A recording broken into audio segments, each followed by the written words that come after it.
Aku Ọláwẹ̀, Aku Ramadan, àròwó dájọ́ ṣùgbọ́n arọ́pẹ́dá. Mọ́rí àbábíkà yá Ramadan, gbogbo ẹnu ló máa gbẹ bí àsìkò Harmattan. Olúwa dákun jọ gbẹ́bẹ̀ mi, benefit mo fẹ́ jẹ mi ò fẹ́ jẹ̀bi. Ẹni tó wà nǹkan àwẹ̀ kó má rí mi ní kọ́nà. Bíbẹ̀ kọ́ agba lámbà bí Olúwa bọ́nà. Báríkà yá Rasulullah, máàkì mi, pàdé lọ kí jù máa jù. Bẹ̀rù Ọlọ́run tákùlà, láìlà ìlàlà. Báríkà yá Rasulullah, máàkì mi, lọ kí jù máa jù.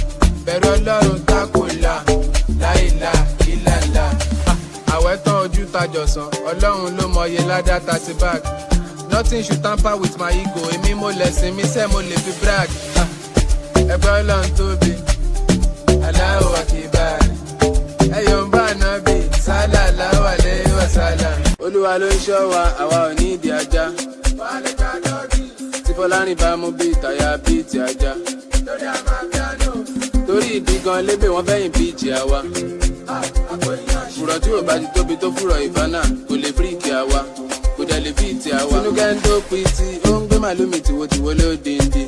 Irú àyẹn níbo ló ti rí, ta ló tún fẹ́ fi jọ òbí tó bí ni. Wọ́n ló ń dó yàtì, bó ń dó ṣéke, bó ṣe ń jó disco ló ń jó rékè. Fún anábà jẹ́ ká patronize ẹ̀, sọ̀rọ̀ owó ká mọ price. Jẹ́ ká ṣe lọ́wọ́ déédé, ìwọ náà mọ̀ mi ò kéré. Mo mọ̀ pé mi ò hólì, ìbọn ọmọ wòlíì ni mi béèrè lọ́wọ́ délé. Tẹ́ bá ti rí Tinúkẹ́, ẹ sọ fún pé mo dúpẹ́. Gbogbo kìsìn gbogbo missionary gbogbo. Tẹ́ bá ti rí Tinúkẹ́, ẹ sọ fún pé mo dúpẹ́. Gbogbo kìsìn gbogbo missionary gbogbo délé. Tẹ́ bá ti rí Tinúkẹ́, ẹ sọ fún pé mo dúpẹ́. Gbogbo kìsìn gbogbo missionary gbogbo. Tẹ́ bá ti rí Tinúkẹ́, ẹ sọ fún pé mo dúpẹ́. Gbogbo kìsìn gbogbo. Ọmọ ìgbà wo ló jáná? Gbogbo scope mi ló ti ká tán. Ọmọge wá ná, I go chop before I chop you, ṣe lè dáná. Ó mọ̀ pé mo kó ẹ̀jẹ̀ bíi ti sushi, gbọ́n ẹ̀ mú bíi ti squishy. Ọmọ ẹ̀lẹ̀ tó dùn bí. See this guy with the dance, with the leather jacket. No be yori, but I dey bust your bracket. What's up, buy the beat? This time way you got the shake. You dey feel like man, you know say me, I know the rig. See the guy got the dance. You dey feel the way me say I come here to the yarn. Show them say you sabi, show them say you say you want. Hey, no be lie, see the boy with the mount. Hey, I see my guy normally I come to drop bars, something way be top notch. I don't dey shake the guy, he said on a shop vlog. Everybody they feel I'm the way and they drop some. The guy don't dey smile, feel like say your head is on ball. He said he dey feel the way I just dey go. The flow is dope. He said he don't dey feel I'm on the low. I savage on the beat, you know say me say when I bad. Who be this your fight baby like this ready for your band? Fine girl, what's up?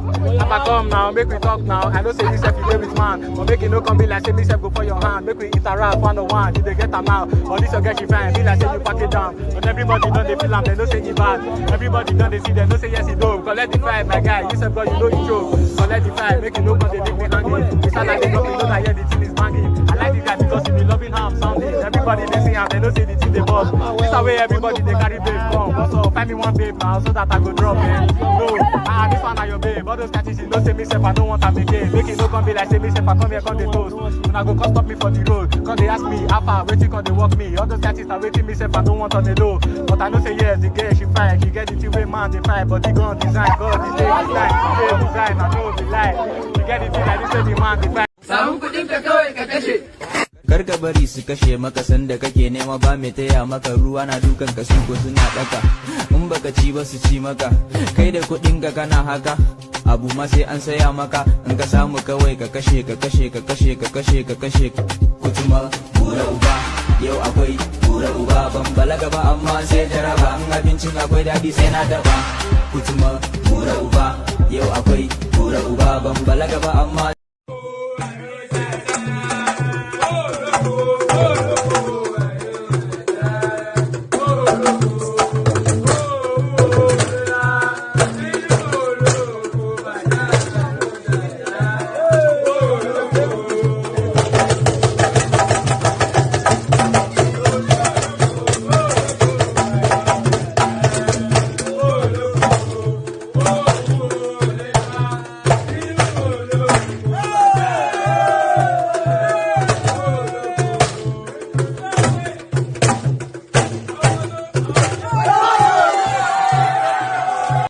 I'm going to be president of this country.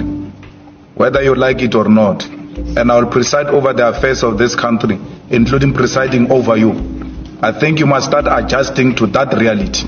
The sooner you do that, the less chest pains you'll have.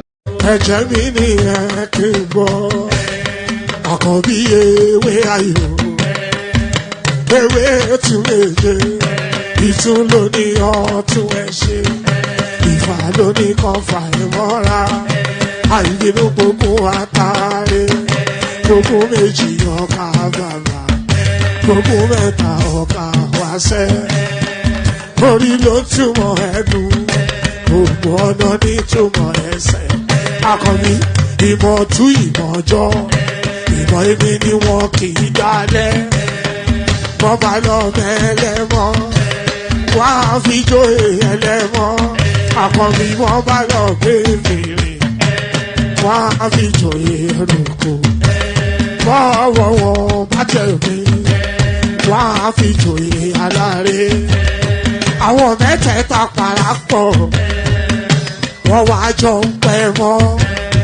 Ẹ̀ẹ́mọ́ olóko jẹ, wọ́n pa Akíntọ́lá, Akíntọ́lá ọmọ Ògún. Wọ́n pàdé Ìyọ̀dà, ọmọ Àtàlàbọ̀bà.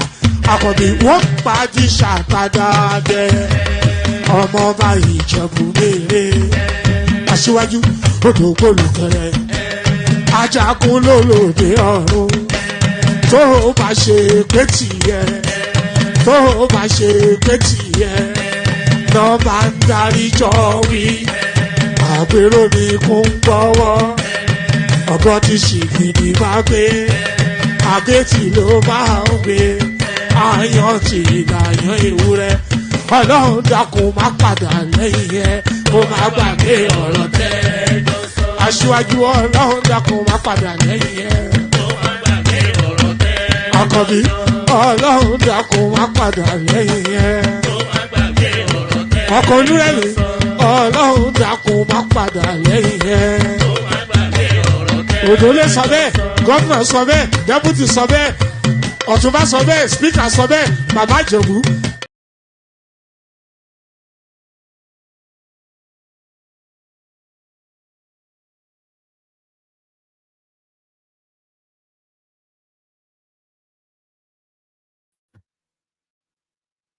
And there it is right there. So there it is right there. I was speaking muted, so now I'm unmuted, so hopefully you can hear me. There it is right there. Good day to you, good to be in your company and all that. Good day to you, good to be in your company, and how are you? Hope you've had a hold on, let me actually, I'm not sure I'm fully calibrated yet. Let me play you one more track and then I'll calibrate myself a bit more.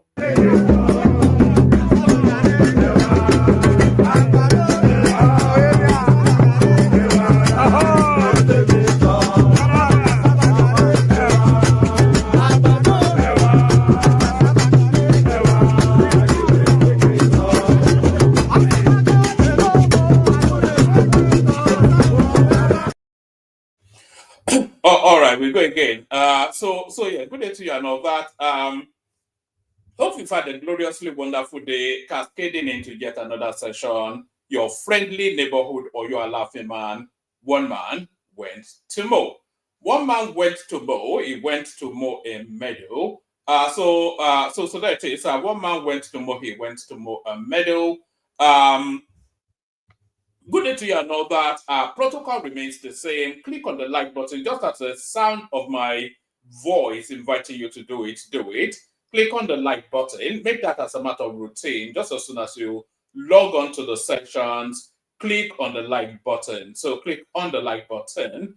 Not already subscribed, please correct that. If the subscription button, if it's showing as red on your screen, then you've not yet fulfilled all righteousness. So fulfill all righteousness by clicking on the red button that says subscribe. So we need those numbers going up.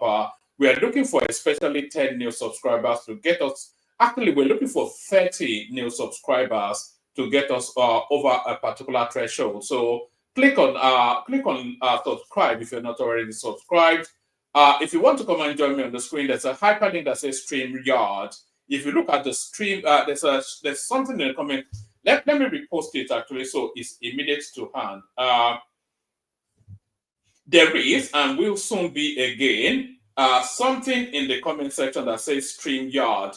So if you want to appear on the screen, engage in conversation with this or you're a laughing man, click on that hyperlink that says StreamYard, brings you into a studio space. Soon as I finish fleshing out the talking points, I'll let you onto the screen, then I'll engage you in conversation. That's how it works. So click on like, click on subscribe, click on the hyperlink that says StreamYard, share the links to the streams in your social media spaces, your WhatsApp groups, etc. So having shared the links, leave a comment in the comment section to let me know if you have shared the links. So share the links and let me know. That's how we expand the space.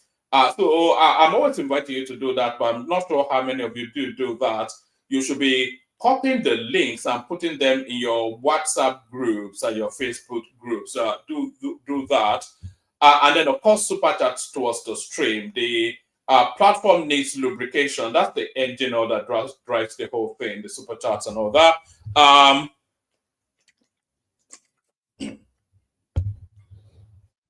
So do all those nice, cozy, and fuzzy things, and then your body will be subsumed with a glowing feeling of warmth. So do all of those things I've just invited you to do.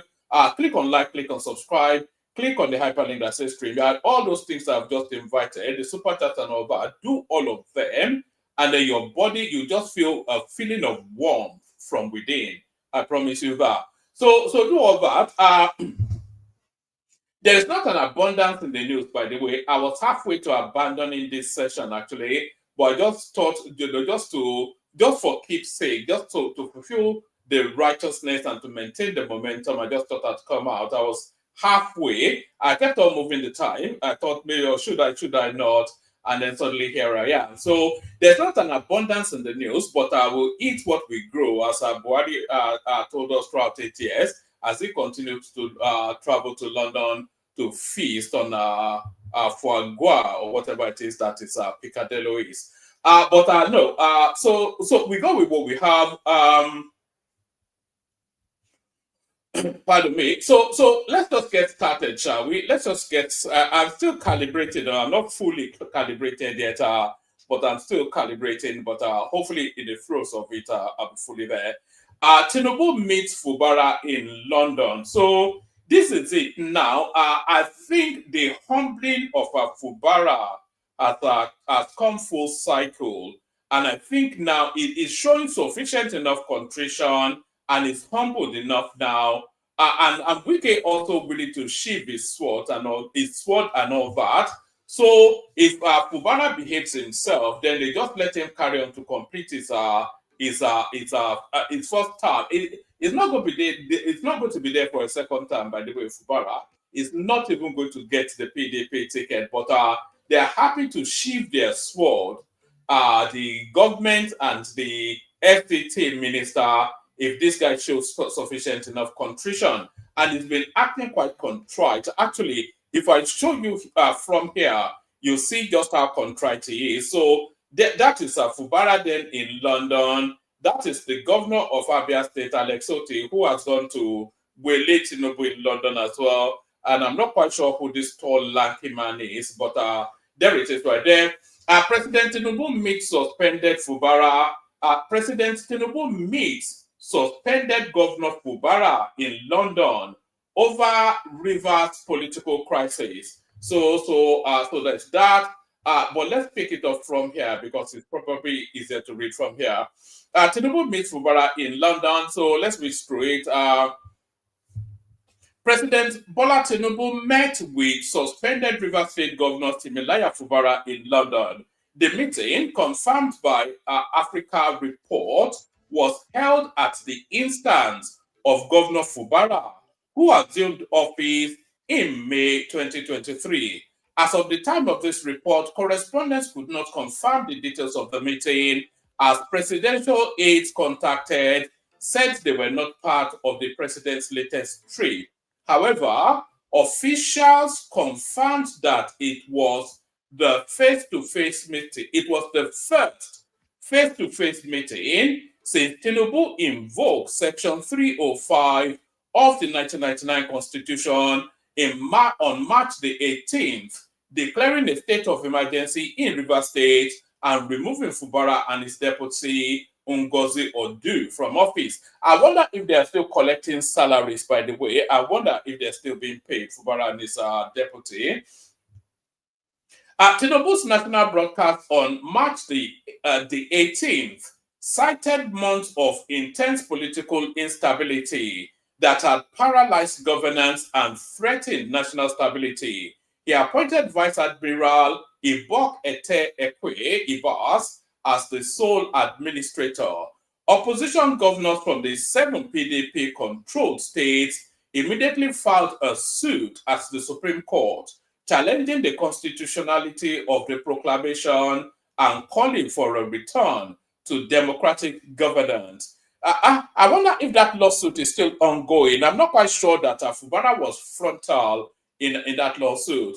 Tinubu, and by the way, this was pre-Tinubu coming back, of course, because Tinubu came back yesterday. Tinubu, who had been in Paris, then London, since the 2nd of April, agreed to meet with Fubara in an effort to diffuse the ongoing crisis. Officials said the pair discussed restoring a functional government in the oil-rich state. Although neither side disclosed specific details, presidential aides who spoke on condition of anonymity said the talks focused on the possibility of Fubara returning to office before the end of his 6-month suspension.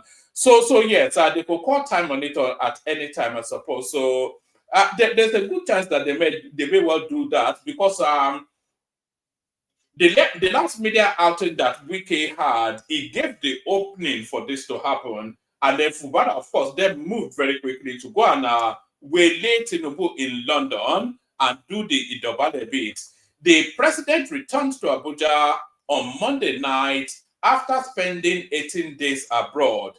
It was learned that Fubara's estranged political godfather, now Minister of the Federal Capital Territory, Yemson Wike, was not part of the meeting and was reportedly uneasy about such discussions taking place without him. However, Tinubu is expected to meet with Fubara, Wike, and members of the Rivers State House of Assembly to chart a lasting resolution to the political crisis in the state. So all those things that of Fubara doing all this, day your day, a day my day, all that will stop now. So enough of the nonsense, essentially. What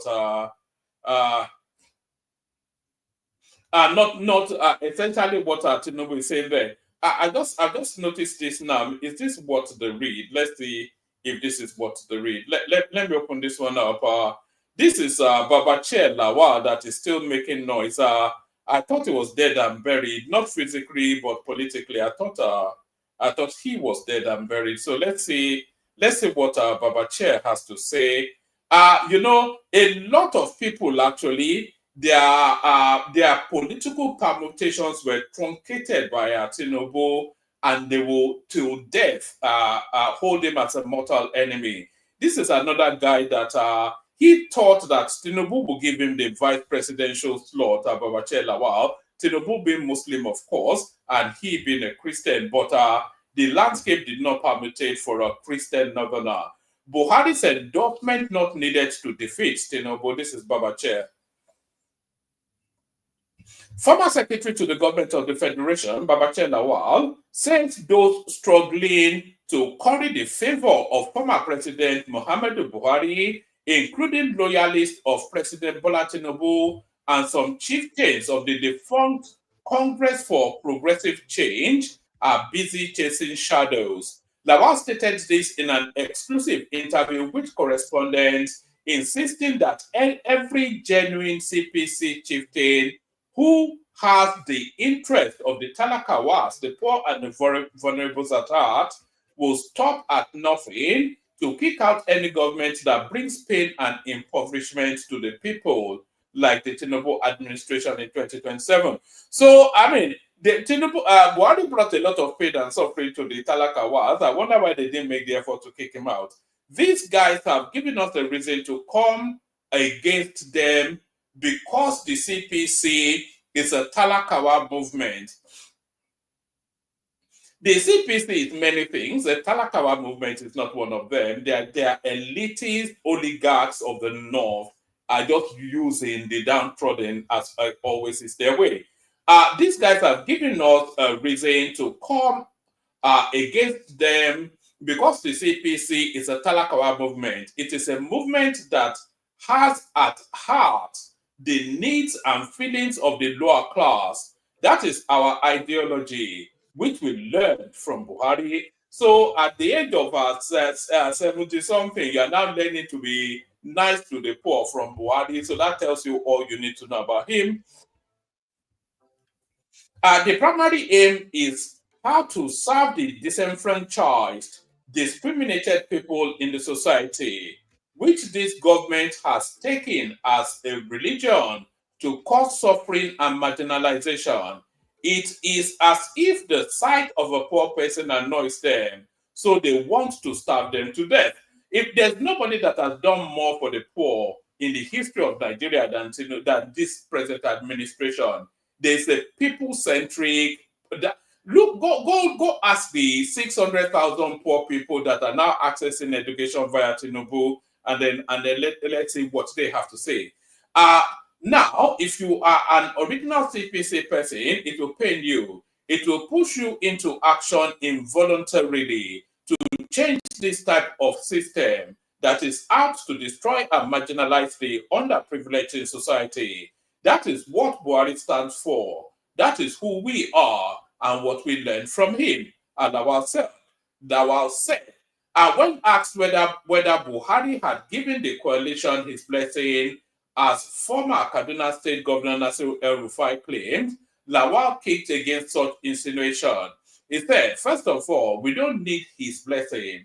We only needed to tell him what we wanted to do because we were adults. It is also not like we will go and tell Buhari to follow us. Of course, we are mature and intelligent people.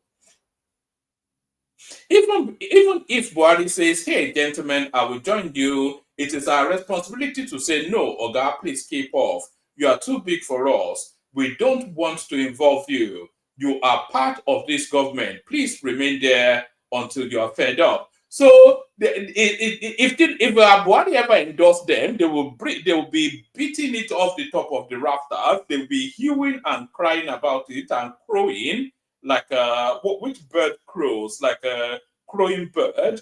But because Buhari does not endorse them, they are now telling us they don't need this endorsement. Lawal, a founding member of the defunct CPC and former ally of Tinubu, is the key stakeholder in the ongoing coalition involving Atiku Obi and El-Rufai. He insisted that the opposition alliance and the planned merger of parties were already sealed. We understand these people, and the APC governors went to greet him on Salah. I was not there when they were talking, but we eventually found out what they went there to say. And, of course, we know how to handle it. So, Buhari now the beautiful bride that everything seems to revolve around. I'm not quite sure, but we'll see. Buhari's relevance actually ends in 2027 as well, because he's certainly not having a say after that. Lawal also took a swipe at former Nasarawa Governor Tanko Al-Makura, ex-Minister of Communications Adebayo Shitu, and other old CPC members, describing them as black sheep of the defunct party. His response follows Shitu's comments on China's television's Politics Today, where the former minister labeled the CPC as a dead horse and described Lawal, former Attorney General Abubakar Malami, and other aggrieved CPC chieftains as mischief makers. I can never leave the APC. I am a loyal member of the party. I have not seen what will justify my living. That's one. Number two, when you talk of CPC, you are talking of a dead horse. Pardon me. The party has since gone into oblivion. We had dissolved CPC, AC, and other parties for us to become APC. So now it becomes convenient for some people, for whatever selfish and self-serving reasons, to use the glorious name of CPC. The laughable thing about it,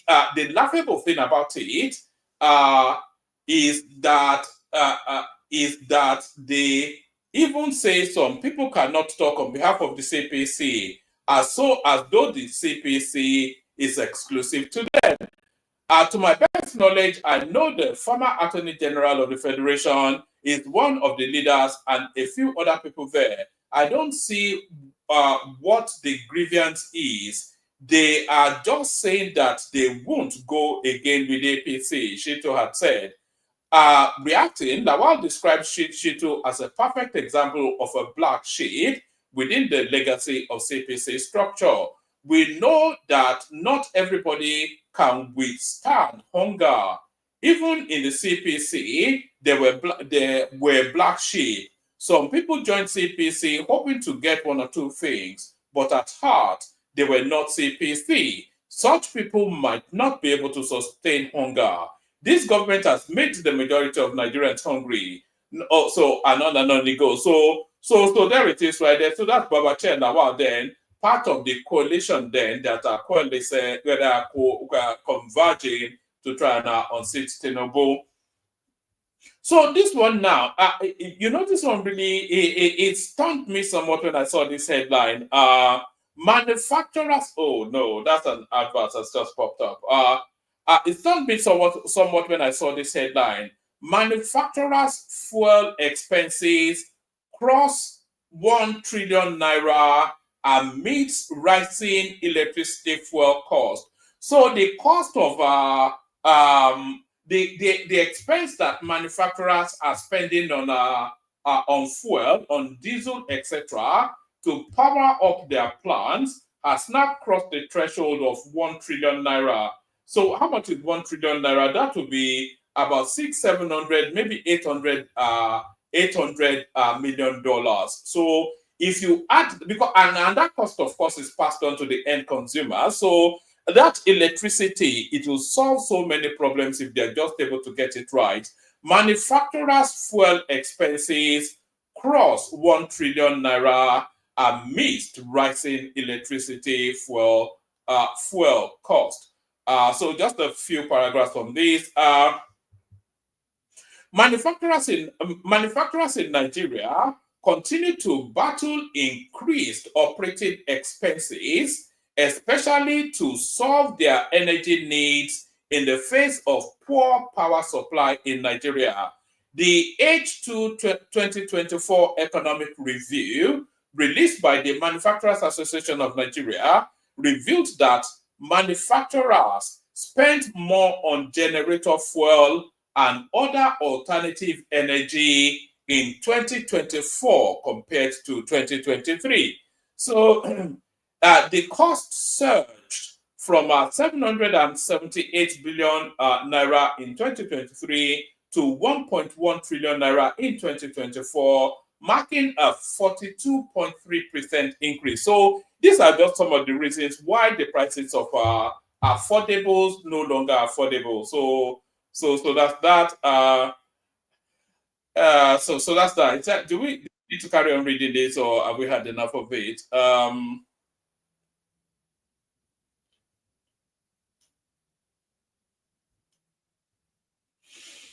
All right, says that this figure comprises 450 billion naira spent in the first half of the year and 790 billion naira in the second half of the year, marking a 75% growth within the two halves. The breakdown shows that food, beverage, and tobacco sectors, food, beverage, and tobacco sectors fuel expenses grew from 354 billion to 474 billion. For chemicals and pharmaceutical sectors, alternative energy expenses amounted to 200. So essentially, the cost of production goes up as a consequence of the cost of our fuel, which is a consequence by the lack of electricity and manufacturers having to power their own plants. So from that to the next, President Tinubu meets suspended Governor Fubara in London. So I think we've just gone through that. So we've gone through that, and still the same. Yeah, like I said, there's not an abundance in the news. So that's the Fubara meeting Tinubu in London right there. Let's go on still. Nigerian economy better positioned to withstand external pressure. This is IMF.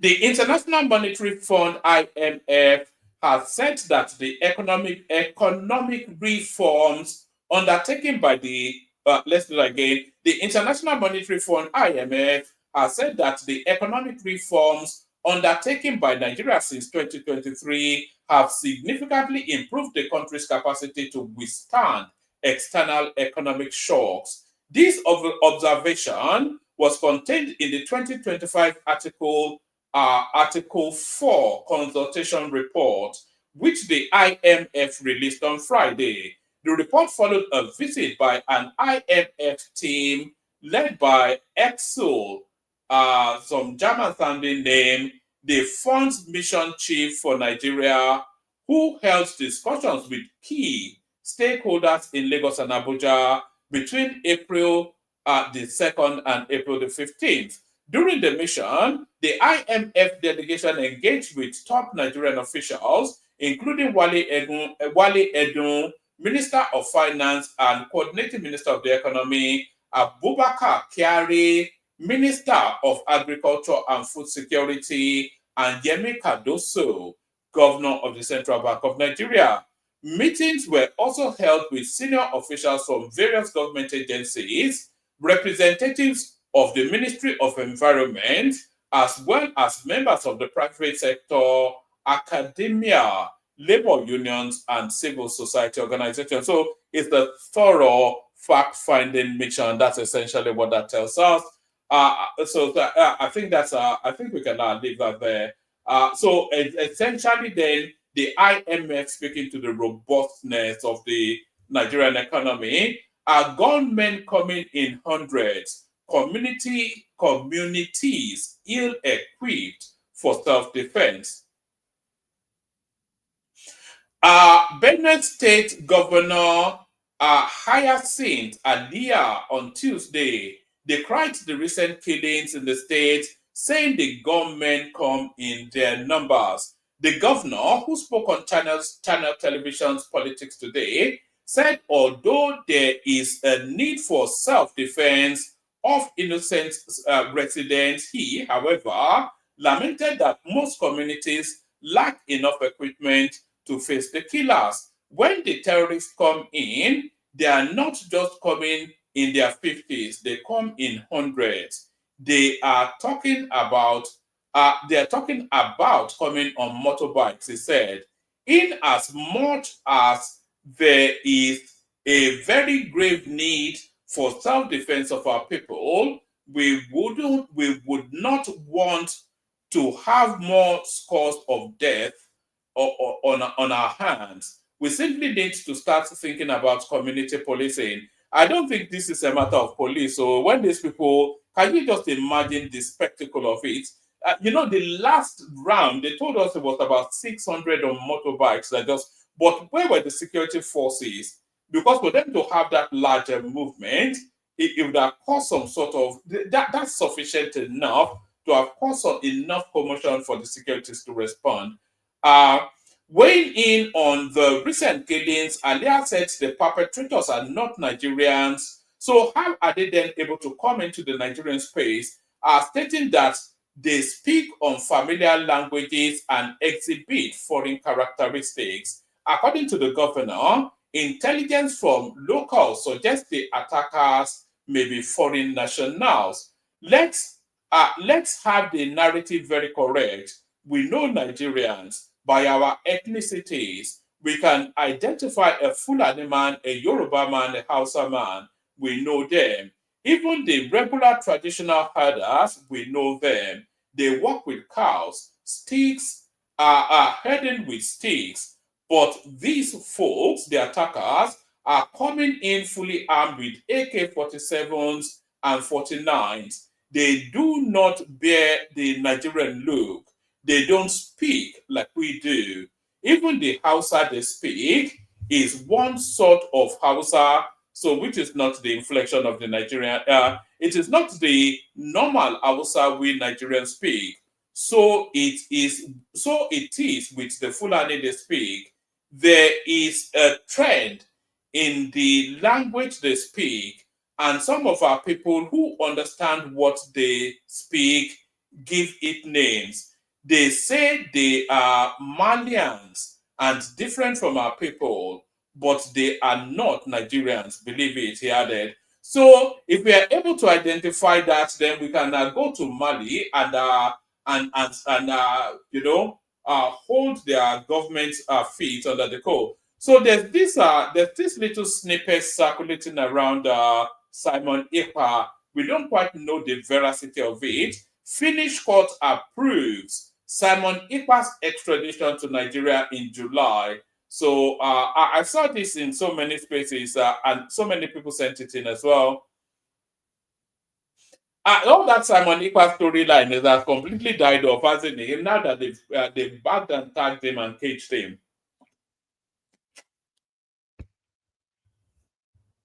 All right. In a pivotal development with far-reaching implications for regional security and international justice, Finnish authorities have approved the extradition of Simon Ekpa, the controversial Finnish Nigerian separatist agitator, to Nigeria. The transfer is scheduled for July the 15th, 2025, following the ruling of the Piaget Hamé District Court in Leti on April the 18th, 2025. Ekpa, who has long styled himself as the Prime Minister of the self-declared Biafra Republic government in exile, has been a central figure in the resurgence of violent separatist rhetoric.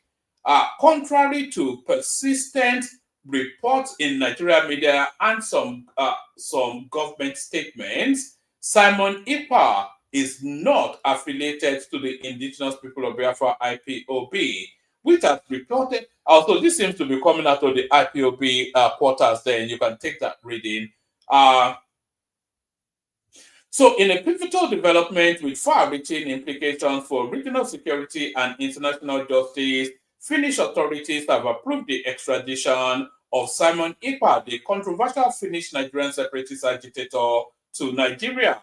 The transfer is scheduled for July the 15th, 2025, following the ruling of Piaget Hamé District Court in Leti on April the 18th, 2025. Ekpa, who has long styled himself as the Prime Minister of the self-declared Biafra Republic government in exile, has been a central figure in the resurgence of separatist rhetoric, contrary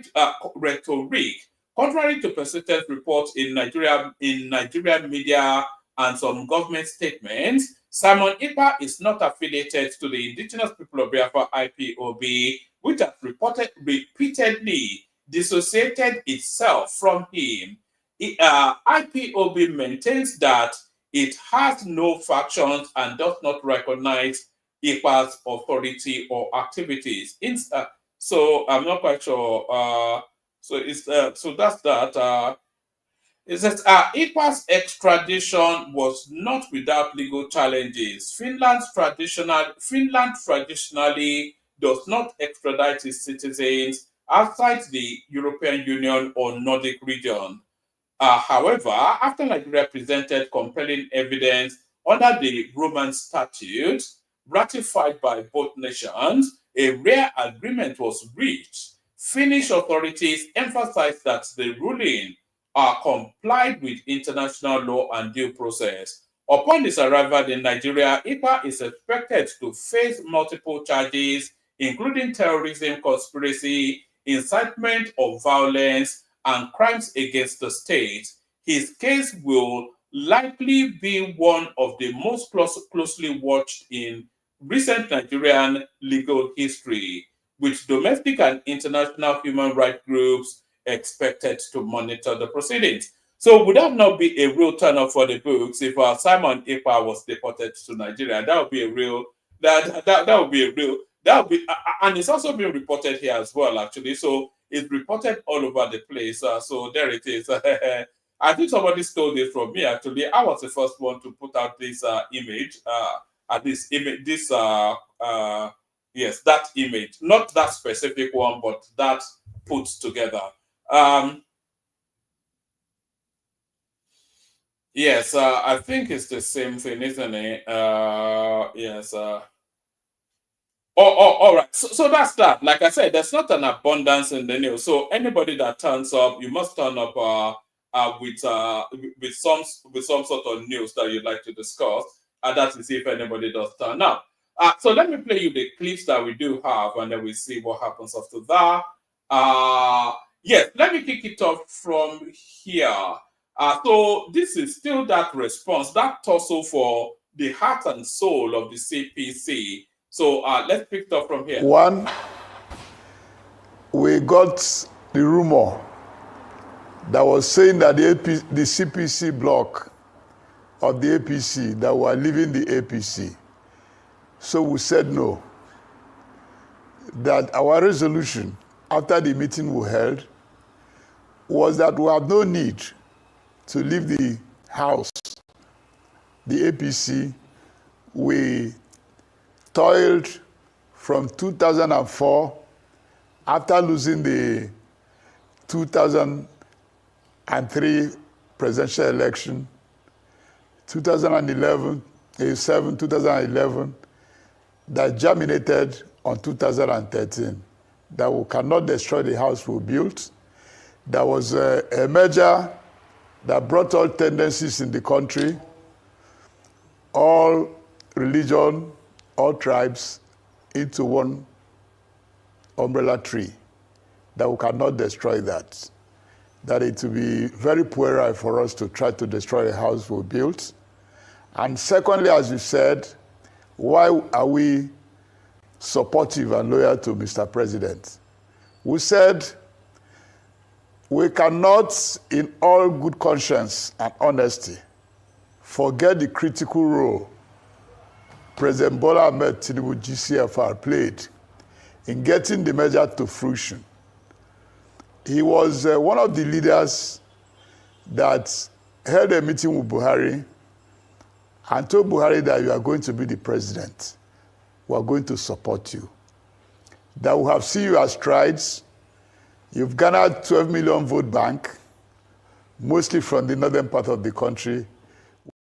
All right. So that's the never-ending saga of the CPC. So the battle for the heart and soul of that space. So that's enough of that. So here it's one parliamentarian discussing in parliament then the need for Nigerians to equip themselves for self-defense, since the state clearly cannot defend Nigerians. So let's get a little snippet of this.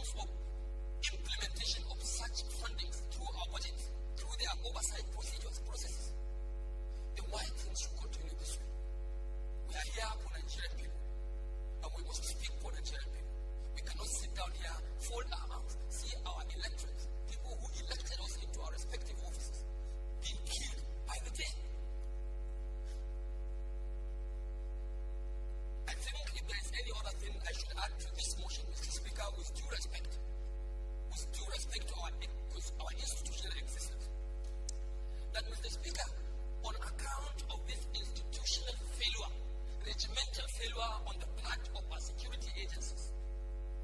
Because you have just no cause to even raise any excuse for any one of them. Funding is provided. Here we are now, as an institution. We have now sent signal, invitation.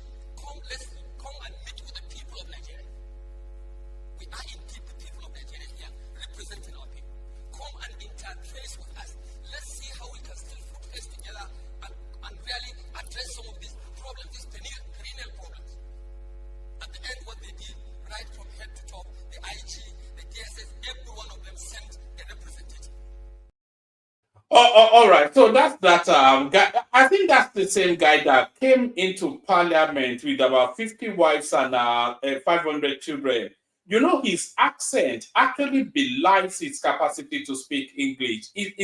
He has a good grasp of the English language, that guy right there, but his heavyset accent belies his capacity to be articulate. If you actually listen to him, both in word and syntax, he has an easy and a very great command of language. Security agencies, of course, are under democratic authority.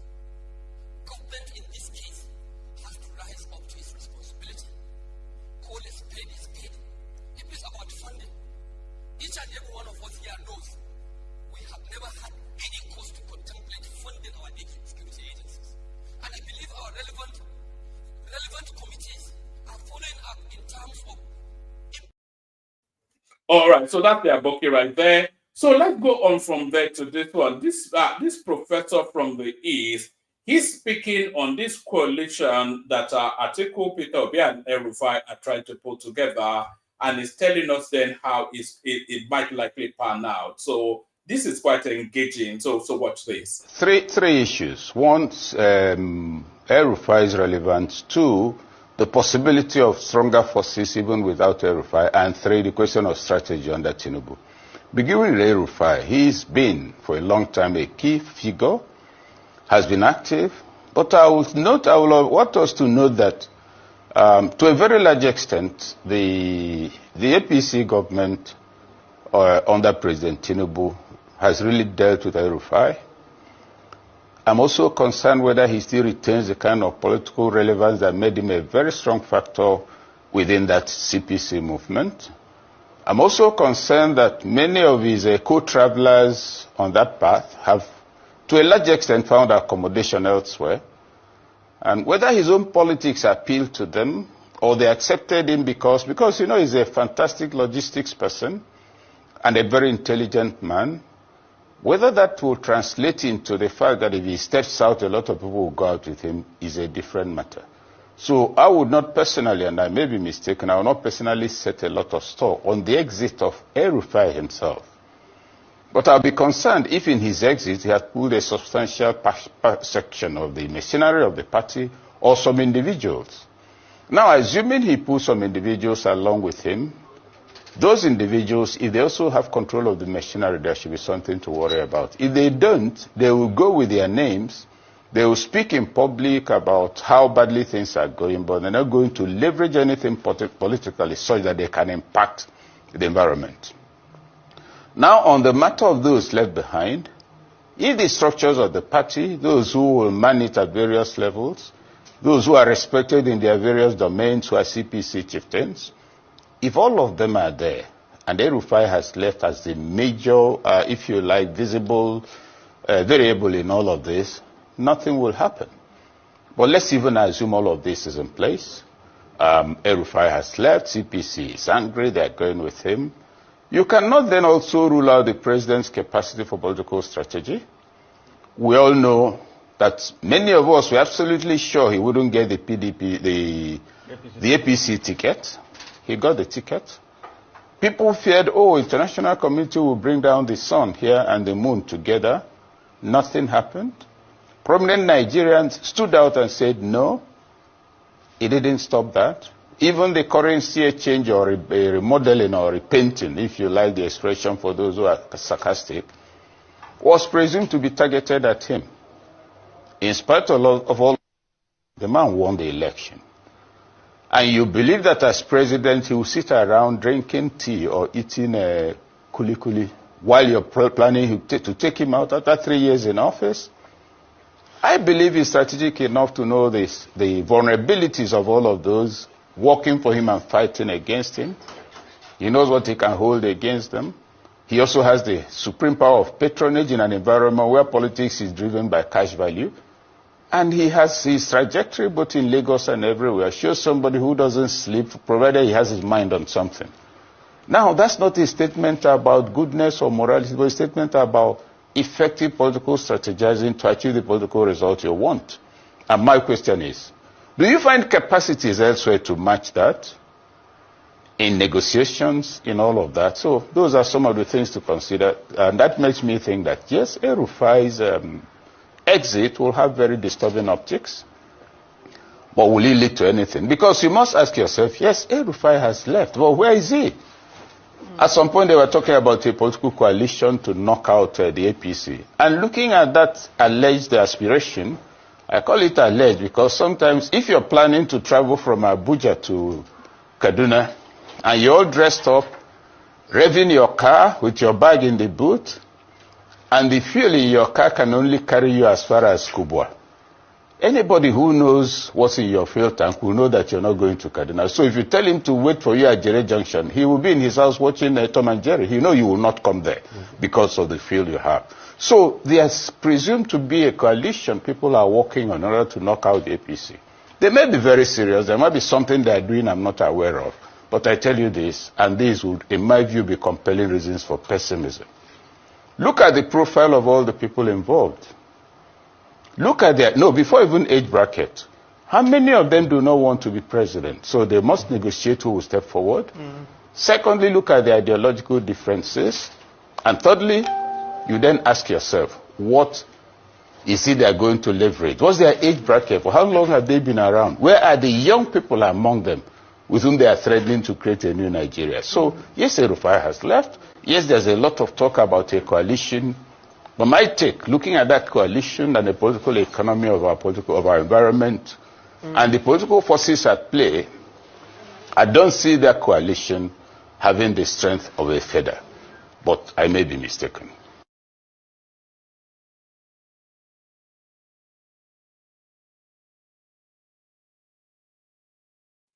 So, and it is right there.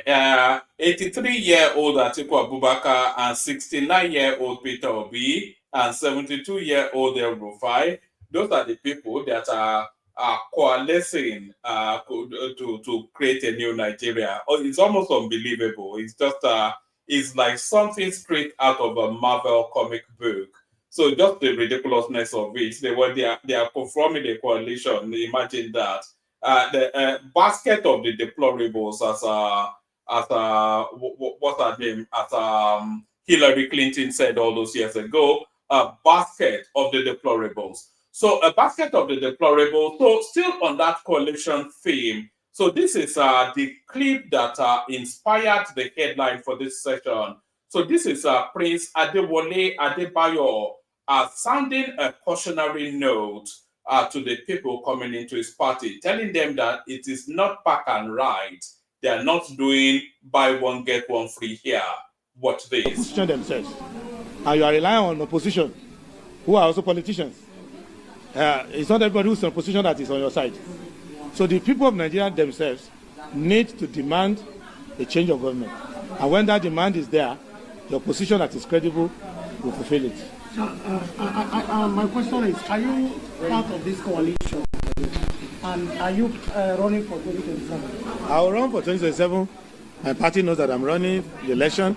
Nigerian people know, and we'll make them know. But as for the coalition, we are listening to them. What we don't want to be a getaway car for a conspiracy and robbery we did not plan. So if you plan something somewhere, you want to use the SDP as a getaway car, that's not available. So we are talking, we are listening. If the coalition is for the group of Nigerian people, SDP is available. But if it is just a crime center for disappointed Tinubu followers, they should go back to Tinubu, give the promise to them, and resolve their differences there. But if the reason you are in politics is to see that the Nigerian people are not changed again, you can come to SDP. But if you are just coming to retaliate for the insult they insulted you, or a promise they gave you they didn't keep, we were not part of it. Is it the stand of the party? Yes, that's the stand of the party. The party says all Nigerians are welcome. They come to SDP to implement our manifesto. Don't come to SDP to borrow us for a fight we are not involved in. We are a party for the Nigerian people. So our plan is not based mainly on people who are quarreling with somebody. Our plan is based on what Nigerian people want as is contained in our constitution. Thank you. So that's a cautionary note then to Atiku Abubakar, Rufai, and of course Peter Obi, who is on his way to the SDP as well. But punchy, and it's good to. And by the way, I often say that there are no talents within the Nigerian political space. But if there's one stand-up person that stands out as a beacon of hope for that landscape, is Prince Adebayo. Anytime you hear him speak, there's the reassurance of a man that knows what he's doing. So he stands up, but he stands alone. You don't feel inspired whenever you listen to maybe Showore, there's nobody else in that landscape actually. The only other the alternatives that presents an alternate to the status quo is Showore and Prince Adebayo, and they seem to stand alone. There is nobody else that presents anything that changes the paradigm. So, and it's still, in fact, it's the only voice really that presents anything that you can vest any confidence in. But there is Prince Adebayo then sounding that cautionary warning to Atiku Abubakar, Peter Obi, Rufai, etc. The band of the basket of deplorables. What's his name? Abubakar Malami, Babache, all of those people coming to the SDP to use it as a special purpose vehicle. He's sounding that cautionary note to them, but when they come in, though, which they will overwhelm him. I don't think he's powerful. I don't think he's strong enough to hold them back. But he will probably almost certainly have to. He will almost certainly have to leave that party, Prince Adebayo, if he wants to continue to maintain his political integrity and the purity of his trajectory. He has to leave that party. If they all come in, he has to leave. Because there is no ideological alignment between those two spaces. There is nothing ideologically. Let me see who's that from. Yes, there's nothing ideologically that aligns. Those the disparate bedfellows. That's what they call them, disparate bedfellows. So there's nothing ideologically that aligns those two spaces. So that's a Prince Adebayo then sounded a cautionary note to the people wanting to use his party as a special purpose vehicle. So let's go on from that to this. This is the governor of Niger State. This is one of the most trending clips on social media today. This is the governor of Niger State banning dreadlocks. And yes, you heard me right. Banning dreadlocks in the state. I'm not quite sure from the sublime of all of the problems that they have in Niger State. His own panacea to all of that is to ban dreadlocks. That they should be wrestling anybody with. What about if you are a Rastafarian? What about if you are born with dreads? What happens there? He said they should wrestle them to the ground and shave their hair and find them anybody with dreadlocks in Niger State. I've never heard anything like that in my life. Saying security is everybody's business. I don't want to hear any news about that. Nobody is above the law. And the primary responsibility of government is to provide for the security and lives of the citizens. I will lead the operation. I will follow each street of Mina, we'll fish them out, and we are going to make sure we deal with them accordingly.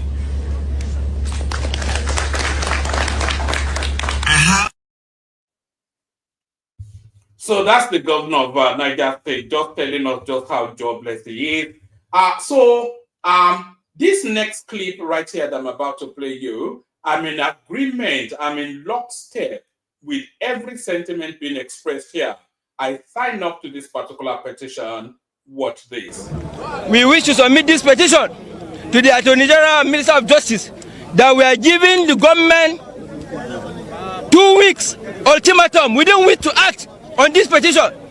Else, we will march on the street. Yes. We will continue to fight. Yes. We will continue to agitate. Yes. Because the corrupt leadership under Melekeri has put this country in an economic quagmire. And as such, for President Bola Tinubu to assure Nigerians and to get the confidence of Nigerians, and for him to get our support for second term, the corrupt leadership of Melekeri must be investigated. Else, Mr. President, we will be forced to revisit our support for you.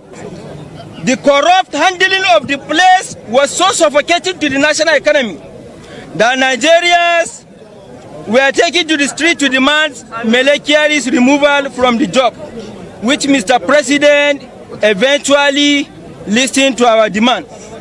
However, Nigerians are disenchanted that Mr. President has only removed the former corrupt leadership without taking the necessary steps to investigate how Melekeri and his cabal bled this country dry in various ways, which we believe is still hurting the country economically as we speak. In this regard, a sore point of fraud surrounding the rehabilitation and the restreaming of the government-owned refineries, the figures and the facts are simply not adding up.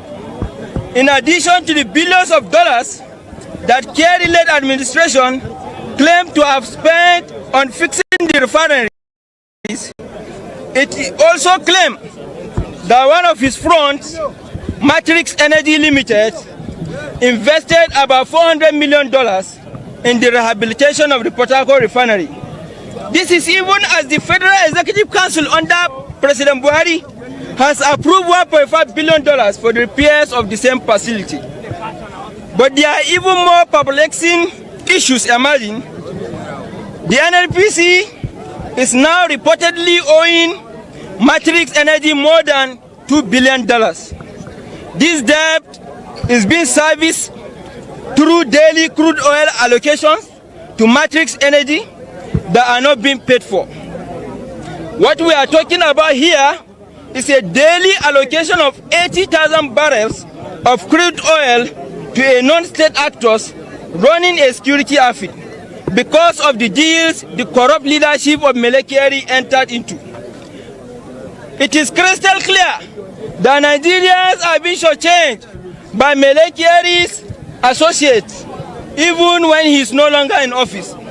This called for serious concern and called for a very serious investigation in order to unravel the mystery bedeviling. So there it is right there. The crimes, the life and crimes of Melekeri. That guy stole so much. I wonder who stole more, Melekeri, Emefiele, or Abubakar Malami. It was just 8 years of relentless looting under Buhari. Just how that country still holds together is one of the biggest mysteries known to man. They just kept on stealing and stealing and stealing and stealing. So that's Melekeri right there. But they will never probe him, of course, because there are certain sacred cows within the Nigerian space that are the untouchables. They can literally go to Aso Rock and sleep with Tinubu's wife, and they will not be able to do anything about it. Sacred cows, untouchables. So sacred cows and untouchables. So now, this now thing by the people of the South, all of them wanting to be Yorubas, especially people of the Edo State, this seems to be a new phenomenon. I never knew that the people of Edo State, that sort of area, that they've always aspired to be Yorubas, but apparently, allegedly, that is their lifelong dream. They all want to be Yorubas, especially the Shekiris. My name is Honorable Kingsley Tenuma, a former councillor in Warri South local government and also the chairman of Warri People's Mandate. Yeah, our mission here today, we all understand what is going on in Delta State. But what most of Nigerians are seeing, it is not just the word delineation thing. All what you are seeing today in the Warri Federal Constituency is all about political economy of the people. What the Ijaws are trying to do today is to annex our land, take away our resources, falsify documents, using government instrumentality to rename Ishekiri's community, giving them strange names, the Ijaws and the Robos. That is what is going on in Warri. Now, if it is all about delineation, we ask ourselves, the entire constituency and state in Nigeria, they are due for delineation. Why is INEC single out Warri Federal Constituency for delineation? Election is not just around the corner now. 2027, we still have ample of time in doing so. INEC chairman, that the tenure is about coming to an end. You are going. Why are you rushing to do this one? Is it because of the dollar for cash money that has been spread to the commission today? We all know this. We had it on good authority. How much that has been spent by the Ijaws on INEC to carry out these illegal activities that they are doing. Now, it will interest you to know that why are we here today? We want to ask. If you go back to Delta State, the Ishekiri, we do not have any issue with the Ijaws. It is the Baramatu clan in Warri Southwest that we have issues with. But each time there is this issue, you will always see the larger Ijaws from Bayelsa, from from Rivers State and on those states coming to speak on issues that you know nothing about. That is why we are telling the world that no, the Ishekiri, we do not just fall from heaven. We are Yorubas. We are now back to our brothers. That what is happening to your brothers in Delta State today affect everybody, affect all Yorubas. That is why you saw the Yorubas addressing the joint World press conference with us. So, what we are calling on INEC to do today, it is go back to the field, go and do your remapping, go and do a proper work, and in doing so, use the old template of Warri local government. And in this time around, we are calling on the international community, we are calling on all civil society organizations to be part, particularly the Yaga Africa, to be part of the delineation. Let them come clean. Open your door.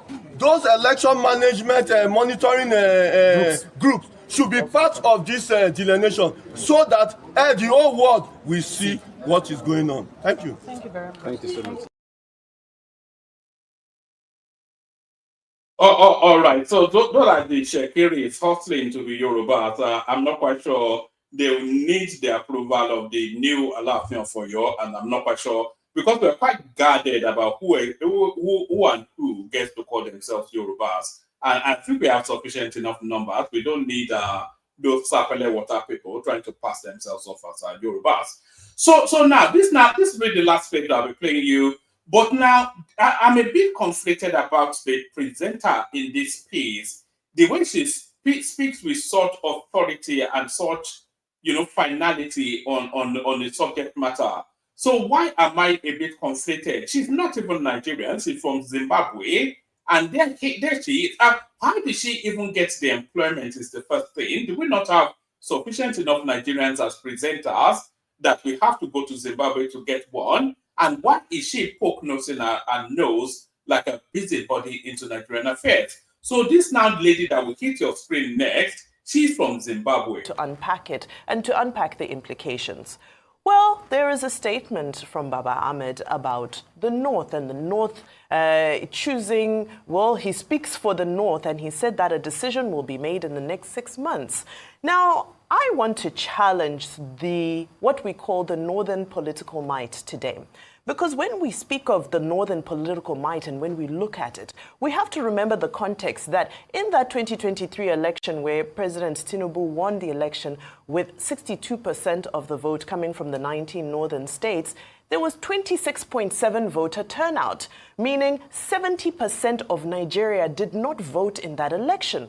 So the question again is, what is the state of this Northern political might? Well, that's why there's a census that has been commissioned to be conducted very soon. We're not certain of the dates yet, but the committee has been inaugurated and work should be underway. This is a census that was supposed to take place shortly after the 2023 election, and now we're expecting that. What will this census reveal about our demographic breakdown, about where young people stand? Because we know that the election in this season belongs to young people. Just as the last election did, where you found that the majority were those who are coming to vote for the very first time, 2027 will be no different. As we see more and more of those of the born-free era who didn't live under military dictatorship, who didn't live under many of the past administrations, are coming to lend their voices. Will they vote, number one? Number two, what will the demographics reveal about what Nigeria's current breakdown looks like, and how will that impact what we have come to know as the political might of the North? Very important questions. Well, when we speak about the North as well, it's important to also remember the very valid point made by Dr. Abati, which is that it's not standing as a single unilateral bloc at the moment. As things stand, we know that there are divisions between the CPC, those who are affirming their allegiance to the ruling party under Bola Tinubu, as vocalized by Honorable Mohammed Dati, and who are saying that anybody who is speaking against CPC, it doesn't have electoral value and is a paper tiger, to quote the words of Mohammed Dati. And then there are those who are anti, whose body language is saying that, well, they want to leave. Of course, we already know that Malama Rufai has left, and there are rumors and rumblings that several more want to leave. And all of this still ties back to the administration of former President Buhari. And if you look at the way the intrigues played out during the 2023 elections, it tells us a lot about what's happening within the APC itself. If you remember, there were rumors about the Buhari bloc, the CPC bloc, allegedly working against the election of President Bola Tinubu. Is it possible that the disgruntlement of this bloc that led them to want to work against his candidacy suddenly disappeared when he came into office? Absolutely not. Those people will continue to work. Now, there's the other issue of during President Buhari's tenure, we heard reports of how now President Tinubu, at the time he was out of government, was quote-unquote marginalized, how he was denied access to the president. And many of those who are alleging this are saying that it was those loyal stalwarts of President Buhari, those CPC bloc members, who ensured that there was this separation. So we see that this factionalism did not begin today. Coalitions are notorious for the disgruntlement they cause because two or more parties come together with their own ranks, with their own expectations, and then hierarchy, politics of ego begin to play between several different structures that all feel entitled to the spoils themselves. So when we speak of the North, we're not speaking of one huge block. It's not a single brush. Of course, the North doesn't even exist as a geopolitical zone. There are several intrigues. So for one gentleman to come and say that the North will decide is a little bit reductive of the fact that there are several factors at play. And secondly, that census may also go to show us that there may be more numbers in the South, as we've seen that there's been a romance of sorts that I've called it being played, soft diplomacy, being played by the First Lady, as we've seen her rub shoulders in the South and begin to see some of the body language of the governors, opposition governors, warm up to the current administration, with rumors rife that they're soon to cross the floor. Well, this political melodrama will continue. So there it is right there, the cheek of it. When she says we and when she says our, who is we and who is our? When did Lagos become an extension of Harare, some Zimbabwean woman weighing down on Nigerian politics? What's the meaning of that nonsense? We, who is we? When did Nigeria become a Mugabe country that Zimbabwe and is weighing down upon us on matters germane to our own? It's just a nonsense, man. What is Obiagbon now? What is he doing? Some Zimbabwean woman poke nosing, busybody into our affairs. But is the immigration services even aware that that woman is in the country? Yeah, but I mean, it's the porous borders, isn't it?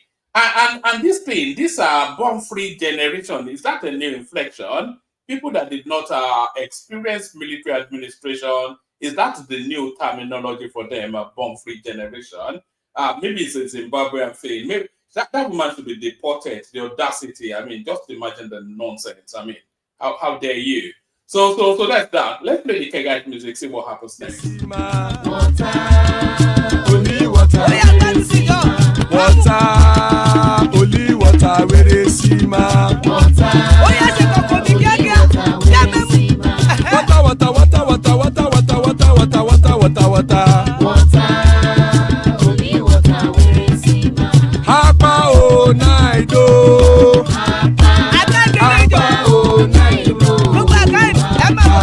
Hapa you don't come o.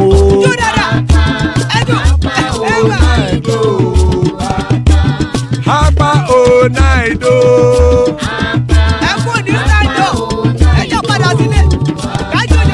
Oro kẹ̀kẹ́ ẹlẹ́mù yé o. Ilé sọ́dí kẹ̀kẹ́ rẹ̀ ẹlẹ́mù rẹ̀ o. Bobby master kẹ̀kẹ́ rẹ̀ ẹlẹ́mù rẹ̀ o. Chifu Faila ti kẹ̀kẹ́ rẹ̀ ẹlẹ́mù rẹ̀ o. Eruku lẹ̀lẹ̀ ẹlẹ́mù dé. Eruku lẹ̀lẹ̀ ẹgbẹ́ ẹlẹ́mù dòde ojàre o. Eruku lẹ̀lẹ̀ Ghana ti dé ẹgbẹ́ bọ́dì o. Ọmọ ẹlẹ́yẹ ẹ̀yẹ o ó dilé o. Odúyẹ̀lá ẹ̀yẹ o ó dilé o. Petrosonana ẹ̀yẹ o ó dilé o. Petrosodúnkẹ́ ẹ̀yẹ rẹ̀ ó dilé o. Ẹlẹ́kọ̀ ọ̀run mú ìní o.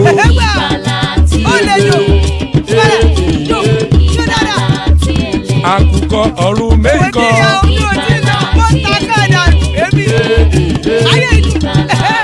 Ikú kò ní ríwà gbéṣe o.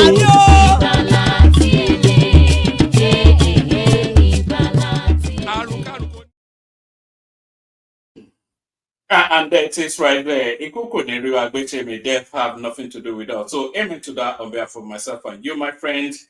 Amen to that. I'm not quite sure why people are leaping to the defense of a Zimbabwean woman. She's doing Nigerians out of a job. We're not even sure if she's legal in the country. That's the thing. Ayobolu Busayo. So Ayobolu, I don't know. Yes, our country is completely subsumed by foreigners. That's our crown right there. Even this Akim Baba Ahmed, he's not a Nigerian and he speaks on Nigerian affairs. I'm sure Thomas and Baba, they are equally as outraged as I am, all these foreigners in our country. Baba, a last minute rescue I was just about to bail. Thomas, I like Baba. Woman, you lie. Bimbai is a Nigerian. Look at you. You just crack me up.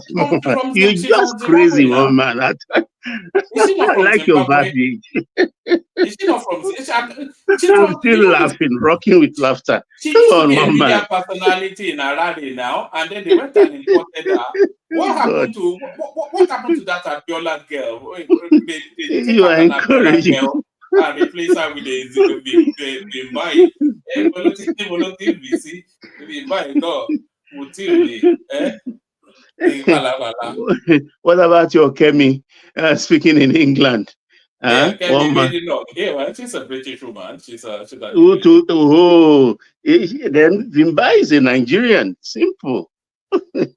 Oh man, no. I just love your platform. Oh dear. A very good evening to you, Tommy Otojemeta. Can you Welcome. see that Thomas is flexing out a bit? He came to Nigeria. The Ewedu, that's the effect of the Ewedu. You know, it takes No. time for these things to grow in and cling to your internal organ and then perform its wonders. He ate a lot of Ewuru, Ewedu, Efo, Tete, Igbo, and all the rest. Uh-huh. That's it. Now, wow. So There's not a lot in the news today, but Fubara Wele in Tinubu in London, I think that shows his that savvy politics, isn't it? That's a clever, and I think he would have caught Wike off guard with that move. yes, Mom, and let me salute you formally. Tommy, welcome back. Ilenko, Alafiani, Adupelodo Long. And and my people in the commentariat, I welcome you. Still waiting for Sise Shaibu. Madrob Chuku is here. Ever disagreeable, we love you. Just don't extend it to violence. No, you don't have any problem with us. I wish Patrick Glory can temper himself with his language. You're all welcome here. No, the dissent is permissible, no doubt about that. That's why this platform is thick. Oga, we are still looking forward to seeing you and Ayo, all of you.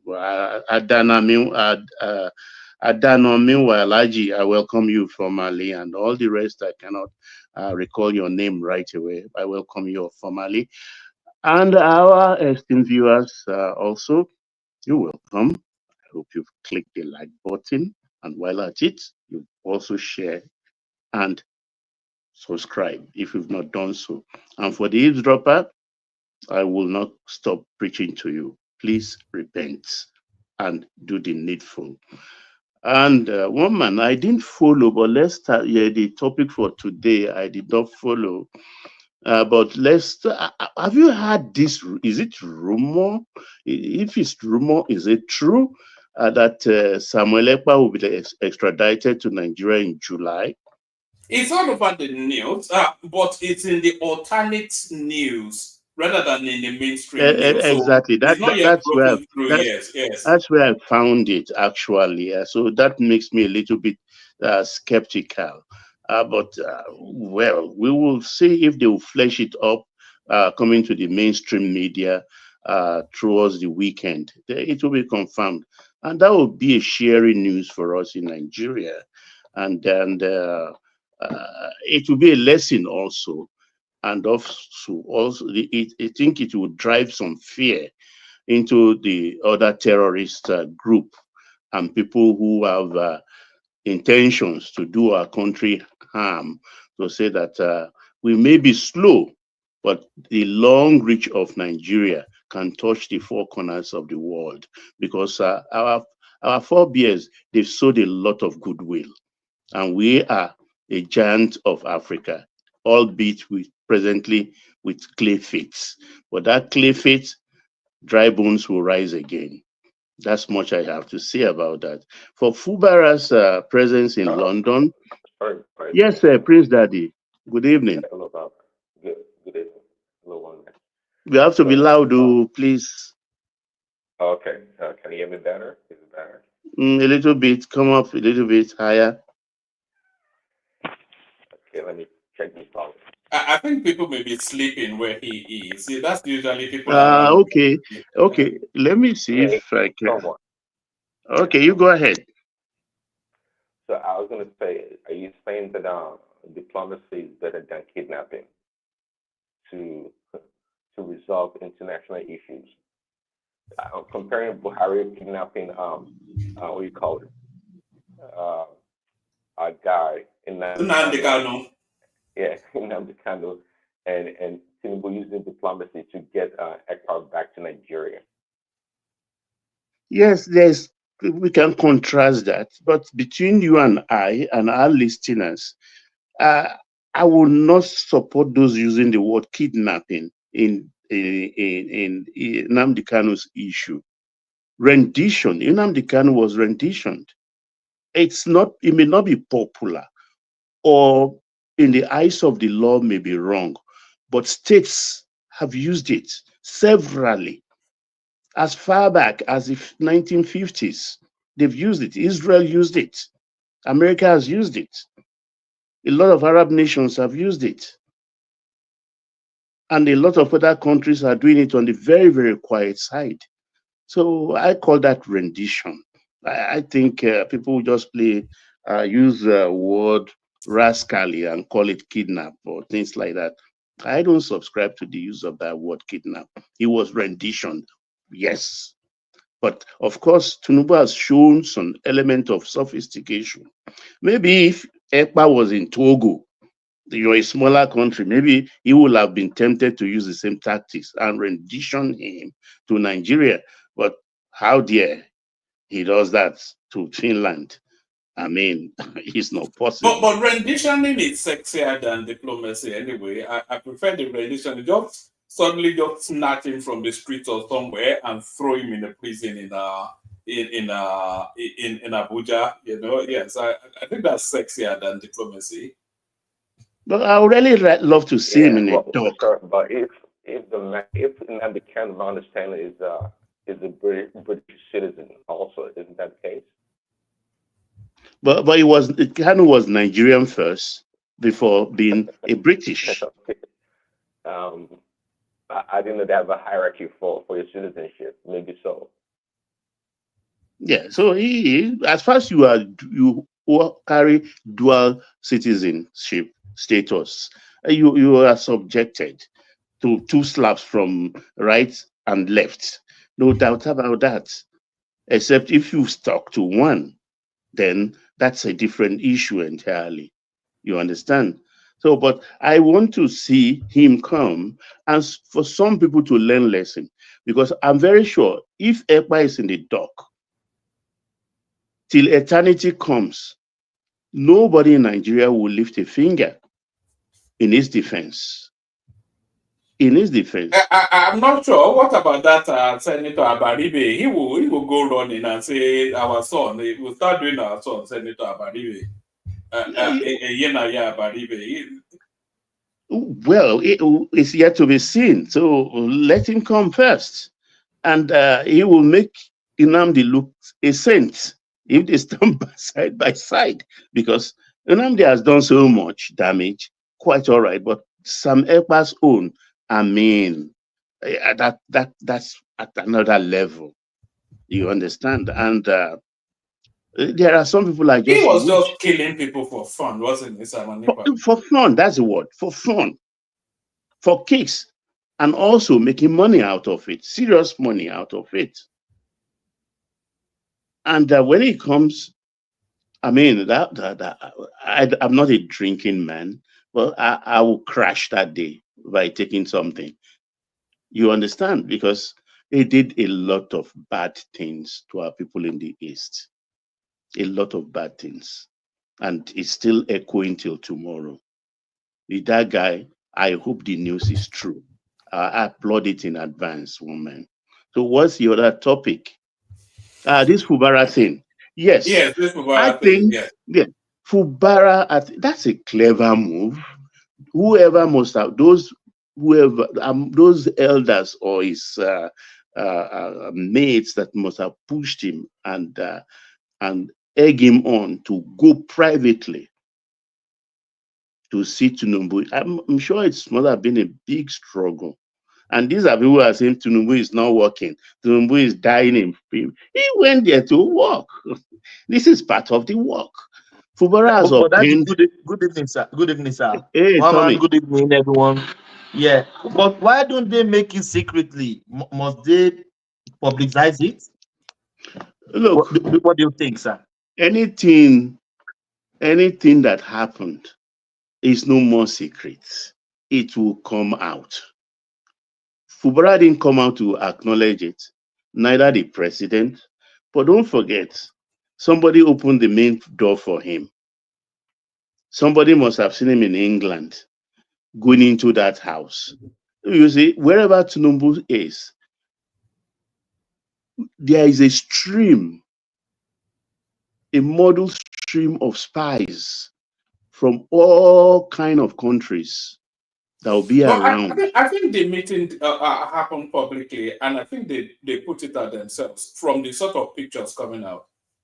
Okay, I didn't see this. I've not seen it actually, so that's very good if it's public, and I think he has opened Wiki with this move. Naturally, he's going to make his own deal, and it will be interesting to see how Wiki will, of course, react to this. If Wiki is not involved at all, because if Wiki is involved, I know maybe he will have visited also. But the outcome of this meeting is going to be a wider meeting between Wiki group, the assemblymen, rivers of thoughts, and political leaders of River State, and Fubara himself. And there is speculation that there's likelihood that state of emergency will be lifted before the 6-month expiry dates. So that's going to be interesting. It's going to make his peace. And I know also the president will extract some things from him, some political advantage gains from him also. And towards 2027, of course.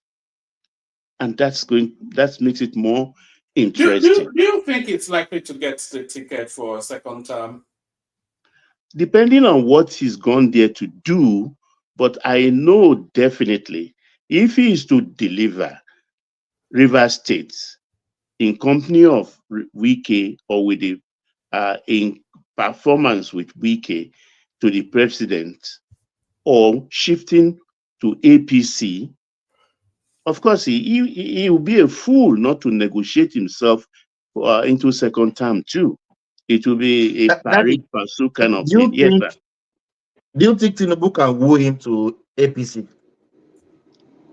When he's gone there, okay, my friend, let me ask Tinubu. Okay, welcome, welcome. What can I do for you? Oga, I came. Please, I'm very sorry for everything that has happened. So you know how to dobale now. Come to APC, you didn't come. So what are you going to do about that? And then negotiations will start now. Oga, anything you say, I will do. No problem with that. And there it goes.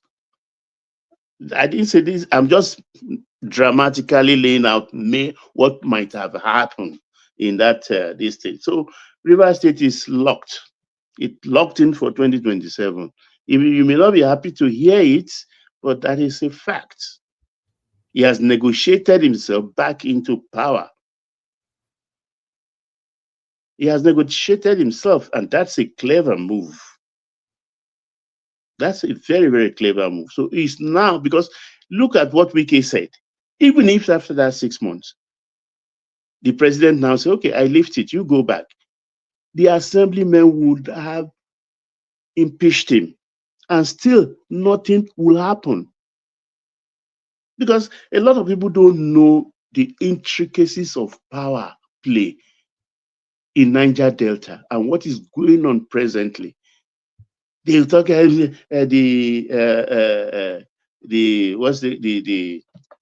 this Egbesu people. Oh, they will bomb pipeline. They will do. They will not. They will not. Well, they have a history of doing that, though. Do they not? Well, man, I will say it. I think it's not. It's not something one cannot say. Have you wondered how Tantita is being paid? why Tantita is invested in the security of the Niger Delta. It's not standing alone. How come Tantita is in control of all the militants, both the Isoko militants, the Chekiri militants, the Edo side of it, and the larger part, Ijo ones? Why do you think? Do you think they pay them cash? No.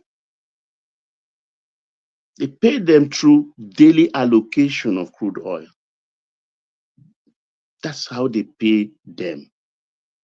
They pay Tantita, and Tantita distributes to them. Is it wrong? No. It is what is taken from their father's land. They're entitled to it. They're enjoying it in their own way. So can a man spit into the well he's drinking from? No. They can threaten. They may be about 100.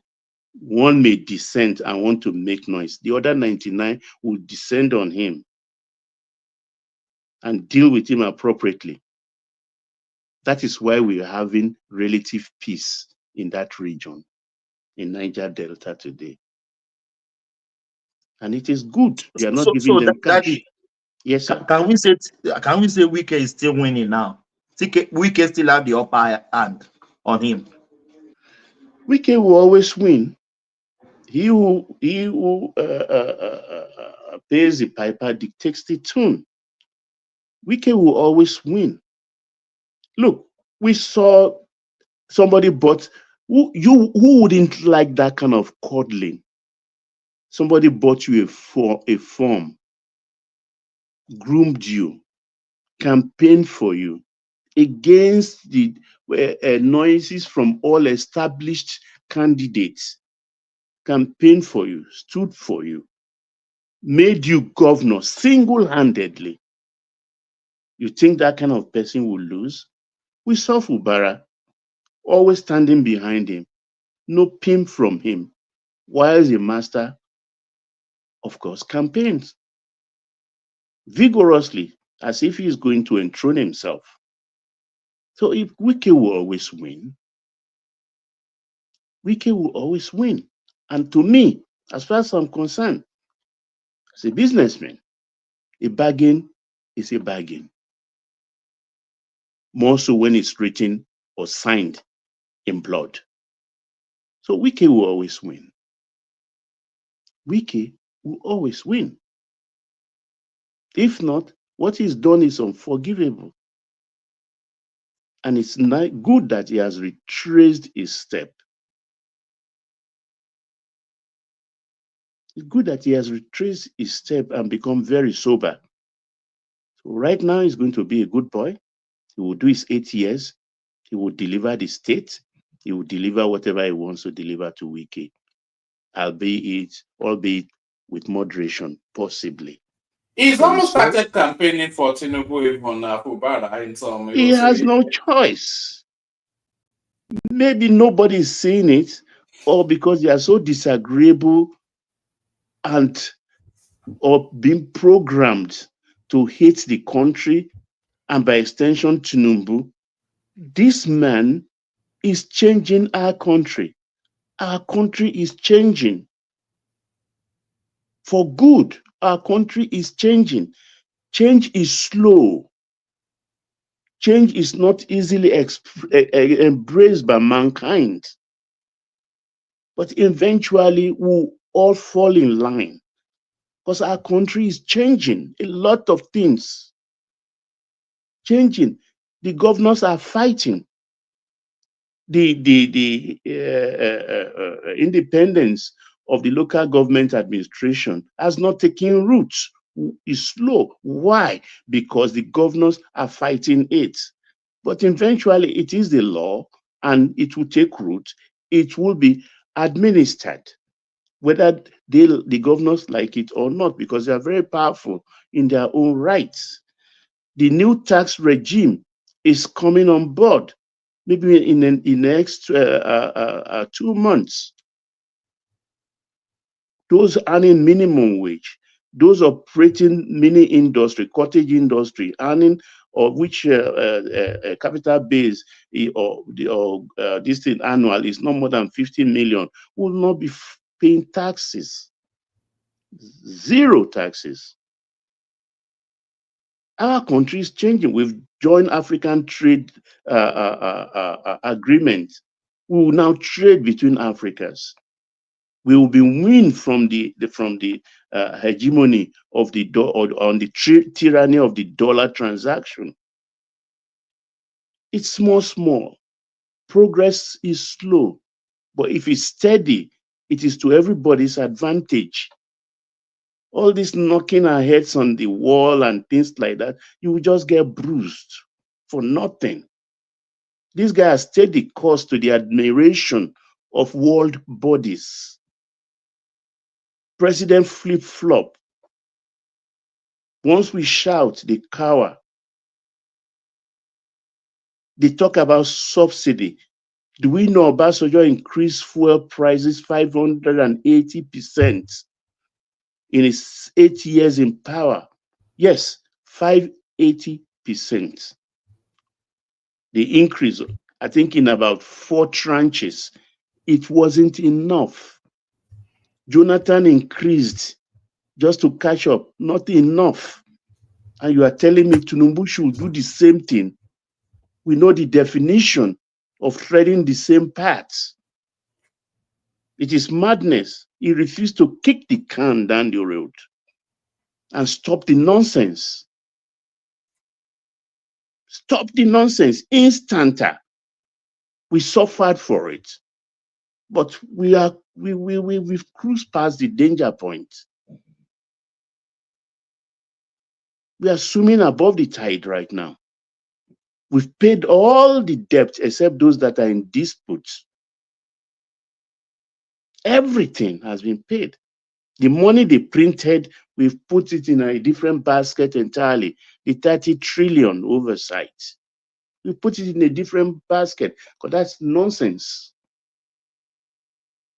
Are they not seeing the construction of the coastal highway, the Sokoto to Badagry? How many people are being employed in that sector? Just imagine. I'm not even talking about the usefulness of those roads, of those highways. Let's leave that. How many people alone has gained employment in that? New universities are being created.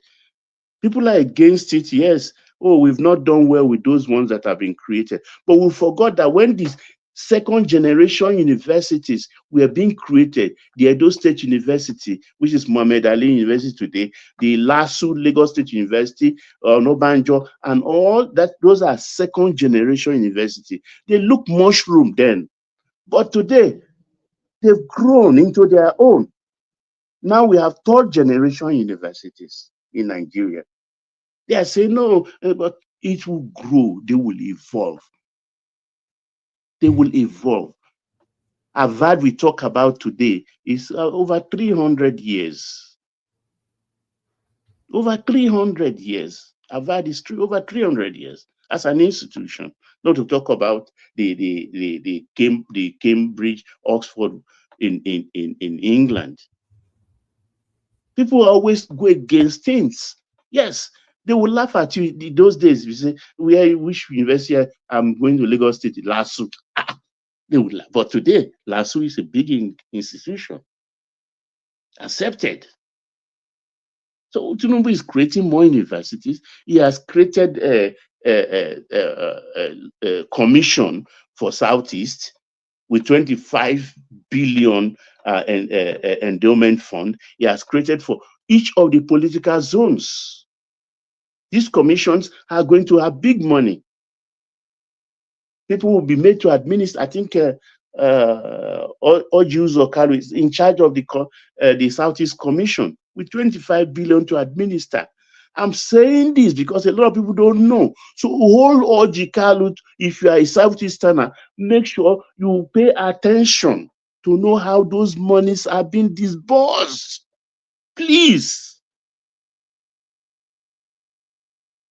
Please.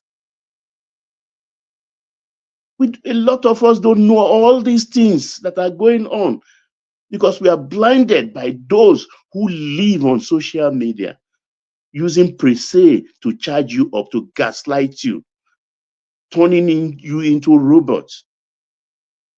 Just like the issue of the solar power for Aso Rock. And I call them moment by moment people.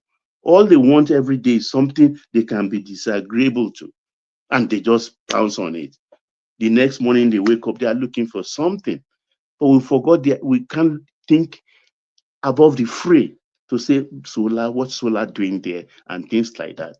It's about costs and this thing effect. We're looking out. Let's look at things objectively. I mean, let's make common sense common. A lot of things going on. A lot of things. And why I'm a follower of this president. I'm not an APC person who will never carry any political card, but I like strong-willed people. I like strong-willed people. I don't like flip-floppers. I don't like people who cow at the sound of protest. This man has stayed the course, and that's why the world is paying attention to him with admiration, because it takes balls to do this. And I'm not surprised he's delivering. His Nien doesn't look it. He looks dull. He looks weak. He's slow in movement. That's why we call him Igni. But inside that dull package you're looking in lies strength of steel. Strength of steel, a platinum strength he has in him. He doesn't cow. And that shows he knows where he is going. He knows where he's going, even though it has attendant risk here and there. But he's sure-footed. And I'm sure he would deliver. So a lot of things are going on. And people are sabotaging it. Look at what is happening with the student loan thing. Universities, authorities, collaborating with their banks or their bankers to dupe students. Haba, Nigerian. And they are not seeing it on the social media. That threat they reserve for people like me and Reno Mokri, they are not applying it to such universities and their bankers. That why are you doing this to our students? The government approved money to be paid, and you'll be hassling the students and threatening to get them off campus because their tuition has not been paid. Meanwhile, 3 months earlier, government has credited your accounts. They are working to make sure that is not possible anymore. They will give each student notification a kind of ticket to say you are cleared of any debts. So once your registrar comes and spew nonsense, slap him in the face with the paper. Slap him in the face with the paper. So also we talk about security. Now, Alia is saying different thing. I listened to the spokesperson of Mufwang in Benue saying this different thing. That one said the people who survive the attack in their own space, they speak Fulani language. Alia is saying that the people who attack Plateau, I don't know which is Plateau, which is Alia, Plateau, or Benue. I don't know, but I'm just carrying them. The one in Plateau said no, they are foreigners. Whether they are Fulani, so whether they are foreigners, so we shouldn't, as Nigerians, be encouraging it because we do not like who is sitting in Aso Rock. a threat to a section of the country, it's a threat to all of us. That is why I love the Marines in America. They fight as one. That is their strength. And by extension, Americans themselves. Look at what happened when Bush declared the war. Even though Americans don't buy it, but they all supported him because they will not live to see a defeated America. We must not live to see a defeated Nigeria. Nigeria is under attack, not Tinubu. No, get it. Nigeria is under attack by external forces. And if it's even internal forces, then those ones internally, we have to not just stop them, we destroy them. We have to destroy them. Because when I look at, foolishly, Article 2 was putting it at the doorstep of Tinubu, and I'm scoring cheap political points. I'm looking at him because you think you want to become president. It's not written in his stars. I don't need to be a babalawo or a marabu to know it's not written in your stars. You have contested about 6 times and failed. Who told you the 7th time will open the door for you? The door is shut for you. Only God knows the kind of evil you can do to our country. So it's not a Tinubu thing. It is about us.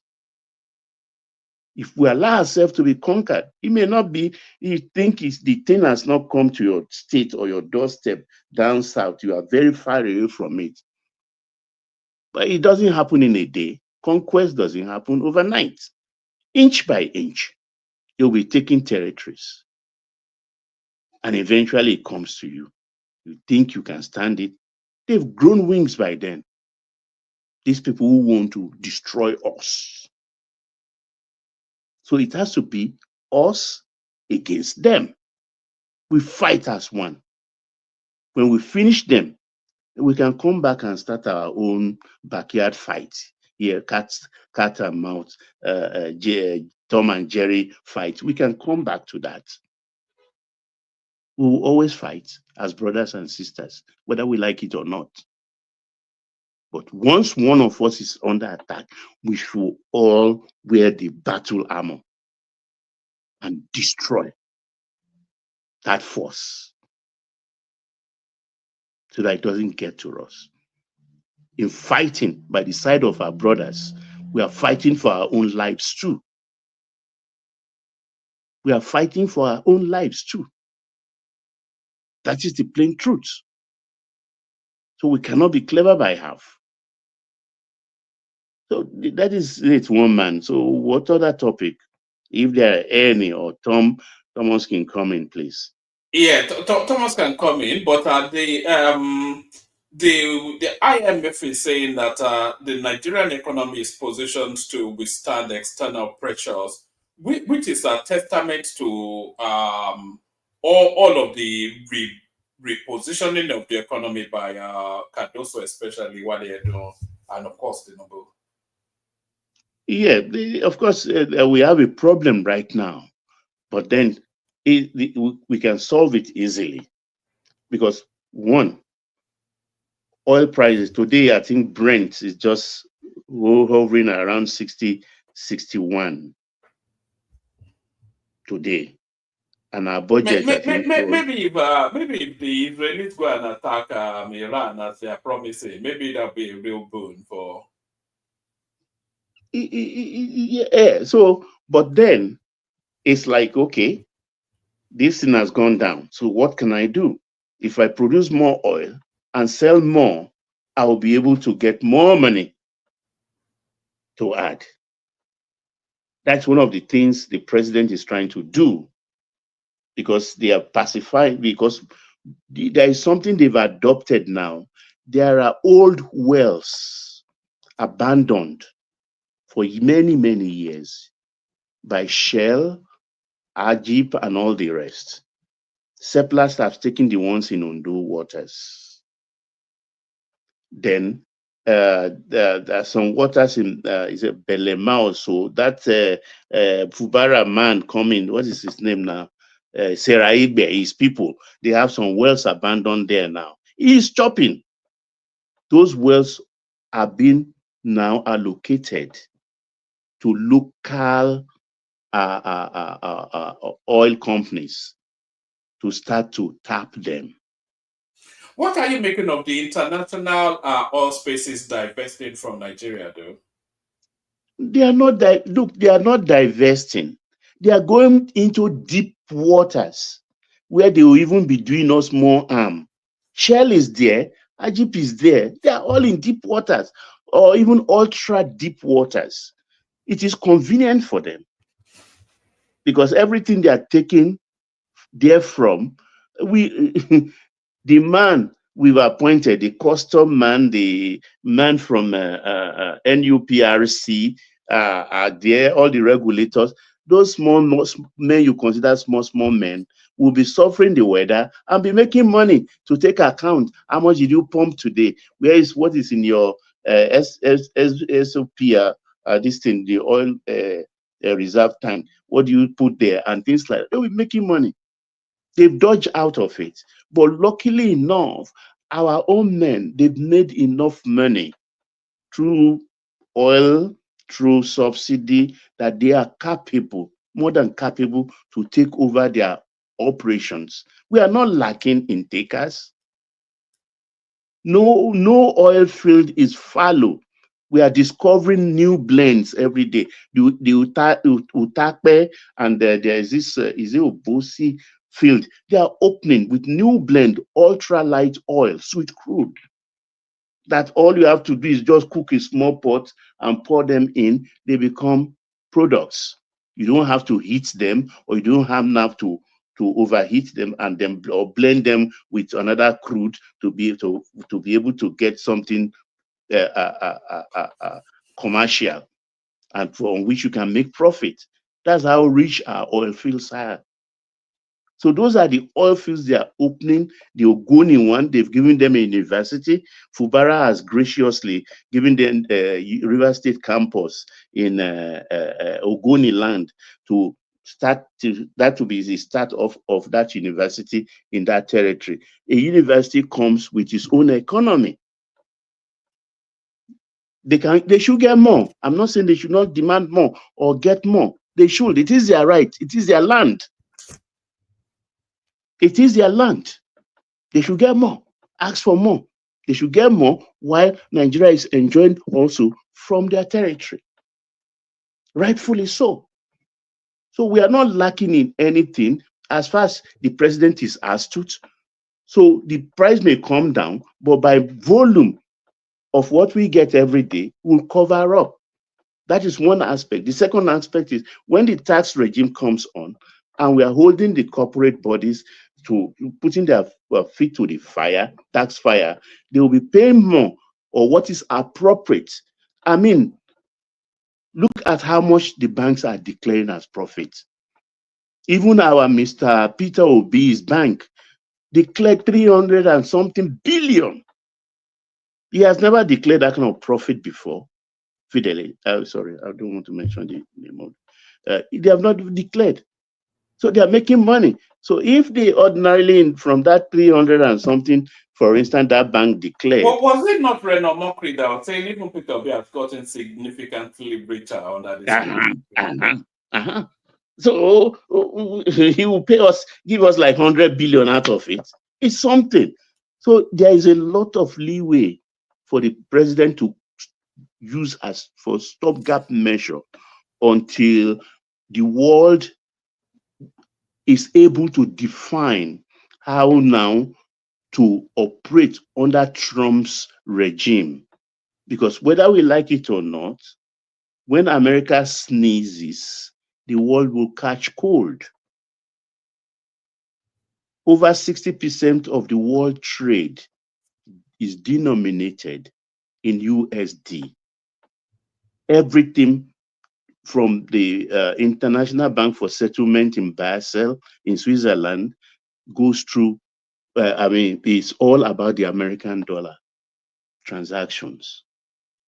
So America is the almighty. But if we now settle down to it, whatever Trump wants to do with us for 4 years, and we know how to work on it, they're fine for everybody. That's why I call it a new world economic order. Whether we like it or not, it's what is happening. Nothing lasts forever. There's a new order now. Those that are very quick to look at opportunities are the ones now making stride, while others are kicking. Have we not actually seen the beginnings of the end of the American hegemony? I don't think so. In my own reckoning, look, there is this thing, whether we like it or not, America cannot compete with China in manufacturing. Nah, China is gone. China is gone very, very far. You cannot. Even skilled labor in China alone. China is over 1 billion people. America is still under 350 million. So if America has skilled labor, it's still very small compared to skilled labor of China. And China's labor is not expensive, not highly regulated like that of a democracy like USA. So there is no way, no country, not even almighty America, can compete in manufacturing with China. China will always be up there, and China has options. China has options. They can deal with everybody. Look at even your surroundings. Look at your gadgetry. Look at the label. If they are all not 100% made in China, at least the 90% of the gadgetry you have in front of you as we speak, they are all made in China. So how do you want to compete with that kind of people? It's not possible. So America will find a way somehow and fine tune it so that they can always remain above everybody. Look at even the internet protocol, this thing. Yeah, America owns it. For every call you make in wherever you are in the world, you think you are just paying to MTN in Nigeria. America has its own commission because they own the protocol.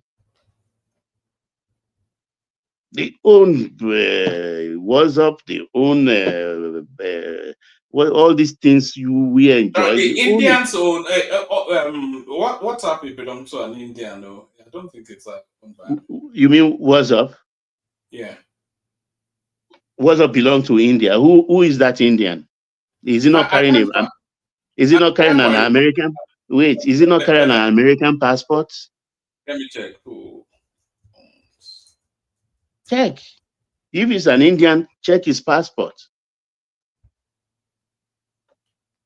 So these are the things. America will always be up there, and that is their strong suit. So they should always wear it with pride. It looks as though it's been bought by Facebook now, but okay, yeah. By my recollection, it used to belong to an Indian. I know. I didn't want to argue with you. I know Zuckerberg bought it for 17 billion or so, long time way back, and so many things. Even TikTok. Now they are twisting the arm of TikTok, and I think the Amazon guy is the person that, of course, is designated to buy it up. So if Amazon pick up TikTok, and what else? Yeah, go ahead, please. Sorry, Baba. Let me go to bed. I think Ola is here now. I'm feeling a bit sleepy. I'm not quite sure how much traction you have left on the. So Ola, are you there? Can you bring it home? I think it's just you, Baba, Thomas Papley there. Ola. Okay, I'll be relieved to have Ola around. Ola, are you there? I did. Oh yeah, carry on from me. My throat is dry, I beg. Yeah, Ola. Jeba lo should cover me short it out. To me, mi ò mà lè jẹ́ ká wá lù mí báyìí tí bá sọ̀rọ̀. You win your epic battle with Mike. You Honestly, know, I want to go and put more microphone. I want to go and put was more microphone in unbelievable. my mouth. Actually, let me play you this clip. You know, when I was watching it back, let me play you this clip. Remember when we were explaining to him that Bala Mohammed said Nigeria belongs to the Fulani, that every Fulani is a Nigerian, and he couldn't quite grasp that. And this is what the guy said. In the tradition of the Fulani man that attracts the pressure from all over the If I understand it, does that mean that those Fulani men who are maybe domiciled in other countries who move around, they can come into the country and this plan will accommodate them as well? Yes, that's what we want to do. Why should federal government use resources for this country to accommodate Fulani men who are not Nigerians? You see, as I said, we are already accommodating them. Do you delineate and then really know who is not a Fulani man from Nigeria? They are all Nigerians because I said their identity, their own citizenship is Nigerian, even though we have relations all over the world, all over Africa. And so, presumably they are Nigerians. I think you get me. That is the misunderstanding. They move from one place to the other, and they have relations, kith and kins in all the parts of the country, and even outside the country. So that is why our own population is fluid. You can certainly not say this is the population of Nigeria, of course. So there it is, right? That was what it said now. Our population is fluid. Every Fulani man is a Nigerian. That from the Sahel, that's why they can come from Chad and be slaughtering us in Benue. You know, not even not going here. You know, one thing I've come to like. He just couldn't get it. He didn't understand the space, and he just kept on again. I couldn't quite believe it. Yeah, no, we are unfortunately we have so many people that don't really understand that because you know one thing I've noticed, Ola. You know, I thought when we gathered here, we try to involve a conversation and develop a topic, but it looks as though some people actually, maybe even you sometimes, they come in to argue to win rather than to develop a conversation. You know. I think some people think they think we're picking winners here. They want to win. They are an argument rather than develop a. No, in reality, when I come out, it's not for me to come out and win, but it's only that when I feel that. But Mike especially, he thinks it's a battle he thinks we're picking winners. He wants to win. No, I know. You know, for someone that. You know, I had to, he pushed me to the limit that day that I just had to tell the story of his life that a kid that they were telling me. I had to tell you because he pushed me to the point of telling me that a kid that graduated to 2016, you were in my field. The same field that I've been practicing since 2007. I did electrical up to 2003 before I moved to IT. And someone is telling me that I have low IQ, he can't understand the type of school I went.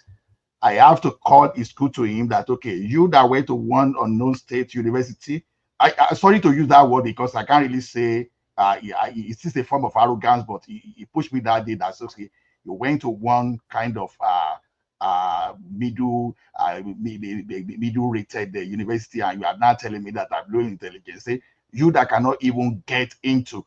Maybe I even overrated him that you cannot even get into PhD class, and you are telling someone that is low intelligence. So there is some kind of argument when you argue, you have to show some kind of respect.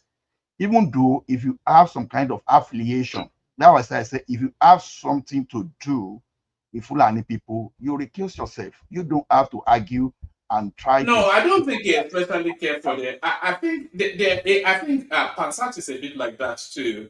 There are a certain type of people that they are contrarians. They they feel that they have to take a contrary view to the what seems to be the consensus view, because then that will maintain their steez or whatever, you know. It's just a contrarian. He likes to go the opposite way, just to show that you know, it's not sometimes you can just to show that it's argue. not group thinking or whatever. You can have hot argument without insulting people. You know, he is the first person that insulted me on this platform. And as a matter of fact, because of him, I decided that, okay, anybody that insulted me, I will go match for match, no more gentleman. I did gentleman for 3 years. And since that time, I said, no more gentleman. I will behave like Ido, this guy, Frank Edo, where they want to become a millionaire. Say, look, if someone insulted you, don't just accept it, because over time the thing may be getting to you. Just hit that person back too. Fire for fire. Never allow anybody to get away with any insult. If anybody insults you, find even a heavier measure, give back to that person. Tell the person the story of his life. You know, like while he was telling me here, so I said, you forgot that you have a public profile. So when you have a public profile, you have to be very careful how you just come out. Some of us that we are saying, okay, we are not revealing ourselves publicly. We know exactly why we say so. You understand? They are not telling me. I've seen people fired after getting involved in rough fight here in Canada. Even playing at one of the stadium there, one guy just go and utter a statement, and the guy was caught on camera.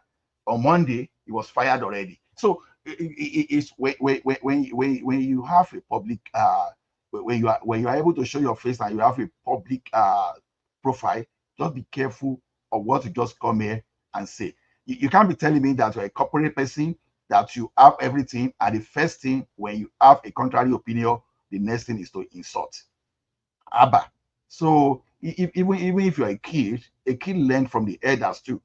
So because you have to learn before you become an elder, and you will now pass whatever you learn to others that are coming after you too. So to me, the era of gentleman is good. As a matter of fact, I will even add AP. Anybody that step with this, I will add AP. I will be giving them a. Okay, one man. You have to think about the platform now and how people perceive us. But I know he's not here to defend himself anyway. So no, of course yes, of course yes. So that's why I want to go too far. Yeah. So no, it's not limited to him only. I'm saying anybody. It doesn't matter. Anybody that tried to say you want to get at me, I will just measure. Because if you want to argue, come here and put a plain argument. Let us argue. We were talking of something serious, like even a friend of mine, Simba, that we discussed very well. When he was saying things and they say, "Oh, some Southerners are doing this," I say, "There you go." When we are talking of something serious, even the Fulani elders, they are saying the bandits, most of the people, most bandits. And the Fulani themselves, they acknowledge that they have a banditry problem now. The Sultan speaks, so I'm not quite sure why anybody should deny it on their behalf. You know? So because you know why I didn't bring that in here, just because I see the one that Sheil Sonny was talking about. So just because of the statement there, maybe the station can be flagged. That's why I don't play all those things. Because anybody that want to see this video, they can go online. If Sheil Sonny cannot know his people, if Masari, that was the Speaker of the House, number 4th man, and later the governor, if you are saying he doesn't know Fulani, himself is a Fulani. So if a Yoruba man will know Fulani more than Fulani, okay, I don't have anything to say. If you are telling me that an army chief cannot know a security, top security man in Nigeria, if you are telling me that he doesn't know Fulani, if you are telling me that the like of Danjuma doesn't know Fulani, if you are telling me that the people like Akeredolu of blessed memory, if you are telling me that he doesn't know Fulani, I don't know what to say. Because things is this, when some people will be captured, when some people, I mean, like tribe or group of people will be captured, it's just going to be because people like we can call that the people like Mole or maybe people like say that we say on a lie, and all those people that want to change narrative. That's the kind of people that will make them conquer. If Yoruba as a tribe or as a nation, we had some kind of running battle, war against these people we are talking about. We know how Oyo was destabilized before they relocated to another place. We know what happened at what they call Ogun Jalumi, when all those Fulani people, when they wanted to when they were part of those people that wanted to capture Ibadan. So this thing has always been part of our history. We know the history of these people we are talking about. And the current one we are talking about, all these current menace in the country, I'm sorry to say, APC are one of the major architects. APC members, they are major architects because they were the one that brought foreign Fulanis in attempt to force Jonathan out of power. That is how dangerous and how deadly our politician can be. That's why sometimes when we over support them, sometimes I cringe, because yeah, we can support whosoever we like, but based on policy, not based on just because I like A. I'm not supporting Tinubu because I like Tinubu. I'm just supporting Tinubu just because of what he did in Lagos and what I believe he can do. I supported Obasanjo based on what he, not just because I like him, but based on what he achieved.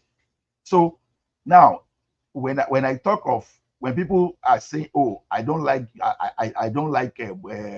Buhari," I ask people to tell me if Buhari is the only northern president. How come I like Tafawa Balewa of blessed memory, and even Amadu Bello of blessed memory? Because why is it that I like these people the way? Why not like Shagari? No, Shagari. You know, when I was still young, my papa. Ola, let me bail out. You can shut it down. I'm not quite sure if you have much left in it, the session. Maybe some Jamal will soon come later. Yeah, maybe because we don't seem to have a panel. But the super chatter is yourself, Ola. So the super chatter of the day is Ola. So that's Ola right there. So well done, Ola. Thank you, everyone. See you tomorrow. Bye bye. Hey, one man. Have a restful night, please. Permission to fall out, as they say in the army. Fall out. Sean. Thank you. Thank you, everyone. See you. So the thing is, I like Shagari. It's not like while I was growing up, you know, my papa used to give me the same clothes, you know, all this why the way he used to dress, and we used to wear Shagari cap. So I have nothing against Shagari. Yeah, the only person I have anything against is Buhari, and I'll be consistent about that. But you know, I once said it that what people said against Tafawa Balewa, honestly, it was so disgusting when someone told us that he drank 27 cups of tea. You know, I know how I no, that's not true. I don't think so. I say even exactly if that person said that Rakumi. How long did the meeting last that he has to sip 27 cups of this tea? Exactly. It's exaggeration. Exactly.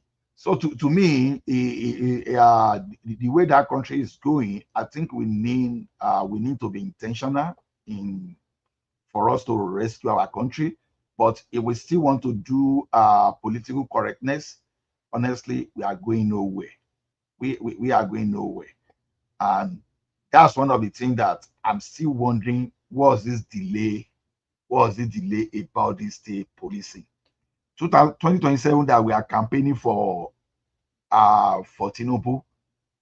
Personally, I'm not comfortable. For the Ola, sorry to interject you. For the police listing, it's the legal framework that the National Assembly will start working on as soon as they resume. You know, the legal framework is the most important leg of that policy, but that it will happen is that's a far gone conclusion. So it's just the legal framework remaining, and then it will take off. Even I'll tell you for free that already Lagos state government already has a design of what our policemen will look like. It's beautiful. Very, very beautiful. Okay. It's going to be gray on top and deep blue, navy blue down. Okay. So, but that structure, how will it be? Because one particular thing about the concern that people are be raising is that, okay, when we have that police, I know for sure they don't need to tell me that they will abuse. Even the police themselves, they will use the opportunity to abuse the people, you know. But how are they going to make sure that what's the framework like in terms of monitoring? How are they intend to monitor them? Yeah, that's why people who are steep in that, who have the knowledge, will sit down and help the National Assembly to fix it, because we need real tight legal framework. Because we will have federal police and we will have state police. After all, even in those days, we have state police, we have federal police, and we even have local government police, if you remember very well. So it worked, and then they abused it terribly.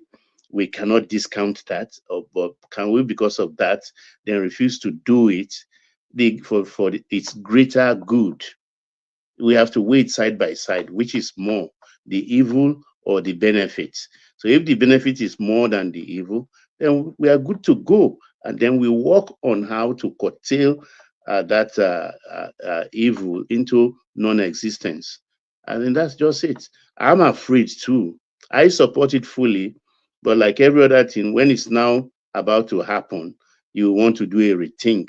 But you can't take a step, a foot backward.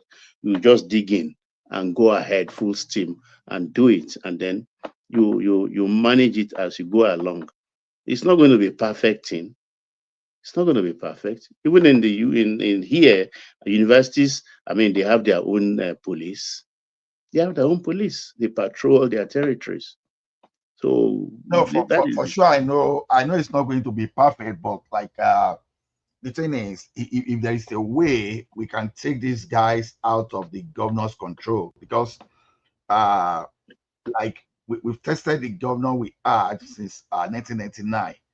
They are a special breed of governor that I can tell you for free that if we have had this governor in the 70s, honestly, Nigeria will not even be up to quarter where we are today, because those guys are just power drunk. And see, someone can be power drunk to the benefit of the people, but when you are power drunk and to the detriment of the people, is another thing. So, for example, now if you have a dictator in China now, like everybody, I want to some extent, every Chinese man will be proud of where they are today because of the type of dictator they have. But if we have the type of dictator that the aim is to destroy and to weaken us as a country, that's where the problem is. So what I'm saying in essence is this, because I've always been an advocate of putting this police under the Ministry of Justice. But then I know there are some irresponsible legal practitioners too, but then I'm still comfortable because that's kind of institution. Even not only that, if you can find a way that you have some people that I don't just know, I'm just thinking to think out of the box, that in such a way that go okay, like even tactically, the city will live, at least the one I live. One will say, okay, the mayor of the city can control the police, but the mayor of the city cannot tell the police to go and do wrong thing. The police will not even listen. They will not even listen. So I remember the last time that this Nigerian guy that was the Minister of Justice for Abata, he just picked phone and he was caught using phone around their playground. They gave him tickets, and he went ahead to say, okay, I hope you didn't do this because I'm black. The next thing, they just remove him from that position. That cannot happen in Nigeria as of today. So we just because if Tinubu is not putting state police in 2007, and everybody is like saying 2027 is guaranteed for Tinubu. For me, I'm not I don't take that. Anything Tinubu want to do now, do it during this your first time. Don't be like Jonathan, that you had a brilliant idea, you gather people for conference, and you did not implement anything out of that place. And these crooks that joined APC then, they just brought military or militant to our countries that are creating problem for us now. So I don't take, knowing what happened in that 2014, 2015, I don't trust any politician. Even though I know that Tinubu is a madman versus another madman politicians too. I know. But then, wherever two elephants fight or show strength against each other, the grass there will be the one that we suffer, will be the victim. So personally, whatever Tinubu want to do now, let him do it. Simba. What I see, Ola, about that this thing, I think they will strengthen the federal police service. If they strengthen it enough in man, weapons, and resources, they will still operate in every state.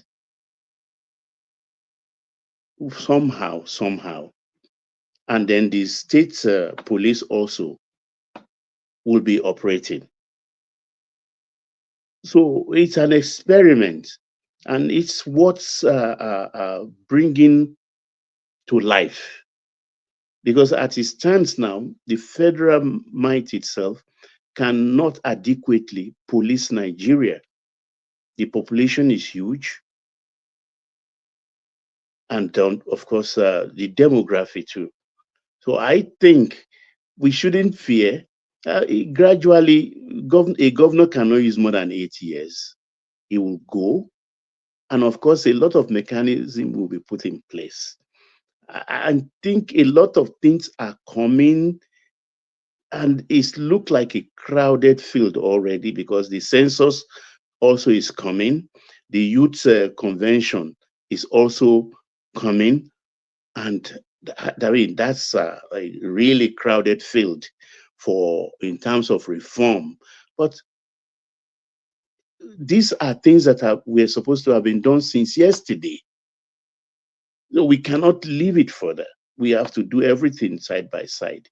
Even the correctional units service too, it's not necessarily has to be a federal thing. It has to be devolved to the state totally. Let every state run their own prison services. Let the federal also have their own prison facilities. Maybe if there are right enough issues on the plate of every governor, they will sit up and stop being wasteful. Because I heard yesterday, for instance, I think it was Mufwang, I can't pronounce that governor's name, Mufwang, that every month he receives about ₦1 billion. ₦1 billion as security votes. You know what he does? He will give to DSS maybe 20 million, give police 20 million, give civil service. I mean, Baba, good morning, yes, sir. Hey, my doctor, how are you there? Fine. Olabuni. Daniel Baba. Hey, Simba. It's like I mean, Thomas is not on ground. If you listen to the interview granted by Buala in response to what that Tunde Bakari's speech, he said it. He said some of them. Oh dear. Hey, Simba. Simba, you don't okay, can you hear me now? Okay, we can hear you now. Okay, he said that some of the governors get as much as 3 billion every month as security vote.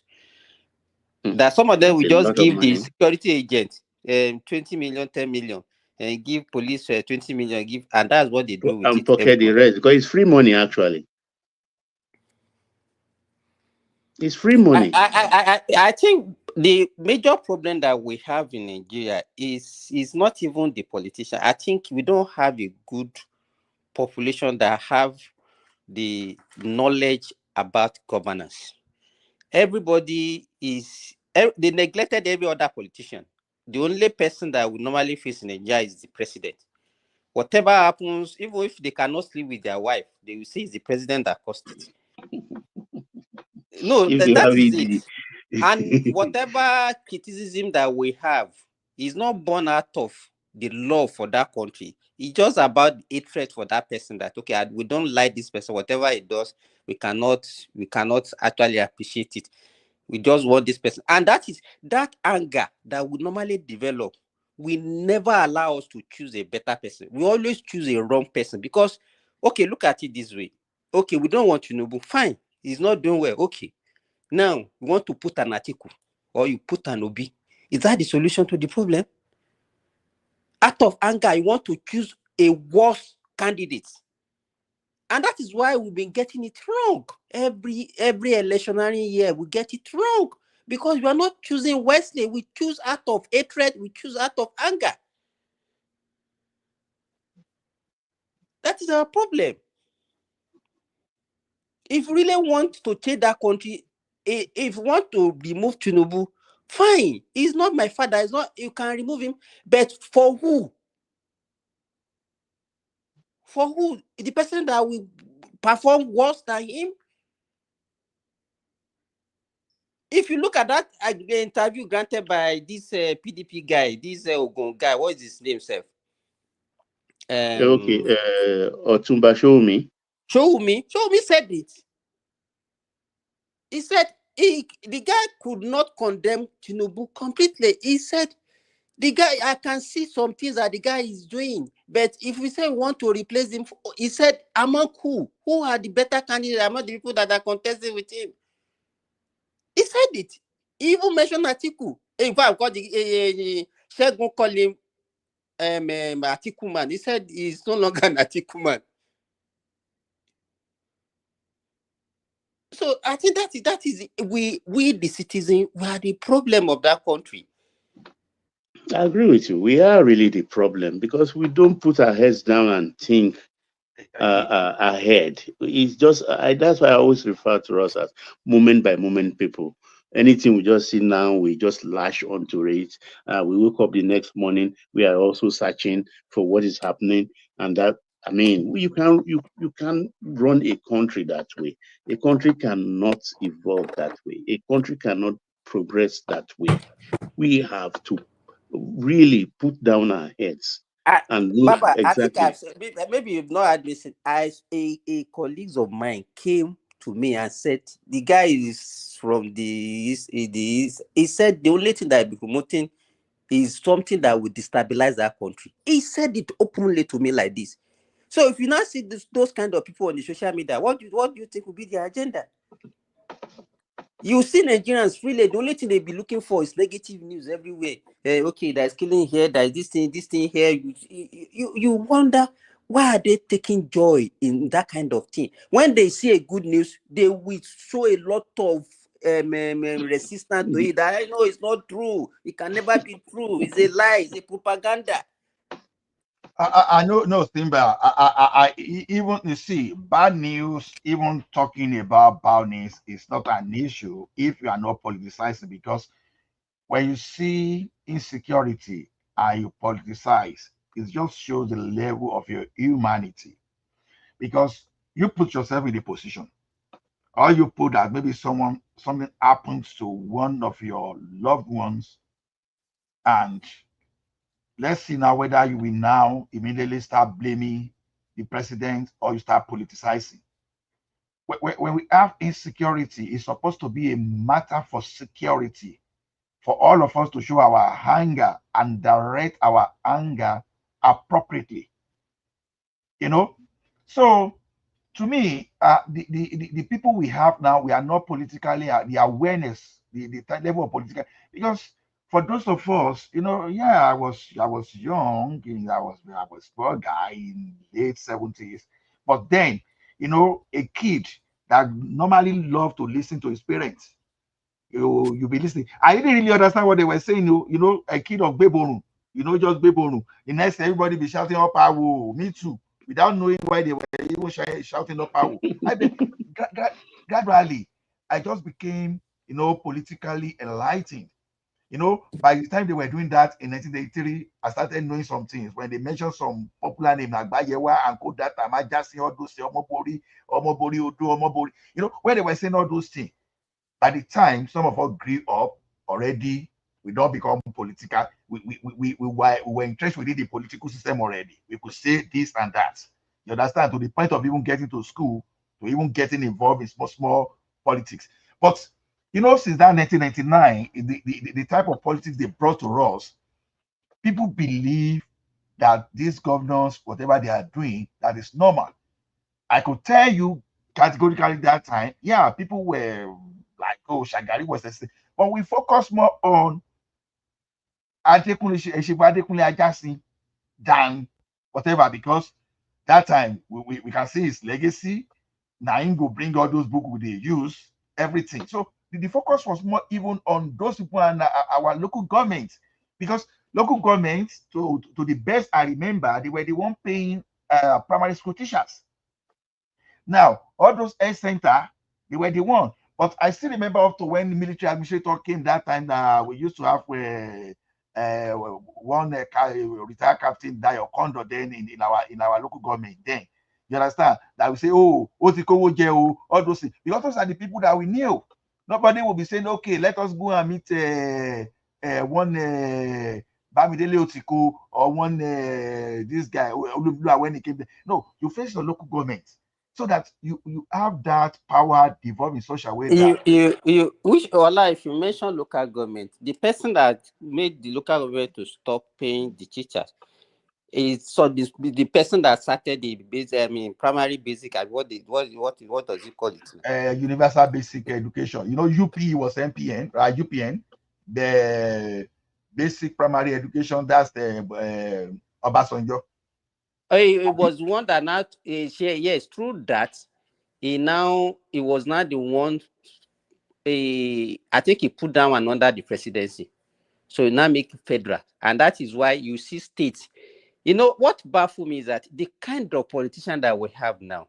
If you go to Oyo, I don't know what happened in the old Ondo state, but if the old Oyo state, which now comprises Osun and Oyo now, you cannot see any new secondary school being established. The last set of secondary schools and primary school established were by Bola Ige in between 1979 and 1983. That's all. Very correct. And even those ones now, they did not even improve on them.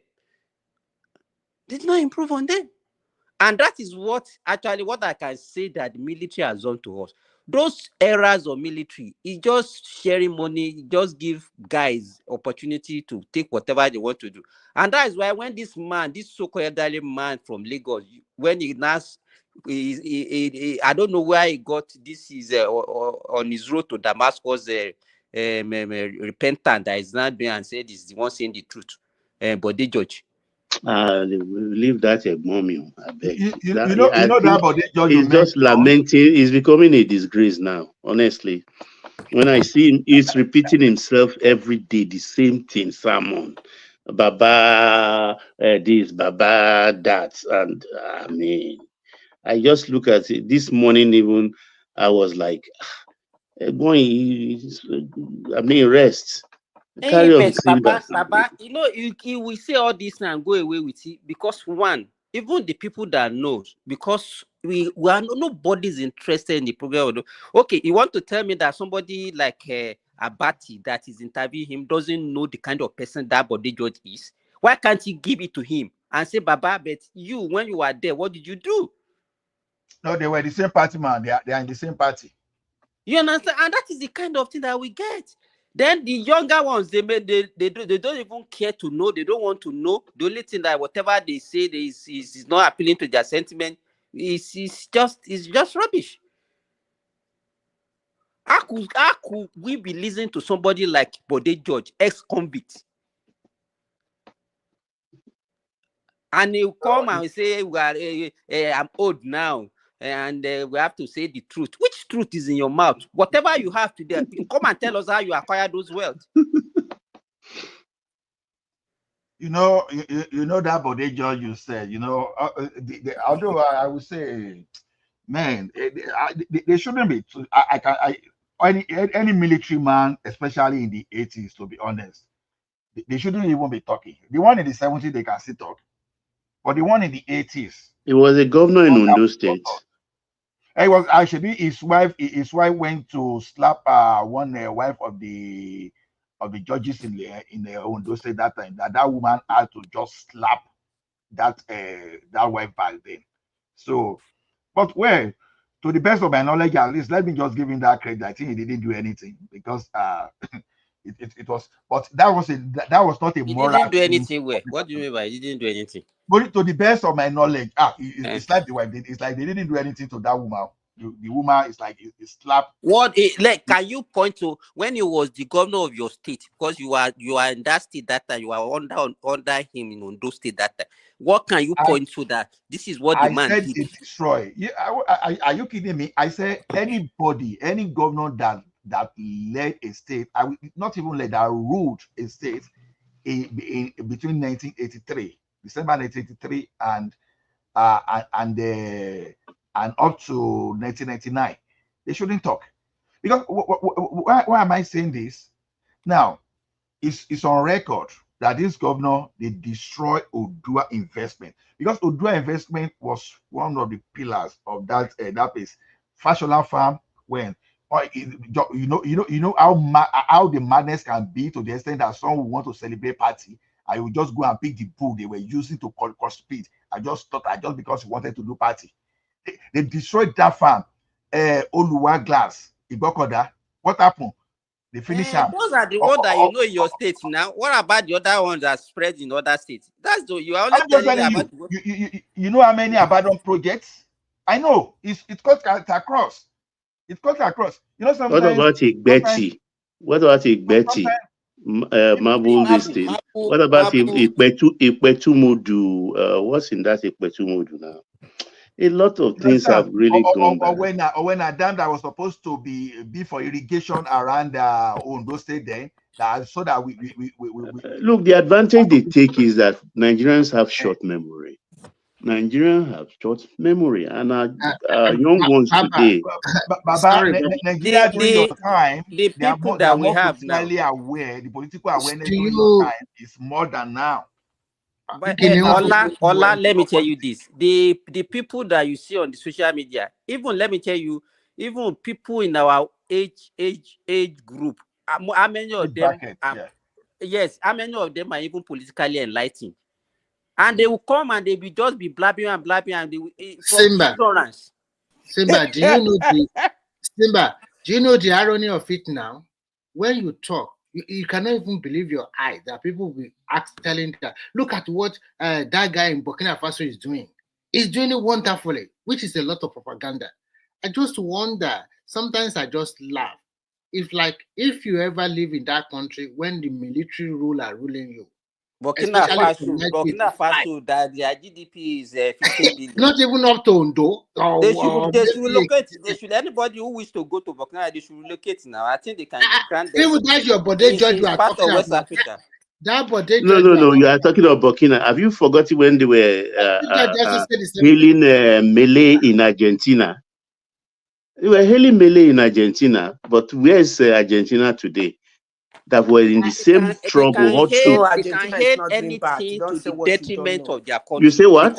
Wait, Simba, wait. Argentina is not doing badly. It's not doing badly. You don't know what is current. Listen. Wait. I will. Yes. How much are they owing now? How much were they owing in 2023? 120 something years recession. Yes, some people. He has to downsize. No. I'm talking of now. That's what I'm saying. It's you that don't know what is going on. How much is he owing today? How much is the foreign exchange? How much is the income per capita?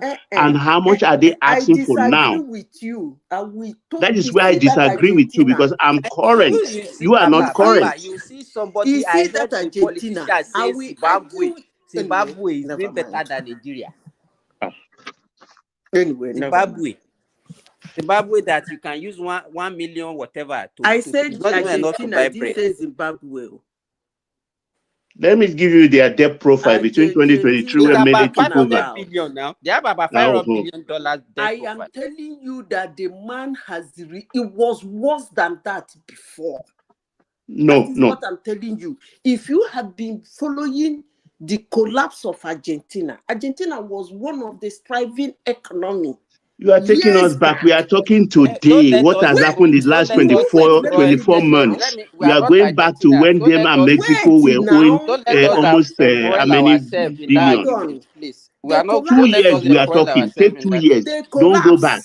They collapsed, and it was so bad. Okay, they are doing well. Yes, let's forget about it. The man has brought it at least to an extent. It's not perfect, but he has done so much to cut that economy. It was worse than that, and that was why he won the election in the first place. He has performed before he even won the election. Now, what are you saying?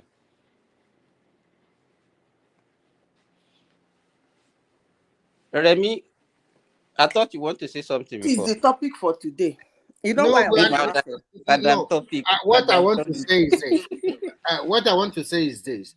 It's so low that an average Nigeria is comparing a military dictator in Burkina Faso, telling us that Burkina Faso is better than Nigeria. Sometimes most Nigerians, they don't even look at, even our progress might be slow, but what we have done in 36 states all over the years, we should appreciate what we have. Okay, let me tell you how. No, let me finish, madam. If you see other African countries, the way sometimes jealous and wish their country is better.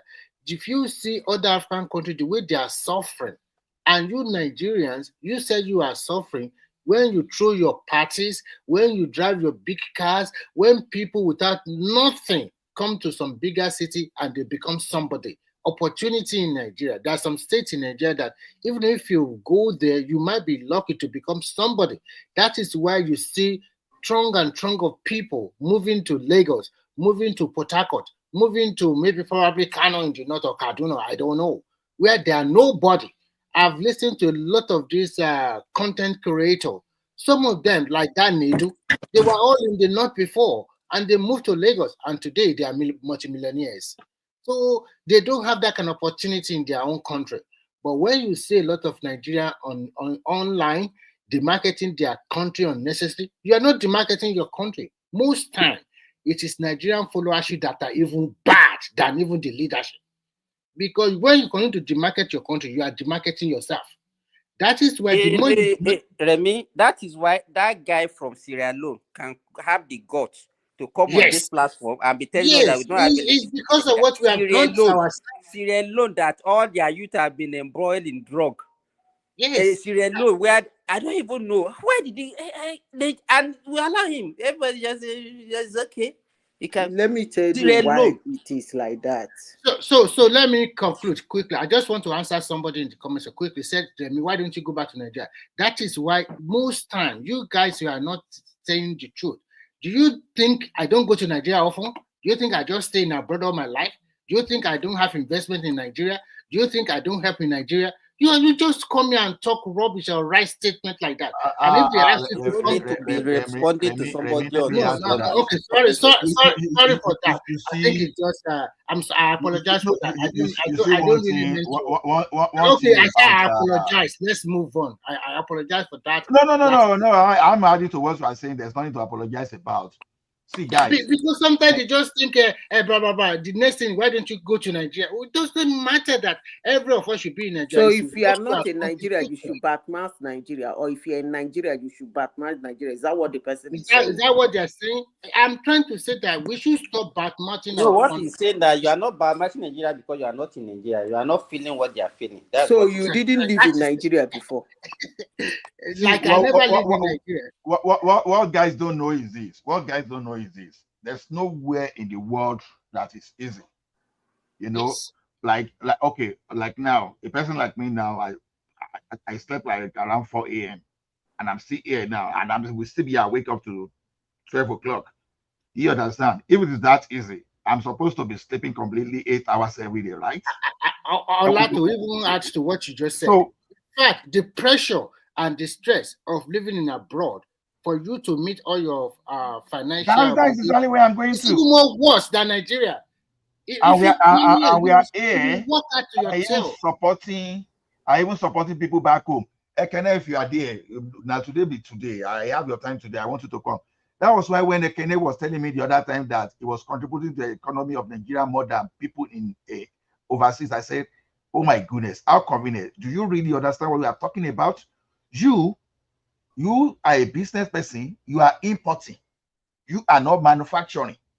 So you are giving our money to foreigners, putting pressure on our naira. What you should find a way to manufacture locally.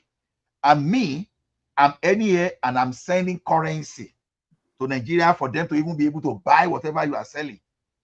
And you are saying you contribute to the economy more than me. See, when people talk to people in diaspora that, oh, why you don't come? It's like you have to sit down to try to analyze the importance of that your people. That's your brother and sister overseas that whenever you want to pay school fees, that you run to. That whenever your house rent is due, that you run to. You see, it's not as if some of them are having it easy. Some are doing Uber 247, and Uber is one of the worst jobs you can do here, because at the end of the year, you think you are making money until you do your tax. If you evade the tax, they will come back, they will get back to you like 4, 5, 6 years when you will have to even pay with interest. So what we are saying is this: it's not every little thing we say, why don't you come to Nigeria? People here, they are not finding it funny. Because now you know what it means that, okay, you rent house, you are living in house there, and you pay average of $2,000 every month. And if you are paying mortgage, you are paying probably like 2,500 to 3,000 plus. And your car, especially those people in America, North America, if you say you want to work without a car, you are wasting your time, man.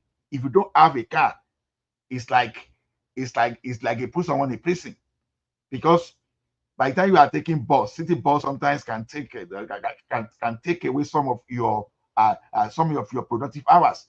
You want to drive, maybe you are working in the night, you want to drive. Know how much you are going to pay on insurance on that alone. Your house, you pay insurance. You don't escape tenement rate. You pay property tax, everything tax. And you think those people in overseas they find it easy? Ola, what is happening in Nigeria is multi-dimensional poverty. It's not that everybody is poor in that country. It's not that everybody is working dead, working in this or whatever. So at the end of the day, this is a country that if you are creative enough, you will make it there.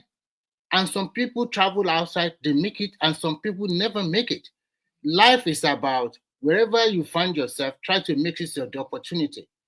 If to build our country, you are thinking it's only your leaders that will build your country, that is not the way. Everybody must everybody must contribute their own quota. If you are talking about those great countries that have developed or that have improved, it is the citizens of that country that work hard. Some even work hard, some even sacrifice. They did not even enjoy their work, what they put in there. It is their generation that is really enjoying it now. So it's not that about coming online and then demarketing your country or telling everybody all over the world we are suffering. If you are suffering, what do you expect other countries that are even suffering more than you, that they cannot even afford one meal, that does not have an opportunity to get even a job of 70,000 naira in their country? In Nigeria today, there's some job that if you are looking for, you will get it immediately. If you are looking for, hold on, Remy, in 1 second. So as the saying goes, the person whom much is given, much is expected. Is it fair to be comparing Nigeria to other countries that don't have the opportunity and the resources and the human capital that we have? You know, so when people are complaining, I think they should be. I'm not into the marketing. But when people are complaining, they should be able to complain about their situation without reprisal. And they should be free to do so. And to your question to you and Allah, which one is better? To have opportunity to work and do things in, let's say, in the foreign country, or not have opportunity at all? Okay, which one is better? Because we can claim maybe we suffer. Of course, there's nothing easy, just like I always say in the West. But at least we have opportunity. Whereby when people have no opportunity and the system works against them, which one is better? Do you know that, Prince Daddy, that even in the Western world, not everybody have opportunity to work? Some people have been looking for job for years, they could not get. They only rely on the support system, the benefit they can get from the government. And when you talk about Nigeria, the reason why I said that, apart from our leadership, the followership is also terrible. When they have find themselves in position of authority, they will even outperform the leaders in bad decision and bad policies. So it's always that I'm waiting for my own to get there. And when I get there, I will show this is our turn. I'm going to embezzle more. The orientation from the beginning is terrible. So, and we need to work on that orientation. And if you really want your country, let me quickly finish. If you want your country to be a better country, I'm sorry, we have to enforce some form of discipline. Because if we continue to just follow all this Western democracy 100, it's not going to work. Because we are totally different people with different. Okay, before you run away with that, you hold on. Before you run away with that, Remy, hold on. Before you guys run away with that. You can add this to this. One second. You can add this to it. You always get to talk about the followership also need to be this and that, but the followership can only follow the path that's created for them already by those people there. So I'm not to blaming the followership. If we have a system in place that the followership can follow, trust me, the Nigerians, a lot of people, not everyone of course, but a lot of people follow that step, that path. We don't have it. I'm not into blaming the citizens for the bad, for what is going on in the country. No, if you have good leadership, the people will follow. Yeah, see, Prince Daddy, why the thing I think I agree with most of what you said. The thing I was addressing the other time that looked like as if I'm blaming people was when people at home, probably they are not even at home, maybe they are in another country pretending to be in Nigeria. They are saying, why don't you go to Nigeria if you think things are easy? Those are the people I'm addressing that. You don't have to always descend to that. Let's stay on topic. Because you need to appreciate the impact of those people overseas too, back home. If everybody keep their money and they're not sending money back home, I'm telling you, Nigeria will not even be surviving now. So that said, you want to say whether there is opportunity, there are opportunities in Nigeria. Yes, there are opportunities in Nigeria because where you have needs, when you have the economy not saturated, that's where there are opportunity. The economy, it is easier to be creative in Nigeria than to be creative here. Because everything you want to think about creativity there, it has been taken. All you just need here is to take what they are doing here, just go and replicate back in Nigeria what they don't have. But now that is just said and done, right? Don't run away with that. It's not as easy as I'm not running away with that. You heard my clause. Hold on. There's one thing to have opportunity. There's one thing to be creative, and there's one thing to have the environment that nurtures creativity. Okay. That is I can agree that Nigerians are creative, but at the same time, our system is not as friendly, I would say, compared to the West, at least in America and Canada, I would say. No, see my point. You understand? You are a Christian. They say faith cometh by hearing, and by hearing the word of God. So by the time you keep preaching, you understand someone will have faith, right? Now, Yoruba will say, koko, la rofa aditi. That means that if someone that doesn't hear very well, by the time you keep repeating the same thing over and over and over, the person will understand. What brought this type of narrative is that for people to say, to know that they have some kind of opportunity around them, you need to keep telling them something that will cheer them up. You need, because see, it is not everybody that can realize opportunity. I can tell you, personally, I've been one of them in the past. Maybe probably I'm even one of them. I agree with you totally on that. So that is why we are the business of government. That is why government is needed. And that is why government put money into research. you do a lot of research. When you see countries funding research, it's just because they are doing that to develop future opportunity. But as Nigeria it is today, I tell you, because of the needs in Nigeria, our needs is serious. Number one, we don't have electricity, we don't have clean water, but our manufacturing output still very low. Our abattoir services, and the services generally, we are still not where we are supposed to be. Now, it takes someone that is able to But you see, look. all those problems you just mentioned a lot. If you ask me, 90%, 80%, I will attribute to the government, not the people necessarily. Yeah, no. What I'm saying is this: government need to keep educating people and need to keep pumping money. Okay, here now, if you are just incorporated, I mean incorporated, you are a contractor that you use your incorporated company just to work for a company. If you want to have access to some grants, maybe you have something to do that you can convince the government can give you as much as 500,000 just to go and do something. If along the line, if the money goes bad, in some cases, as long as you look at, okay, you do this thing the right way, the worst that can happen sometimes is that maybe they don't give you money next time. You won't go jail because of it, except that person just went into that thing with criminal intent. But the thing is, government keep encouraging entrepreneurship, keep encouraging people to be on their feet and do things. That is why if you're out of job here, the first thing government will look for some people that will retrain and push you back. Where they are retraining you, they keep introducing opportunities to you. So when people sit down at home in Nigeria looking to get the next government job, the opportunity may be right in front of them. They will not recognize. You need someone to teach them, to wake them up that, look, there are jobs. It's just like they will make one proverb that a day that horse, we know that small rope they used to tie it down. It's saying that if a horse will just move, that you put that thing, that's the day that we have freedom. The day you have the right information, people that are shaking ground in Nigeria today, they have the right information. So people are creative, but sometimes you need proper education to be. So the lack of creativity or the lack of seeing opportunity is not limited to people back at home. In fact, ASF, we can say we even suffer more than that because everything is okay. We are supposed to reason properly, but it's not always. So that's why we need to have some kind of training sometimes to identify opportunities. So who are those people pushing for that?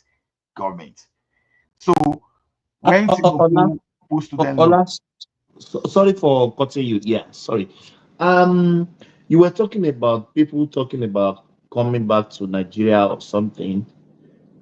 I can say preferably many people that even change their life back to abroad, their first 2 or 3 years thereabout, they can't even find their bearing. Some people has to diversify.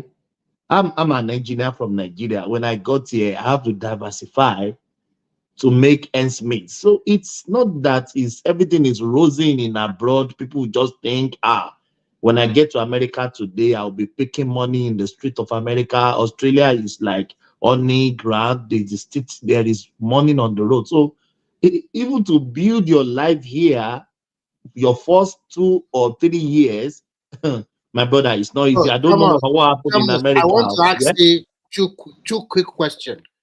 You said 2 or 3 years for you to stabilize. Now, after that 2 or 3 years, if you look at the pool of people that come along with you, if you put them into percentage, how many of them were successful that you can say, it is 100% successful? It takes some people 5 years. So there are few. Why do I even make that? What do I make like? Because I'm an engineer from Nigeria. I have some handiwork. That's what is stabilizing me back here. It's not that easy. My second question to you is that because you are a Nigerian and you think your country is bad, does that mean it give you 100% guarantee to go all over the internet, all over and start demarketing your country. It's the worst country. Nothing happened there. The people there are terrible. Does that give you that authority or mandate you? The best thing you can do. Remy, there is nothing that happened in Nigeria that will demarket my country. Mm-hmm. We will talk about it, we will find solution about it, and we'll move on. Because people coming on the internet, African talking about Nigerians, their country is even worse than Nigeria. So Nigeria is still your country, whatever the case may be. We may be facing some challenges, fine. We will get over it, then we'll move on. Your country is still your country. If I own America, if you own Finland citizen today, Nigeria is still your country. Americans, Nigerians, Americans, if you have American passport today, my sister have American citizen, but it's been in Nigeria 4 months now. Home is still home. Go on, my Ola. Sorry for cutting you, Ola. Okay, let me chime in before Light takes over. Yeah, go on. Please, Daddy, how are you, my brother? No, of course, this is no, this no be Ola show. One second, Ola. Everybody.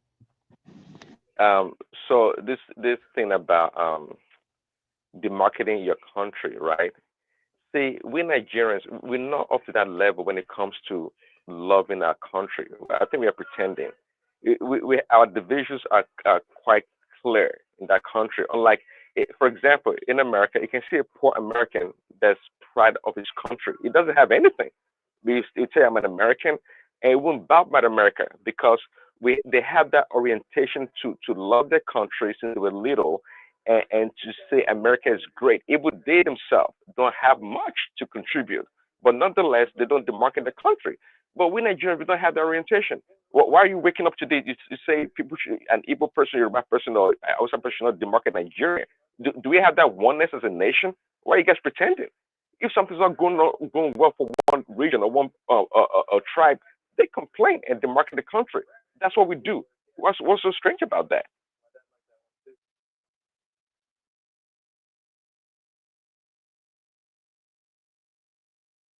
Okay, Thomas is not there. So the thing is, like I said, it's all about education. You know, it's all about education. It's to me, people will always talk.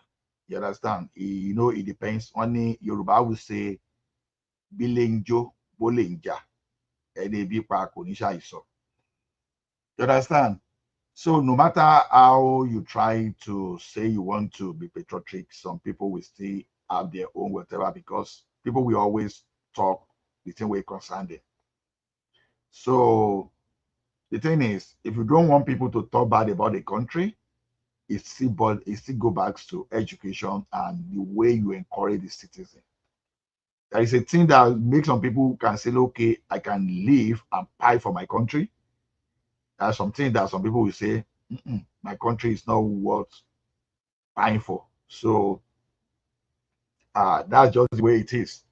Because not when you see your leaders that are supposed to be the custodian of keeping the country, you know, going forward, but they are the one wrecking the country. You know, some of these leaders now that you see today now, if they are no more, I bet you even some of the family, they can't even know where they start the stolen, where they are keeping the stolen fund. You know, even Abacha, after many years, was still bringing money to Nigeria. Probably we've not even discovered half of what Abacha stole from Nigeria. So those are the kind of situation that makes people angry about the country. So, you know, you can't see someone now. I don't know. You can't see something not going right. Don't expect some people to speak. Of course, some people will speak, but don't just speak for this. Don't just speak for the sake of speaking. That's another thing. Yeah. Remy wants the people to. You just said you used the word destabilize. That our leaders destabilize the country. But Remy wants the people, the citizens, to be more committed to the country than our leaders. I don't buy that. I mean, I don't buy it. I think the leaders need to show more examples and be more committed. Okay, for the people to follow. Okay, that's what I say. Yeah, like okay, like when we used to have our politics right in Nigeria, without even telling you, everybody was ready to defend the country when Awolowo was there, when some other leaders were there. Everybody were like, but like I said, the type of leaders we have today, we just have the wrong one because things went wrong starting from that 1999. Not that things were not wrong before, but that our democracy since 1999. Although it has lasted more than any, but then I think we got a lot of things wrong because for it to last, that is why we demolish all those structures. You know, Today, many people in Lagos, in reality, do you really know that they don't have business in Lagos? They don't have.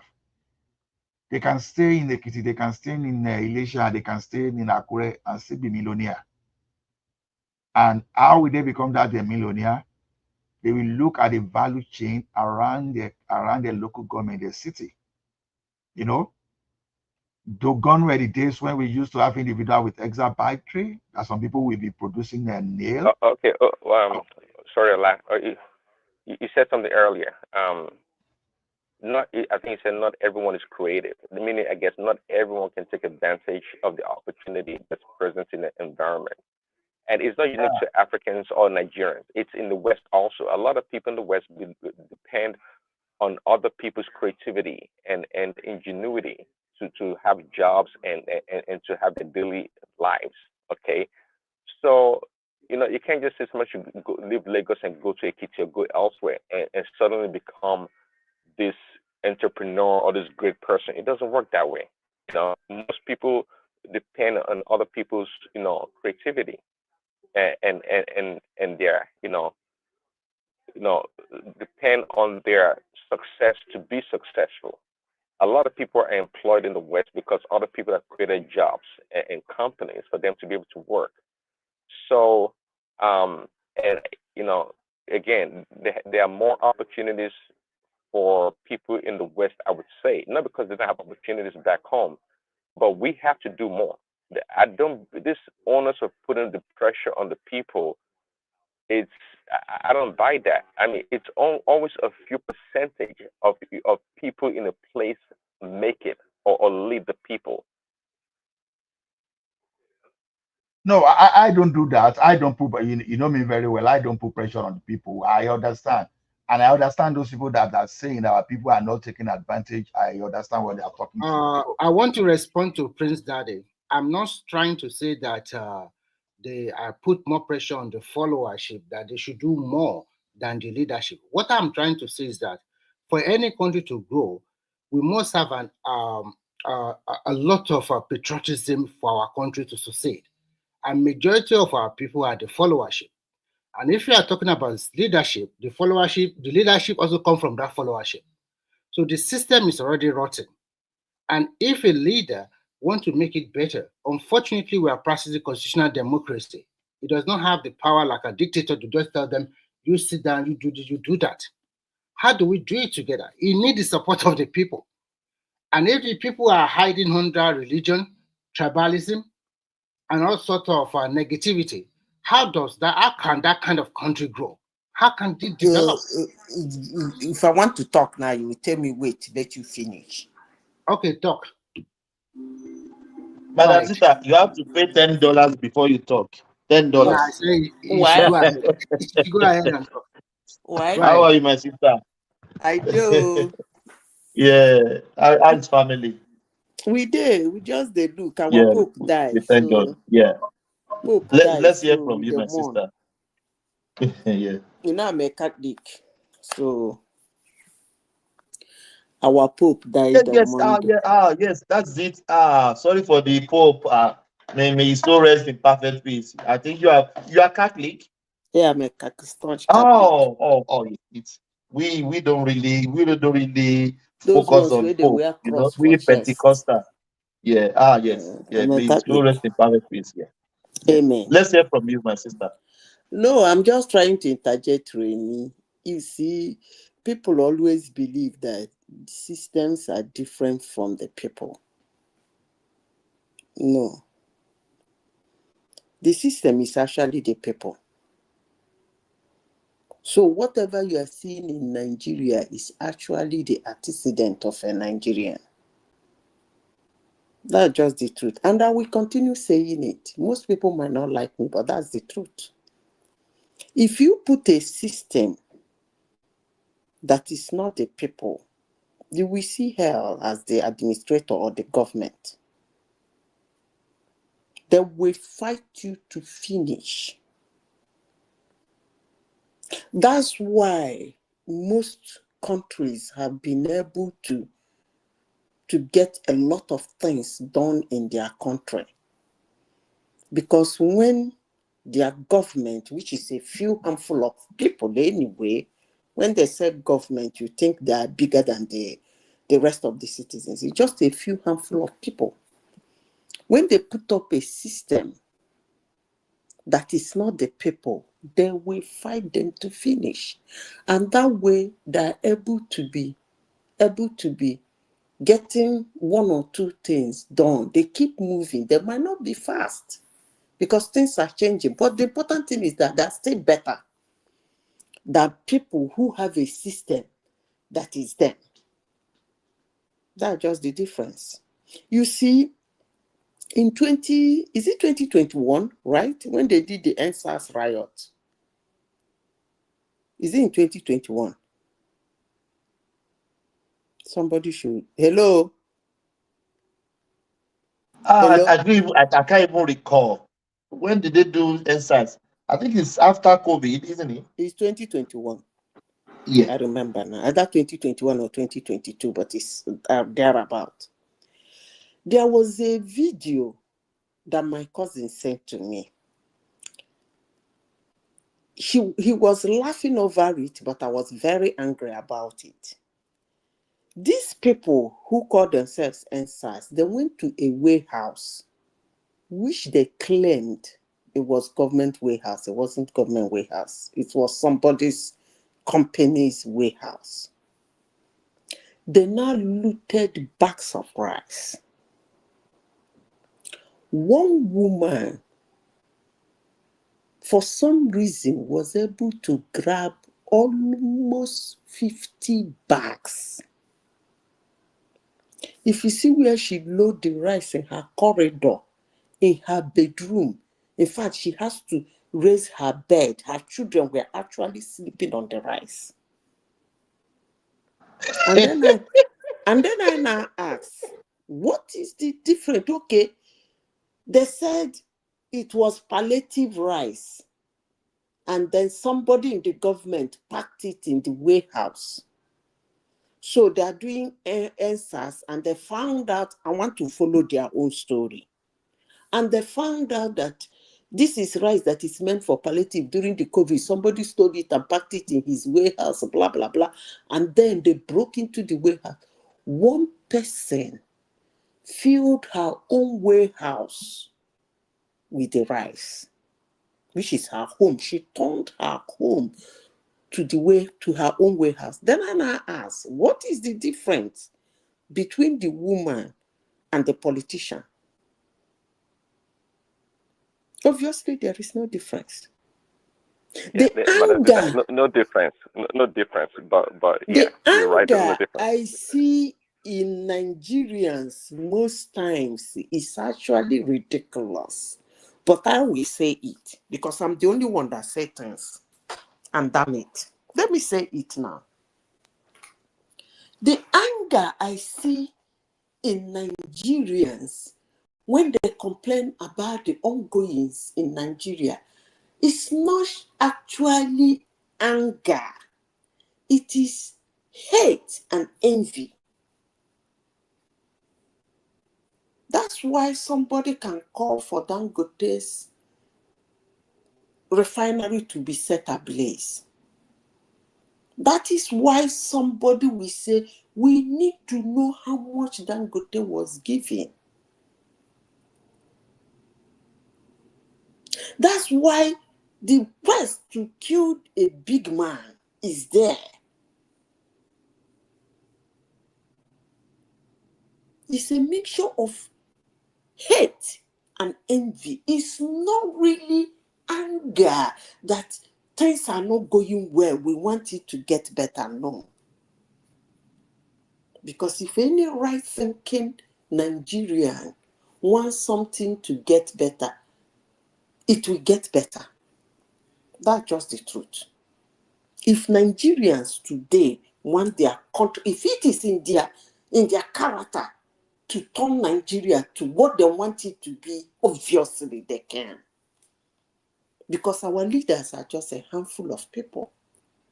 Now, most times in Nigeria, you find yourself that most Nigerians, what they do is they're waiting for them to get to their turn.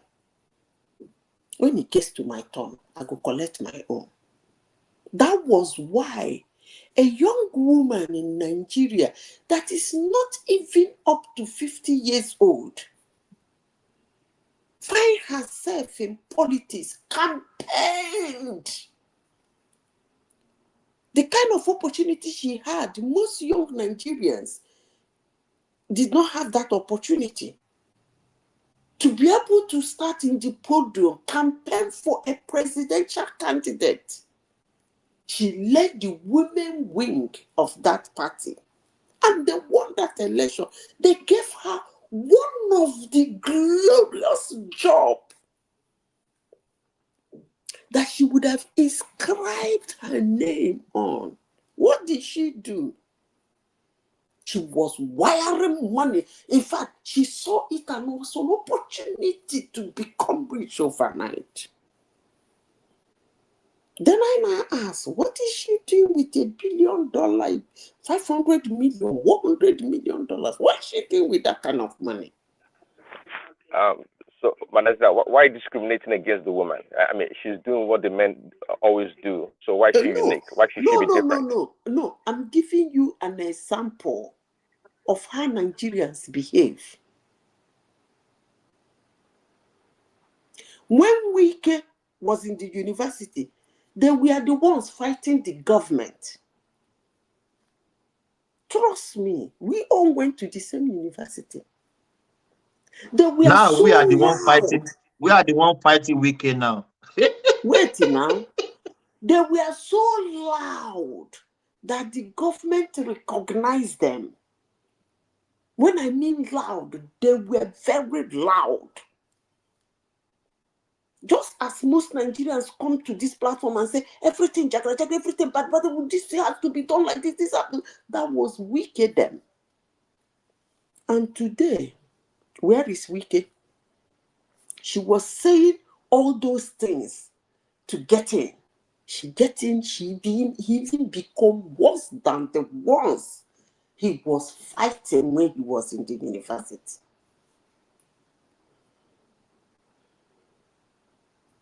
I mean, I don't see anything different from Nigerian system and Nigerians. They can abuse me for all I care. I have given several examples here on several locations. I've given an example of what happened in my office. I kept quiet because I was a Nigerian.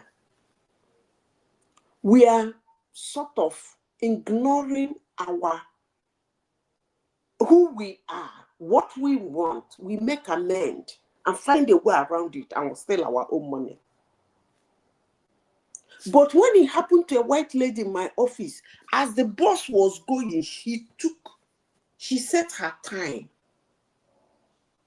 Not only that, she was videoing the boss, the time was running, she took the plate number, she wrote. The first complaint, nobody answered her. Second complaint, nobody answered her. Third complaint, nobody. And when she read, they decided to start investigation. And when I met her, I said, you were so forceful about this thing. You wouldn't. She said, that's the way they behave. That is my nature. That's what she said. That it has happened to her, that's okay. That she's not agitating for the bus driver to be fired. But what she's saying, she doesn't want it to happen to another person. It's going to end with her. So she fought. But I couldn't fight. Not that I can't fight, but I come from a system which is me, where when something happens, I find a way around it. As the boss moved that day, what I did was I look like this. Lo and behold, see my GM with his driver. I said, GM, please, can I hitchhike with you to the car park? He said, sure, Zita, come in. And I told him what happened. He said, yeah, those bus drivers, sometimes they can be annoying. He took me he drove me, instead of driving home, he went around the building and took me to where we used to park our car. I jumped into my car and drove away. And then it happened to this white lady. Instead of her hitchhiking with another car of a big man that will take her around and take her to the car, she went back into the office, downloaded everything in her phone, and started immediately to campaign against such situation from happening. So when they say system, make the system work. What is system? The system is you. If you don't want it, it won't even exist in the first place. Trust me. More especially in a place where it is just us. So I don't know what people, I don't know. When they said, you are right. Let me just set an example for you. My own elder sister, the firstborn of my house, we're planning some trip to like some Europe country.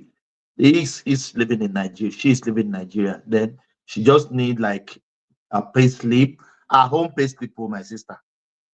Nigeria, I don't know.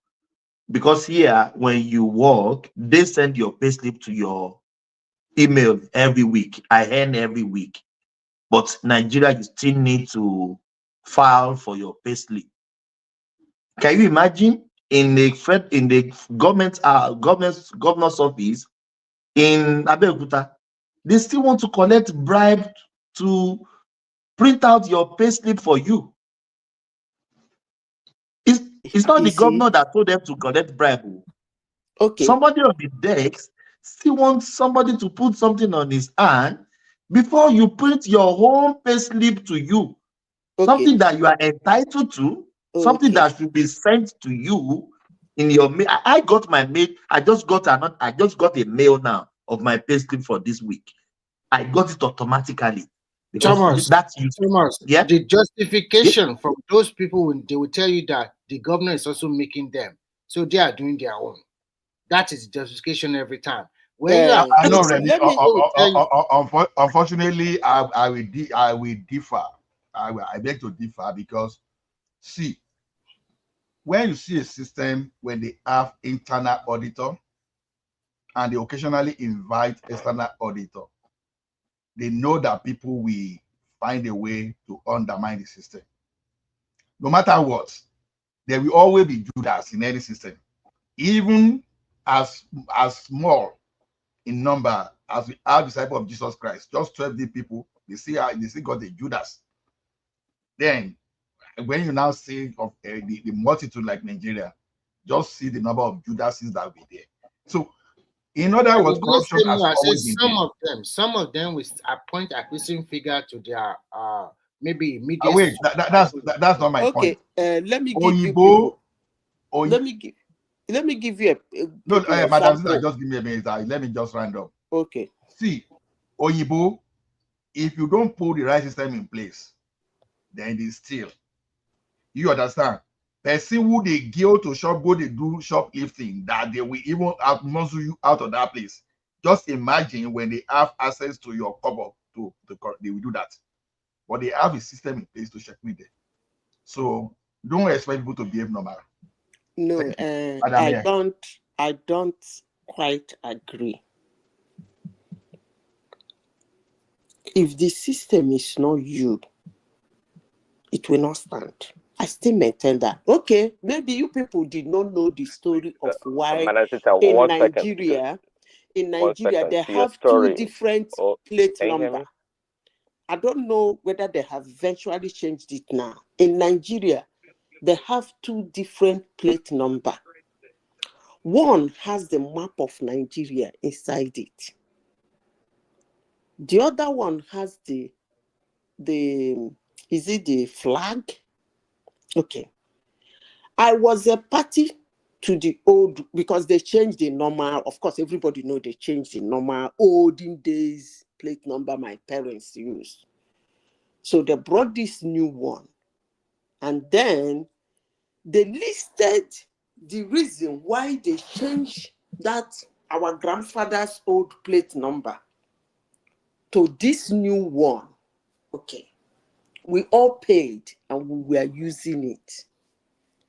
After 2 years, there was one guy that did law, I think in the UK, and came in Nigeria, did the law school, did everything, and was called to bar. Nobody followed this story. That's why I said most people speak, they don't know what they're talking about. This man took this simple thing that every Nigerian ignored, because he schooled abroad and he lived abroad and decided to return to Nigeria.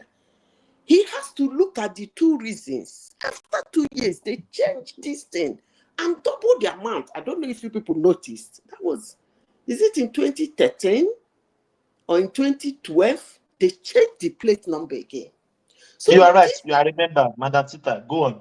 I remember. This meticulous lawyer picked the two reasons they gave, that the ship, whatever, that this one is coded, whatever, anywhere in Nigeria you are, the moment the police see the number. So they listed the same thing they listed for the one they just changed into. This man took them to court. He lost. He followed the matter to Supreme Court of Nigeria, that most Nigerians said there is no justice. Lo and behold, that guy won that case. Based on that, till I left Nigeria, those two plate numbers were existing side by side. They are still existing till now, Madam Sita. For those who bought new cars, can go ahead and register with the new one. For those who are still using their 10 years old car or 15 years old car, the other plate number is still there. No more police harassment. Just one Nigeria. Just one meticulous Nigeria did that. I've forgotten the name of the lawyer. He was like curious. What is new? What most Nigerians don't do. Because their concern is not actually concern, as I said before. It's a mixture of hate and envy. Because if your concern is actually concern, you will listen very well, monitor the situation, see where the loophole is, so that when you fight, you win. It's not all about talking blah, blah, blah, blah, blah, blah. This guy wanted to know what is the difference. Simple question. Why do I have to abandon a 2-year-old plate number? I'm still using my car. What is the difference? He picked the rule, this yes, this yes. This. So what is new? As at that point, over close to hundreds of thousands of Nigerians are queuing up, struggling, paying, bribing their way to get the new plate number so that police will stop harassing them. And the federal road safety, or whatever they call them, will stop embarrassing them or deducting money from them. But this one lawyer sat down, went to the first court, he lost. He's now taking it. He pushed that court, go and check the case up to Supreme Court. This is a global platform. But that man is not a hero in Nigeria. Nobody remembered him. And I'm sure most Nigerians did not know why those two plate numbers are existing side by side. Because those kind of people don't make history. Madam Zita, exactly what we just said is why I said at the end of the day, what that guy did was implemented, and we get the benefit. You see one thing like the like of Femi Falana, Gani Fawemi, they won a lot of cases today that they will follow. Police will have no business staying on the road. The thing is this, I keep He said that believing what? that He said those ones are what? I said Gani Fawemi and Femi Falana, they won many cases. That which case did Falana, this one that is running his mouth, that is a political thought? Which case has he won? Where's political thought? The one that comes to Channels TV and going about from one to even ran to Uganda. Is he not the one that, what do you call Madam, it? Whatever that ran to that guy is Uganda a that tout. said he wants That to You know, overthrow AI for let Ola is also from Ekiti State, so don't expect any political lawyer. Yeah, That guy is you cannot compare Falana with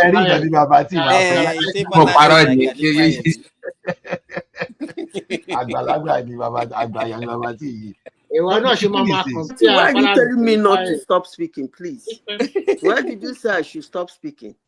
Who says so? I mean Babati. I didn't say. I said don't expect Ola to agree because they're both. I think we should just go back to the topic. Thomas should tell us. So the thing is this, Madam Zita. These are the kind of people you call your hero, right? I agree, but no, Gani Fawemi was perfect. Cool down, Remy.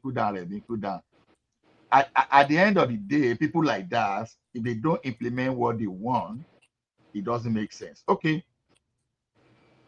Gani Fawemi and Falana, they won the case. I think either of them, I don't remember. That the magistrates, all those judges, they should be moving around the detention center and look as the DPO, all those people in all those police stations, to say, okay, bring the files of those people in detention, so that those people that have no business staying there, they can just release them and go. If you start doing things like that in Nigeria today, police will not be motivated going to the road or carry one yao buses around to be carrying people and be detaining people. And in some cases, many people find themselves in jail for a very long time for doing nothing. So if you put a system in place that we go and make sure that nobody is staying in that detention center, police will not be encouraged to start with. And once you discourage some people from doing it, the few ones that don't want to listen, they can easily be fished out. Other suggestion that I know that can work for a person like Nigeria, because unfortunately some Nigerians say, I'm thinking like an American, say you can't be more you can't be more gangsters, you can't be more ruthless when it comes to gun crime than Americans. Police Nigeria, they don't have business in pickup. You can give them armor personnel carrier to stay inside, or you give individual vehicle to stay in such a way that it will take you time to pull out your rifle to the point that you can find a way to monitor them instead of doing roadblock.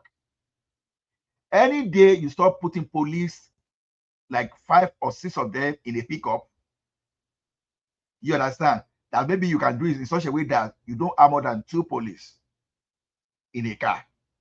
When you start doing that, the story of roadblock and all those kind of accidental discharge in court, you understand, we start getting reduced. Let me tell you, Allah. Let me tell you. Hold on, I'd like to make a comment too. You guys you guys are long-winded talkers. In Nigeria,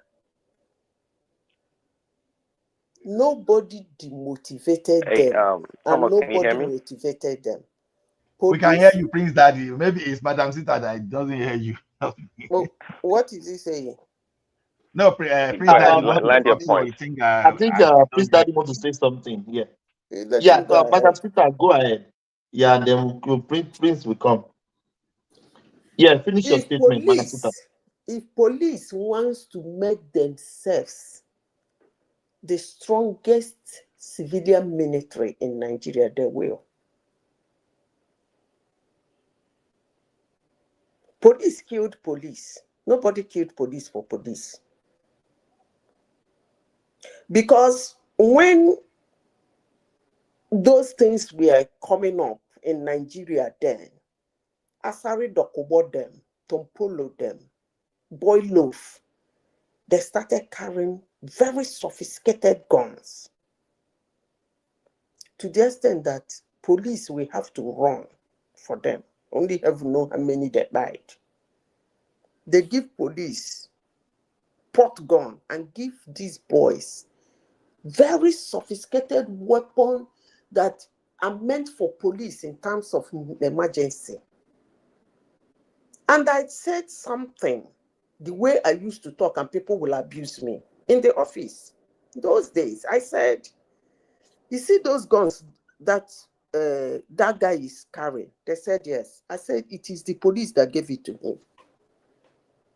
They almost mobbed me that day. I told them that, look, there are some guns you cannot purchase as an individual. It's under the international law and jurisprudence. You can't. And when they reconciled with the government and they started returning those guns, some of them were returning those guns. Some of my colleagues in the office came back 4 years after to apologize to me because those were the government guns. So what am I saying in essence? The system is the people. If the system is not the people, it can never stand.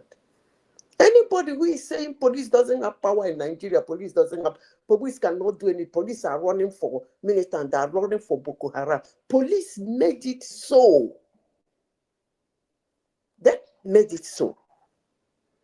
If they don't want it that way, those boys go see Chege. Because those guns they are carrying is not meant for individuals. Go and do your research. You can purchase it. Most of them, even in the United States, where they said you will have the right to purchase guns, some individuals in the United States cannot be given such a gun. They can't buy it. But those ragtags in the north and in the south, running around like hele chicken, killing people, they have those guns. How did they get it? No Nigerian is asking that question. Next person, please.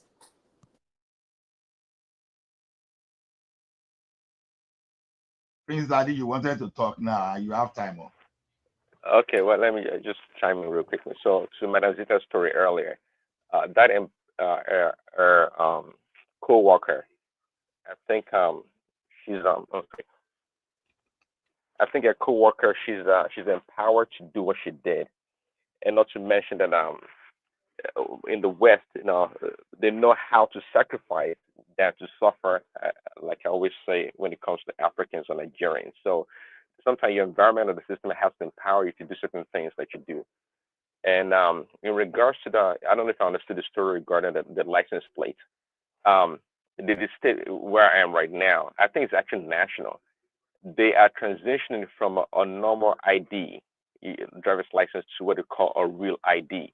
Yeah, they told me to come and change my own. No, they sent me. Yeah, if you don't have that real ID, what is it like? I don't know. It has maybe some special. Okay, it's not cutting your own. Okay.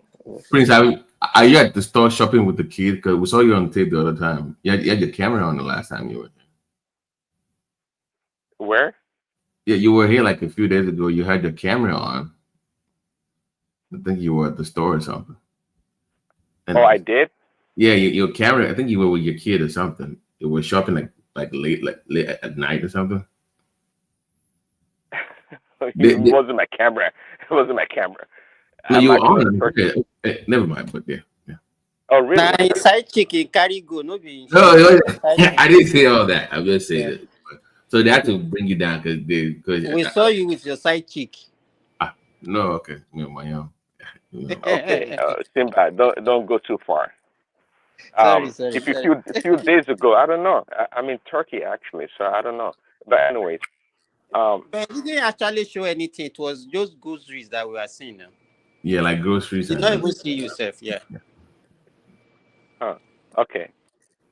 Well, hopefully you guys don't see what you wasn't meant to be seen. It's all good. Next time, just be careful, shut off my man. camera. Just shut off my camera. No, somebody helped you to switch it off. Oh, okay, great. Okay. And now to the story about the lawyer that sued the government about the license plate. The reason why I brought the real ID up was sometimes like they have it right now in the state. If you don't have the real ID, your old ID expires and you can't use it. So if you don't transition and go pay the extra amount to get a real ID, then you can't. I don't know. You can't drive. You can't go and present your old ID because they're not going to accept it. No. That's not what they So wrote there. okay, let me No. land the point. So on the issue regarding this man suing that they were trying to discontinue the old license plate, and the police are harassing people. I don't think I got the gist about that story. I mean, Let the me government is explain the allowed story to for you. do. Let me explain the story for you so that you don't say you don't get it wrong. Why did the man take it to court? They said, abandon the old one to get the new one. It was a kind of, they are trying to raise more money. Okay? You know how government do. But the thing is that there is no difference. Okay? So why are you telling people to abandon the old one to get a new one, where there is nothing different between the new one and the old one? That is the argument. Now, back to your real ID you are trying to use as an example. There is a huge difference between the old one and the new one in the United States.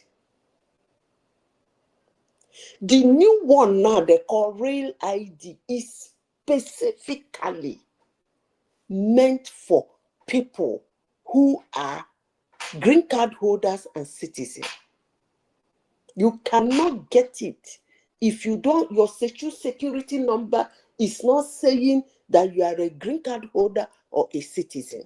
What are they saying? They said it will limit the movement. Like you are an illegal migrant in Chicago, you commit a crime, you enter a plane and fly to California to stay. You will no longer have that opportunity. Your movement will be restricted to those places that wants to keep you. Now, the real ID now, you can become what they call universal. It's like a mini passport as long as you are in the United States. It has so many different, they send the mail. It has a lot of differences. So on that note, somebody, and they have that thing, they said it has been over a decade. They approved it. They didn't even know why it has not been implemented. It has nothing to do with Donald Trump anyway. It has been approved over decades now. They don't know why they didn't implement it. Now, the question in Nigeria is that there is no difference. What is in the new one is what is in the old one. So why don't, the man's argument was, why don't you allow people who already have the old one to run with their old one? Why people who buy new cars will continue with the new one? If you buy new car now, you can no longer license it with the old one. You license it with the new one. So why are you telling people to drop their one? What is the justification for dropping the old one? I hope I have clarified that. The justification, hold on, the justification is a new law. You see, that guy, I don't even know how he won the case in court. The justification is the law. New law now. That when you put a law, you have to give reason for your law. It's not a No, not always. dictatorship. But Not Madam always. Zita, let me tell Okay, you never this. mind. I don't Let me go say this. about Sorry, the argument. President. Okay, finish what you want to share. I want to say because when it was Let me, Simba, let me quickly come in. I think I read the argument of the lawyer. Madam Sita, you are very right. One of the arguments the lawyer put to the Supreme Court is that people having the old car with their old plate number, someday, somehow, there's no how you keep the car is going to be get off-road one day. The old plate number will die with the old car. So why do I need to get the new plate number on my old car? When It the doesn't two make plate any numbers are sense. doing the same thing. Yes, it doesn't make Yeah. any sense. Let me finish, Well, please. Let me finish, right. please. So the judge, they agree with him that makes sense. If I'm driving 1968 car, someday, somehow, that car will be scrapped off the road. Immediately the car is scrapped off the road, the old plate number go with the car. So if you have a new car that I just bought, then I can go with the new plate number. But why do you need to change your old car to the new plate number? It doesn't make sense. This is one of the arguments of the lawyer. That's why he won the case. Yeah. The main thing Okay, that made him to one win second. the So argument is that is fine. That is fine. See, no, the sometimes one thing that made him to win the argument is that is to there is generate maybe revenue. nothing new. There is nothing new in the new plate number. Do you understand? Okay, There is nothing I new. understand all that. I understand all that, but sometimes we complain here. Sometimes that why did they do this and that? Sometimes they do all these things to generate revenue, and the notion that because an old car you can get a new plate, I don't buy it. I mean, it's fine. It makes sense on both sides. But my point here is that look, if the government introduce a new policy, such as a new license plate, and they give a timeline, just like the real ID. You have up to I think 2025 or so to get it. Now, if you don't get it, then and they will not wait whatever. President, they will not wait for you to die and die with your ID card. The same argument that they are pushing that the car will get old and then you discard it. Yeah, they don't have to wait. They don't have to wait for the car. If you don't, you can park the car in your garage. You can park the car in your garage and never drive it. But go change if you're gonna get that car. For example, if you're gonna put that car on the road, get a new tag on the new plate, and that's what the law says. It's not even I true. don't. One second. Let me say this. It's not even true. It's not even true that there is no difference, and I will tell you the difference. The difference between the old one and the new one is that they unified the new one. It has all your biodata. That even if you sell your car, you don't need to sell. You don't need to sell that car with I'm your. using Wait, the now old let me one. finish. Wait. The old one I was using before I leave Nigeria. It has everything. Just hold It has on. You the are not in biodata. Nigeria. It has everything. I use both the old one and the new one, and I'm telling you the difference. You said because initially you said there was no difference between the old There's and no the new. difference because my biodata is in that my is old you. one. That is what you know, and I'm telling you what I know. But I use the old one till I leave Nigeria. My but you biodata didn't is use the in new it. one. You didn't use the new one. So I'm telling you. Let me give you for example. My younger brother's car was stolen inside my compound. And because of the new plate number that I was using, he was able to recover his vehicle. It's for security purpose. You know what they do? People can change plate number from one car to the other. But this one now, they will put all your BVN, everything about you on this new plate number. Who told you that my own doesn't have it? What is this guy talking about? You know you are the only one that use car. You use the old one. So we use it. We don't even know what was plate number. Well, there was a lot of difference. If you don't want to agree, don't agree. There was a lot of difference. I don't do arguments like this. But let me give you people another example. You see, I want to give the most recent. When Buhari came, he changed the money.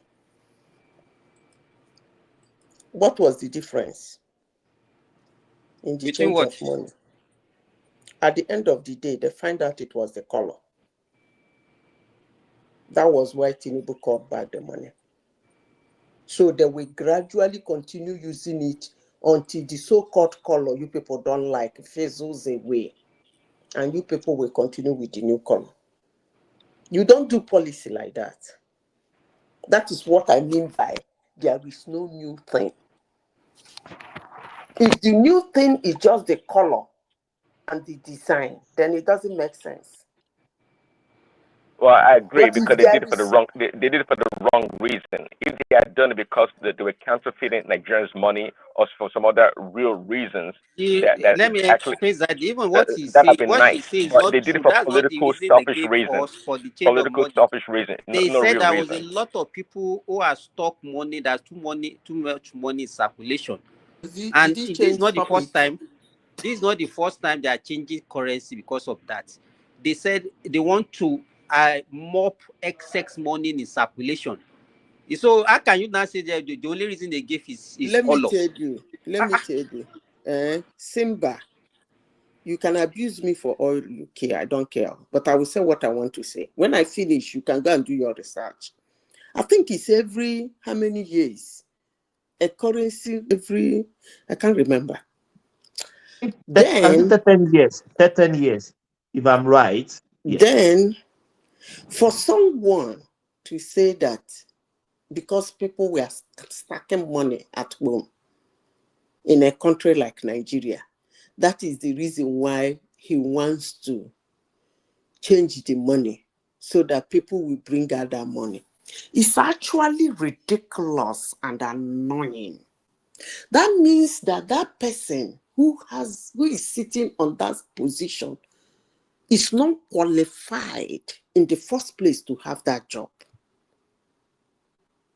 Because no matter what you do in Nigeria, it is our character and our culture. We stack money.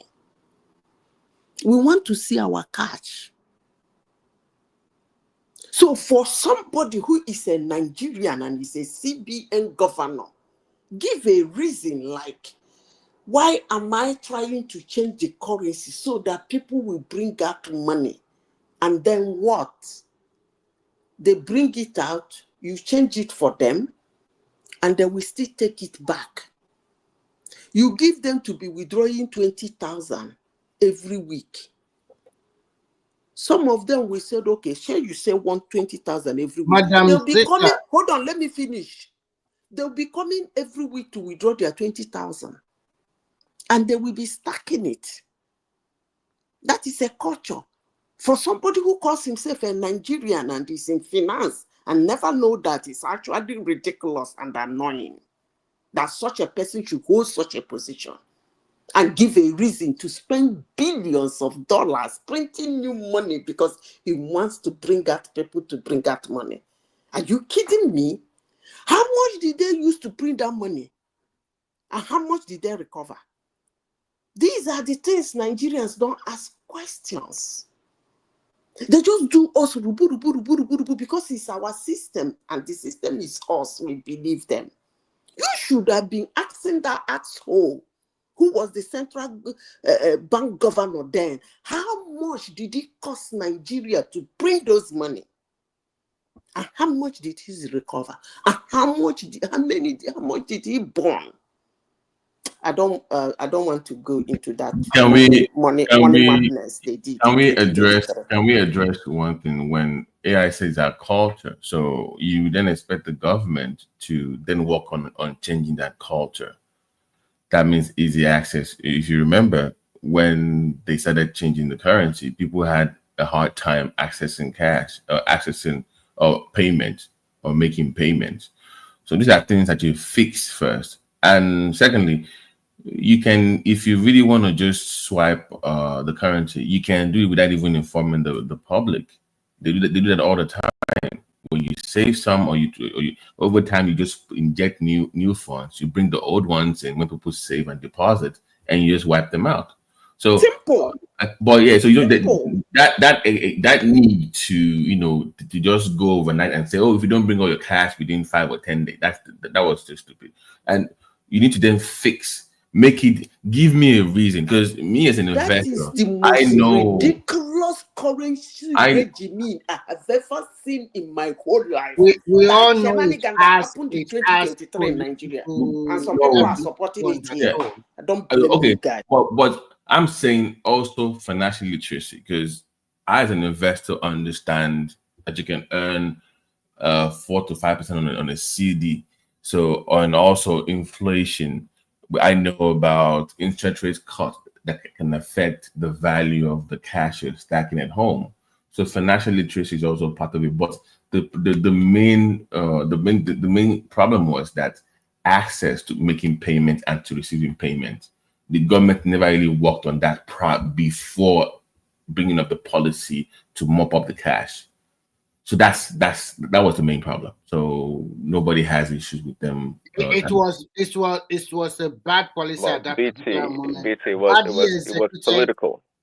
Yeah, he has that. No. I'm not saying that it's not political. Don't get me wrong, but I'm also saying that if we're sincere about changing the system, or if we want to mop up the cash like they claim, then show me that you've made the effort to make payments and receiving, made it easier first before implementing those policies, which kind of lay credence to what you're saying about the political angle, which I'm not denying. Is it the policy? Is it the policy that is wrong, or the implementation? Let me tell you something. Both, Simba. Both. I both said, to me, I don't see anything wrong in the policy. Zita, please let me finish. You can't. No, you do it over time now. It's not done. You don't give it deadline. That is implementation. That is implementation. But there is nothing wrong in the policy. You can say the implementation is wrong, but for somebody to come here and tell us that where in the world? Oh no, hold on. Where in the world, even in Saudi, do the government announce that they're going to change currency? It's just done. No, it's not announced. It's just done. You have to announce. You just bring your old note to the bank, not talking about and they gave you the new note. That's it. You don't need to announce it. You're right, wait. You introduce the new currency and mop out or gradually reduce the that's it. And the old one will face out by itself. Because if you announce it, you will create the panic. You will disrupt the system. You disrupt the market. That's why you don't announce. I don't have anything against what people are saying, but the reason is what I'm talking. If you are not saying that the reason is wrong, that's what I'm debating. I'm saying the reason is wrong. And that is to you. Yes, I'm saying the reason is wrong. And because that was not even not only wrong. It's not only in Nigeria that government does that. And in that same Nigeria, we have done it before. I want giving the same reason. Wrong. And because the system is us, we don't see anything wrong in it. But I will see. It is the most ridiculous currency regime on the surface of the earth. Let me finish. Guys, let's speak one by one. If two persons is speaking same time, we can't hear anything. Please, Madam Sita. No, Madam Mayor, let me if you come to a country that the system is not them, and you tell them that you want to do currency regime, and what the reason you give them is that because you are lacking some currency in circulation, that people are dumping money in their houses. So you want them to bring out the money. Number one, that is a dumb excuse for any economist, because you are going to use money to print that money. Then how much are you going to use to print the money that you want people to bring that money that you want to burn? Are we okay? Are we okay? Madam, hold on, let me finish. And how much of the billions you use to print that new money, how much of that new money will you be able to print that will overrun the one you thought that is hidden somewhere that you want to burn? And people's, what kind of economics is that in the first place? That you use some billions of dollars to go and print money because you want people that is hiding money somewhere to bring out their money, and they bring it out, you burn it, and use billions of dollars to print the one that is not enough. Come on, man, what kind of thing is this now? that we have to tolerate all this? Like one trouble, because and people are buying it. Yes. To start with, Emefiele was just a politician. People, AI, people lost, people lost their lives because they couldn't pay hospital. People died as a result of this policy. People actually died. People are not talking about that. People died. You're right, and it's a lot of inconvenience. Is the you know what is implementation is the implementation of the policy that make people die. It's not the policy that the policy in itself I is don't wrong. know why you people allow it is wrong. The policy is wrong. You don't burn money to print money. You don't bring out people's money in their house and set it ablaze. One of the cardinal assignment work of the central bank is to mop up excess money in circulation. There are several ways to mop up excess money. So what are you now saying? You don't know there are several ways of to get that money out from them. You don't know there is a way to get that money out from them. Madam Zita, we all agree that the implementation was not right. The time, the way they carry it along was not good enough. And we all see the consequences. But when you talk here that sometimes those people that they appoint as CBN governor, maybe they are not the right people. This guy we are talking about, he was the banker for more than 3 decades. You cannot say it's not. So what? During Jonathan. No, and no, so I what? don't like that. No, I don't like that. That makes him brilliant enough to handle the situation. Just give me seconds. Let me finish. Give me a second. Let me finish. I don't like the idea of Nigerians. Most time when you don't like what they do or what that person particular, or maybe you don't like that person, then you try to talk down on them. It's not good. No, Remy. We talk down on them, not the institution. And we talk down on them, Remy, not on the institution. I am not criticizing Central Bank, but I'm criticizing NFL. He's an idiot. Remy, let's say something clearly. But you cannot just say he does not have required experience or whatever. Remy, wait. He's an idiot. He doesn't have the experience. Remy, he doesn't have the experience. Doesn't mean he can handle Central Bank of a country. He's an asshole. You don't use a competitor to go and run a CBN. A competitor, you know that he has a vested interest. Now, you have someone that was coming from a Zenith background that you know he was a stakeholder there, and you put the person as CBN. That's the same way you misapply Sanusi. You know why Sanusi really caused a lot of damages just because that guy talked a lot. People were actually thinking that, oh, he was doing greatly. The best we've had so far since 1999, Soludo. You understand? So the thing is, he still remains the best Nigeria has ever had as a central bank governor. So Emefiele was a banker. You understand? It was a mismatch for him to just go and put complete conflict of interest in your monetary policy industry. And he did disappoint those people that suggested that it was wrong. No, he didn't disappoint. He did exactly what people were expecting Central Bank. Hold on, Femi, Remy. Central Bank, hold on, I want to speak now. Central Bank governor that wants to contest for president and bought 500 buses. That man should be in jail. Just imagine that. I'm not talking about that one. Be in jail. He is not qualified to understand that place. How he got there, I don't know, but that's Nigeria. So let me say, wait. It's AI.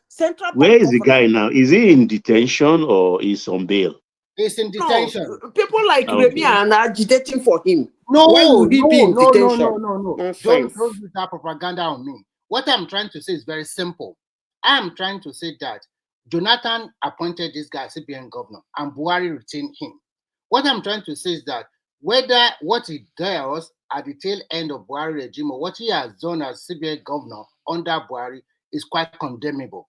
But you cannot take it away from him that he does not have the requisite experience or he doesn't. governor. You cannot say that. No, you can't say that.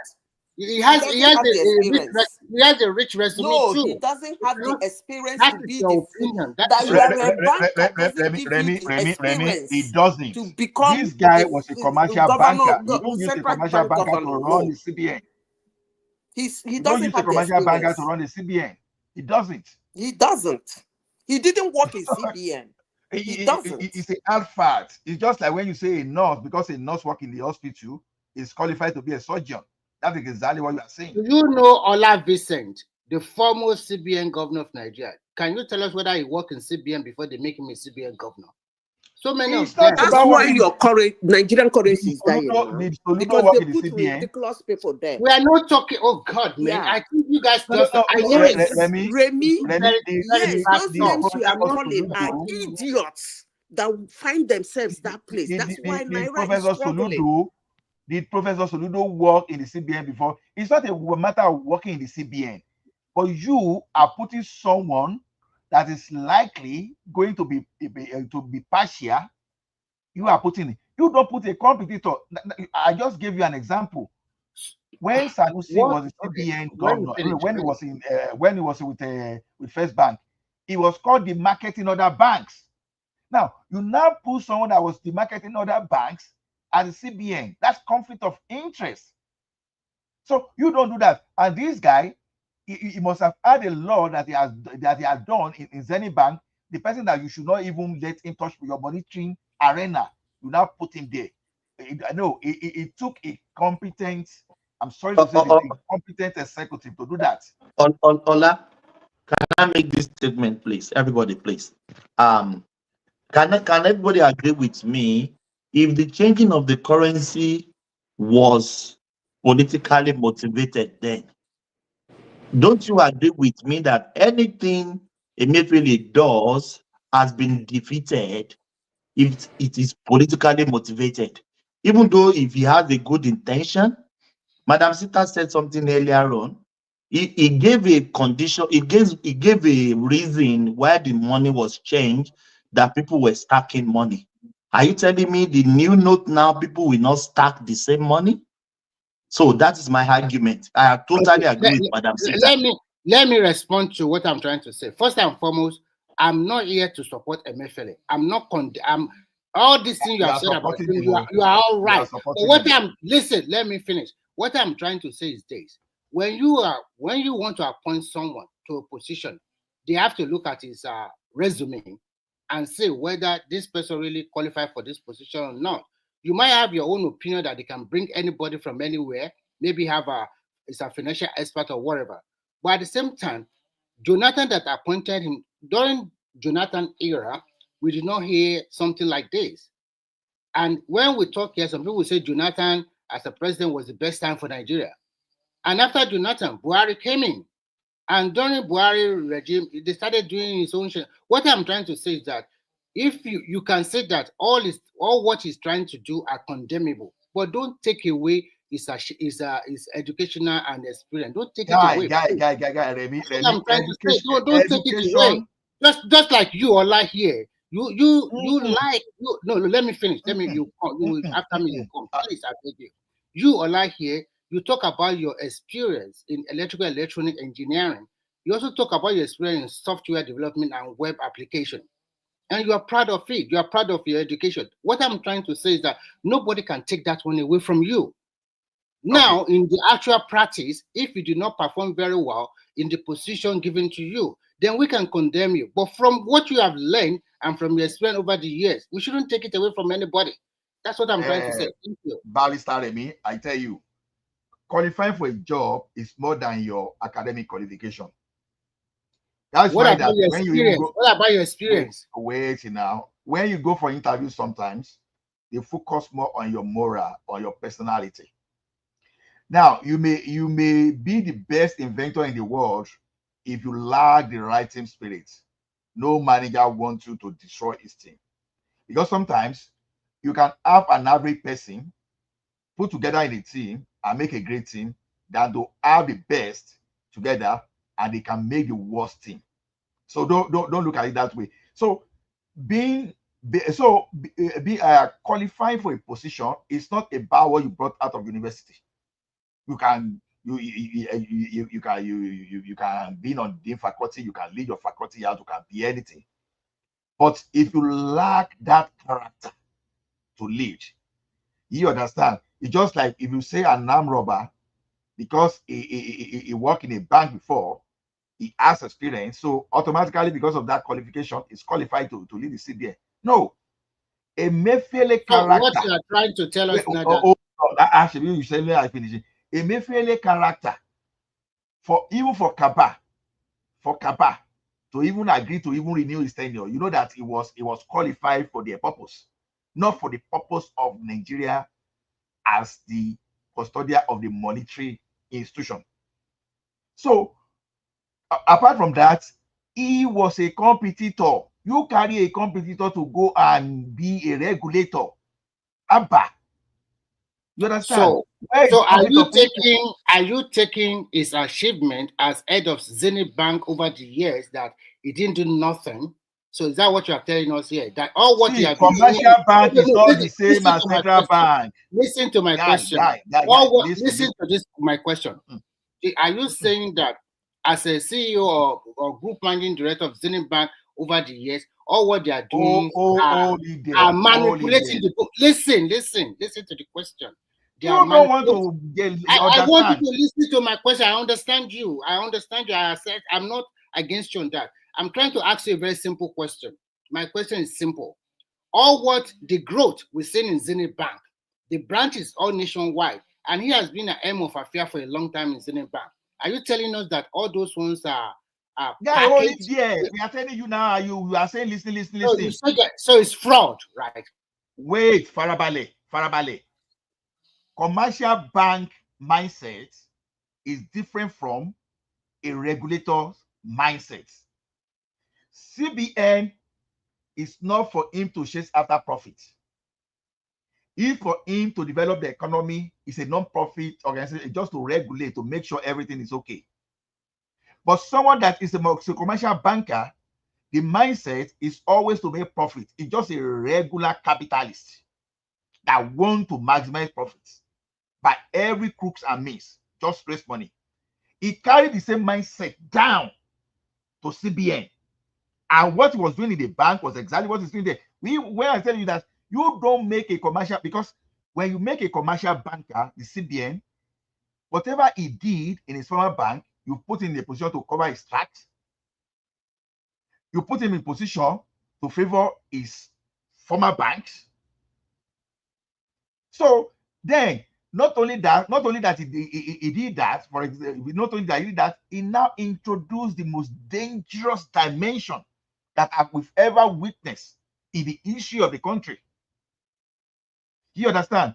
You started dashing your people money, the cabal, to the extent. Okay, tell me the first CBN governor that went to Caribbean that private jet followed and came back, started accusing one online exchange agency that is the one speculating. It seems that you don't get it. No. You not get it at all. I'm surprised. I'm surprised if you like. You do not get my argument. You do not get it. And if you do not get my argument, there's no reason.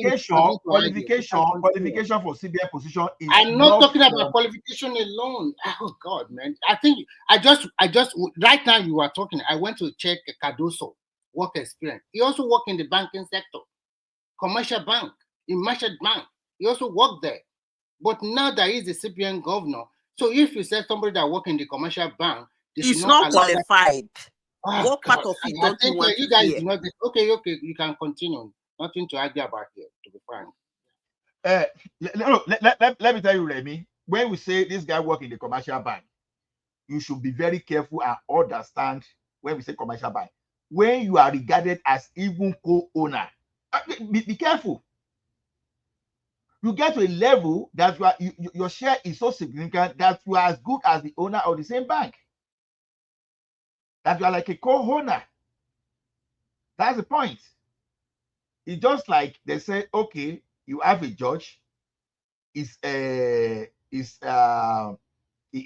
has children that is dealing in illicit business, and there's a case in the court now.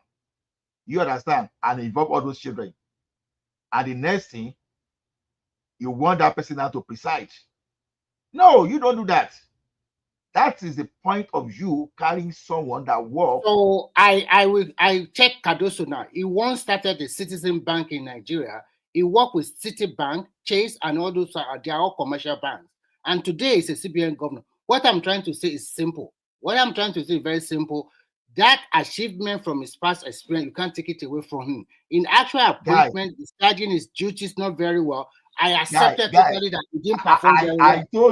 I told you that Sanusi worked in Sanusi worked in First Bank, and we see the record.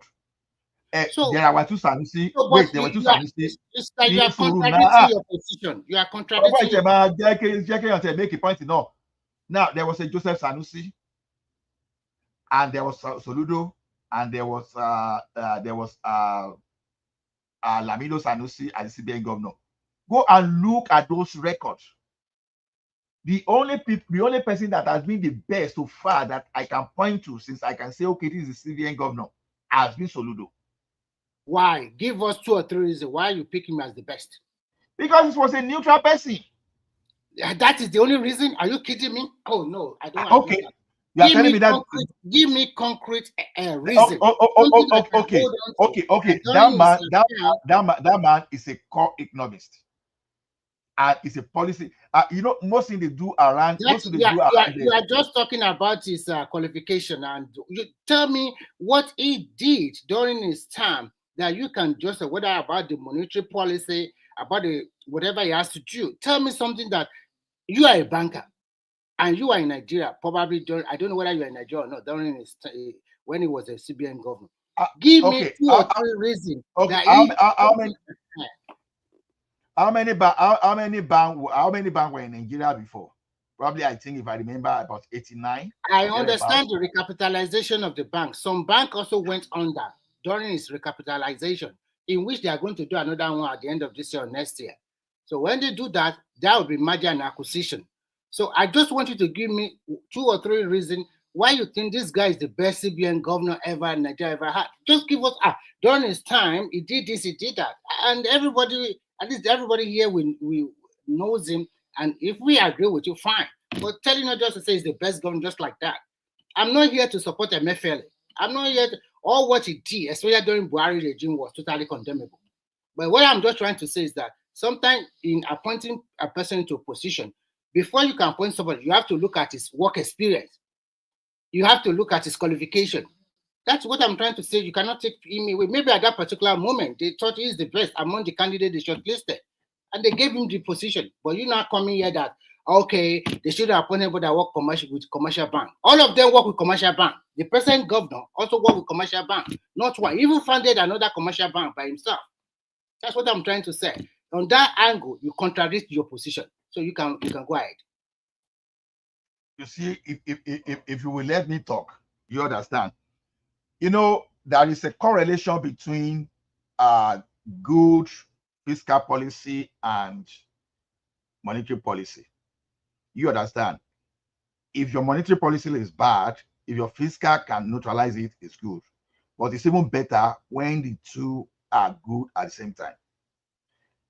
When this guy, before Soludo came, our banks in Nigeria were unable to fund any serious projects that will say, okay, that will grow the local industry. Because we have some banks that probably they don't even have more than $1 billion. And all they do was just to give money at a very ridiculous rate. You understand? And that they were mismanaging depositors' money.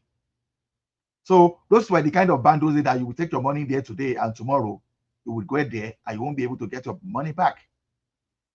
This guy look at, okay, how can we help our banks in Nigeria to fund businesses in Nigeria, to fund local businesses? Okay, the best way to do is to recapitalize so that they will have that financial base to be able to sponsor bigger projects. When they did that recapitalization, there was a correlation between the small to medium scale business growth, even though people will say, oh, bank in Nigeria don't give a small scale, medium scale business money. No, not like that. there was a correlation between the growth of medium scale then and the recapitalization of Nigeria. It was after the recapitalization that fintech, when they started adopting all those kind of ATM, internet banking, when banks started having a robust data center. So a lot of things just came out of the banking reform that Soludo did. So that time, it became a situation whereby, okay, look at this guy that go mismanage money that was challenging DSTV that time. As a result of what Soludo did, you hear of one person that is manufacturing a car in Unewi today. Before that time, they were able to even fund all those stuff. A lot of real estate that the bank invested money into today, they didn't have that money those days. So that's what that guy did. The guy just changed the landscape of banking industry. So what he did was not only thing that was noticed in Nigeria, it was noticed internationally. If you remember that time, even banks are begging people to come and take loan. I'm telling you. Yeah, they were begging. In fact, they came to our association that time, NMA, that we should come and borrow money. Exactly. And they used the association as collateral, so they were giving members money. No, exactly. Most people that time, they invested the money in stock. And they take man, a friend of mine came to me and said, maybe go. They were collecting 10 million in at Access Bank. Let's go to Access Bank. Let's go at access 10 million. If you say I access that 10 million, maybe if I don't run away from that country because I don't enter trouble. What is the interest of loan during his time? I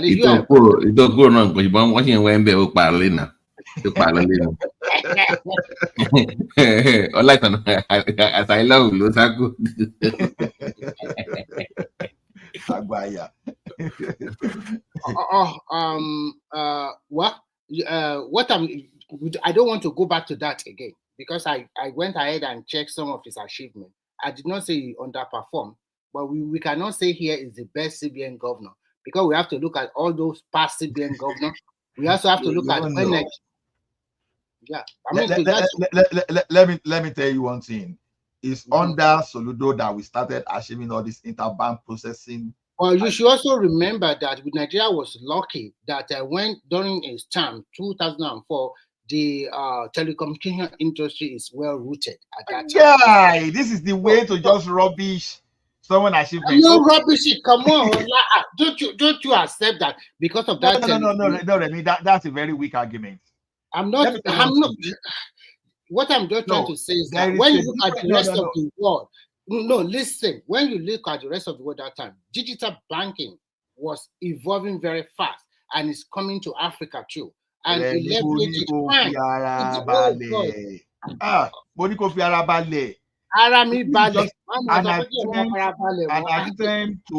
attempt to discredit Soludo is why I'm not discrediting him. Why should I do that? As you are here, I can give you encyclopedia of what Soludo did that you won't be able to finish. I just summarize now, and you are finding every way to discredit this man. I went and did my own research. Wait now, when this guy and Okonjo-Iweala, not only they work for Nigeria. After they work for Nigeria, international organization, they call them. They became major consultants to most international institutions. What are you talking? It's just like Sam Aluko those days. Did you know there's a country that Sam Aluko was the one that wrote the entire economy policy, and that country is better than Nigeria today in terms of productivity. So when you want to discredit our people, sometimes you look. Listen. Soludo to me, I don't know. Yours is a Mefele. I know it's good, but no. I don't know of another person has been the best CBN governor. Stop it right there. I don't like since the time that I can say. I don't like. I can do my right from the left. I don't like the way you argue that way. My premise was not based on their achievement. My premise was based on people appointing Ola, people. why are you blackmailing? Why are you blackmailing? Go there and blackmail me unnecessary. Okay, sorry. So you when I mentioned, if you want to blackmail anybody, use Emefiele. yeah, you like to blackmail people. You just use Emefiele to rubbish him. When I mentioned Emefiele achievement as Zenith Bank growth, you also discredited him. Fine, but I'm not discrediting Soludo. You said he was the best governor. There are something we cannot talk online. There's a difference. Let me tell you one thing. When you say we were all in the same industry. Can we say Olinlawa, Oli Kekere wa, Oli Kekere in small bank at there one because I know let Molinla. So show we are so defending. Show we are so defending. The thing is this. We know the bank, I know Nigeria. She our you. And you're now seeing you. If you come up Oko Wako now, Canada. Oko Nigeria, Josa. What you want GTP? Did they let me riba? Ìgbà tí wọn náà lọ gọ kàrà ó lọ fi ATM card ó lọ fi dẹmọ fọmọ gẹ àbí wọn wá mọ pé nìyẹn ní ATM card ní dání wọn gbé through USSD ni wọn dẹ gbé wọn má dẹ tẹ máa sọyìn wàá lọ sí báńkì wàá lọ máa ṣẹ́jú sọmọ gé ìyá ẹlẹ ti mú ẹ mọ́lẹ̀. But what? Okay, we just leave. Actually, what Emefiele did was totally condemnable. To be frank, in fact, I have a problem in Nigeria today, no. And a lot of Nigerians don't understand. I discovered one thing that majority of our people, right. Emefiele was not qualified to be the CBN governor. Forget. I know you are talking about Cardoso. You know, I'm not even talking of Cardoso. It's not. I'm not. That's why I want to stay on topic. I don't want to say what about. Emefiele destroy our monetary institution. Escalation of what Emefiele did today is the reason why why Naira was floated, that Naira ballooned up to that level. You understand? If Emefiele had not messed that particular office, probably we won't even be talking of floating Naira the way we floated. Naira floating was a kind of long-term solution to what the like of Emefiele did. Don't forget that Abacha did the same thing too. Abacha did the same thing. But the only thing about Abacha is it was a personalized looting. So, but that of Emefiele was, that one he expanded. So Abacha concentrated his own, but this guy just fragmented it. Follow me to Caribbean, go and celebrate birthday. At the end of the day, come and be blaming Aboki online. That is the one speculating. Is the one that is making a Naira for. So, to me, Emefiele, man, I don't know what to do. I don't know what to say about that guy. Desiani and Emefiele, they are supposed to be husband and wife. And when you put those people together, just be checking your building. Building to one near street you want to when you know one be I carry a lot. The man go pay freely the okay. I local long kigbe. Ọmọ àparò tó wà lábẹ́ àgbẹ̀ tó ń gbin ká. Emefiele ló ń jẹ́ bẹ́ẹ̀.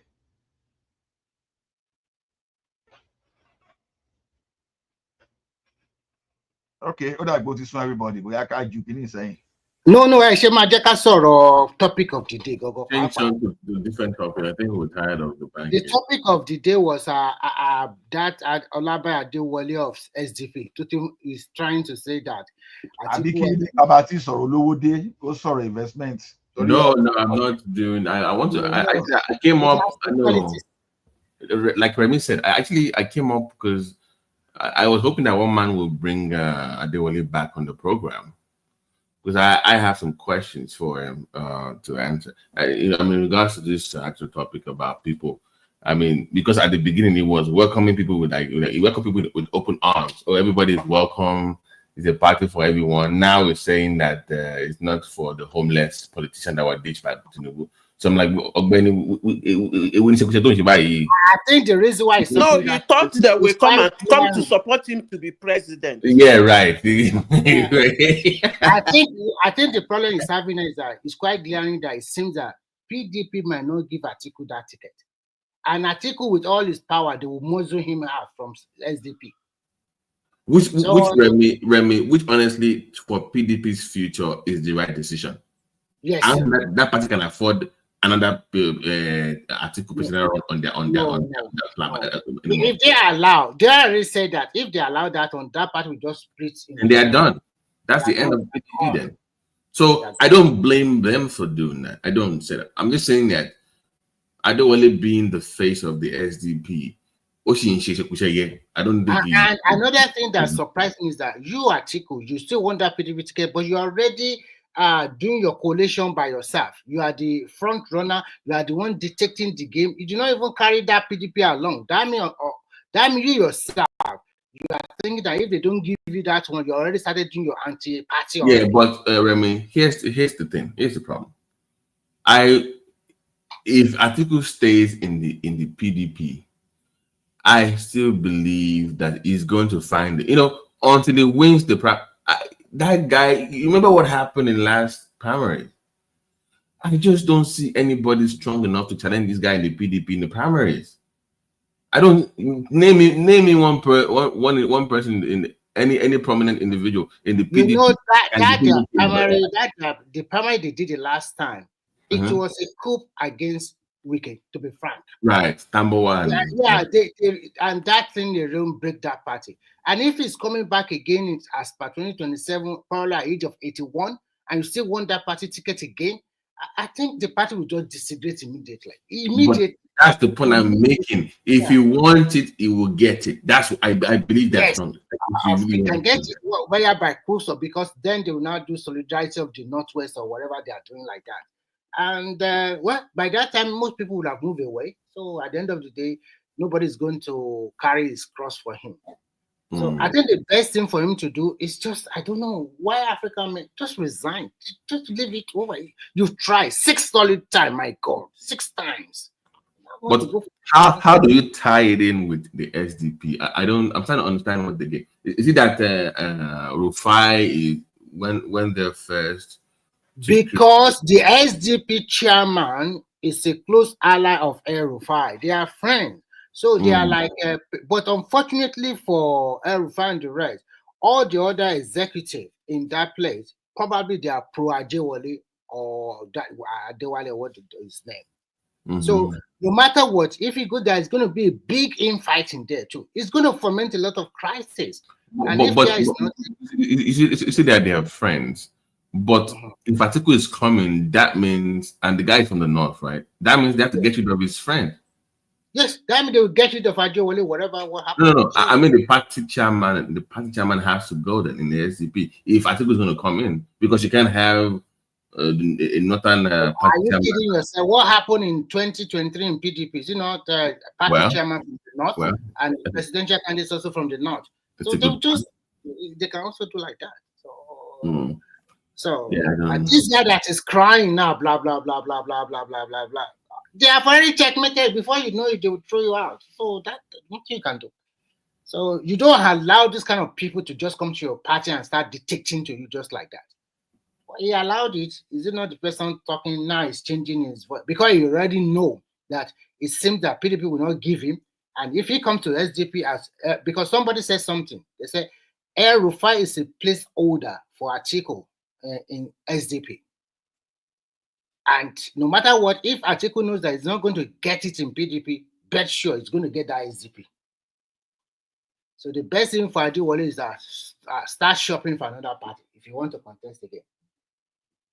And go, or I don't know what he's going to do.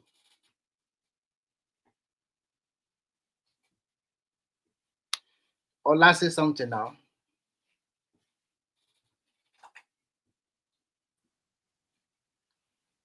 Oh, that's I just, but and It's really interesting. Let me tell you. Let me tell you. Atiku know what is going to happen.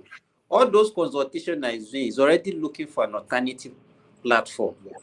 If you see, a lot of PDP are against Atiku now. If you watch the last interview granted by this Lagos man, what is his name that usually Body Judge, he was speaking and lambasting Atiku. The man lost his mind.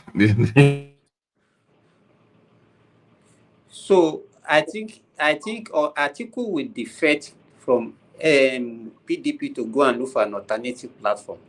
That's what. So which alternative platform? Going to and let me tell you, if they are still doing that, that means they are serving in the hands of Tinubu. That's what is going to. That's what is happening. You know what? They showed their card too early. The way he's playing politics, that means not a good strategy. The only way, Remy, the only way Atiku not contesting will be at the detriment of Tinubu. It will affect Tinubu if Atiku is not contesting. And the only way that if PDP is able to pull Obi back, then it's going to be in their favor. But if they pull Obi back, do you think PDP will make Obi the presidential candidate? I have a question. They can't pull him back to come and be a vice president now. Yeah. They can only pull him back to come and be there. I have a question, Simba. Do you believe that Obi is waiting for Atiku to leave? Like it's already entertaining offers from the PDP that they want to push Atiku out. It will be too dumb to believe that Atiku will just one tenure and then handed him. No, I'm saying if Atiku leaves the party, that's what I'm saying. If Atiku now shows up tomorrow and says, I'm a member of SDP, do you think that it will be more likely that Obi then returns to the PDP for the? It's possible. It's possible. Obi might also go to SDP. Yeah. No, I mean no PDP. He's talking about PDP. If Atiku leaves the PDP, does that create an opening for Obi to return back to the PDP? No. That would be before he will go. That would be some agreement that if you are going to give me the ticket, but if he's just going on his own, thinking they won't give him nothing. They won't give him nothing. It should, if I will be, stay with your LP and be their presidential candidate.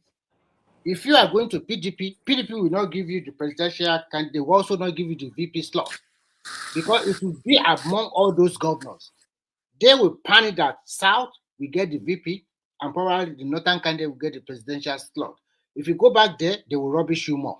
They won't give you nothing. Because they know that election is not the same thing every 4 years. That 2020 that you have. Let me tell you this.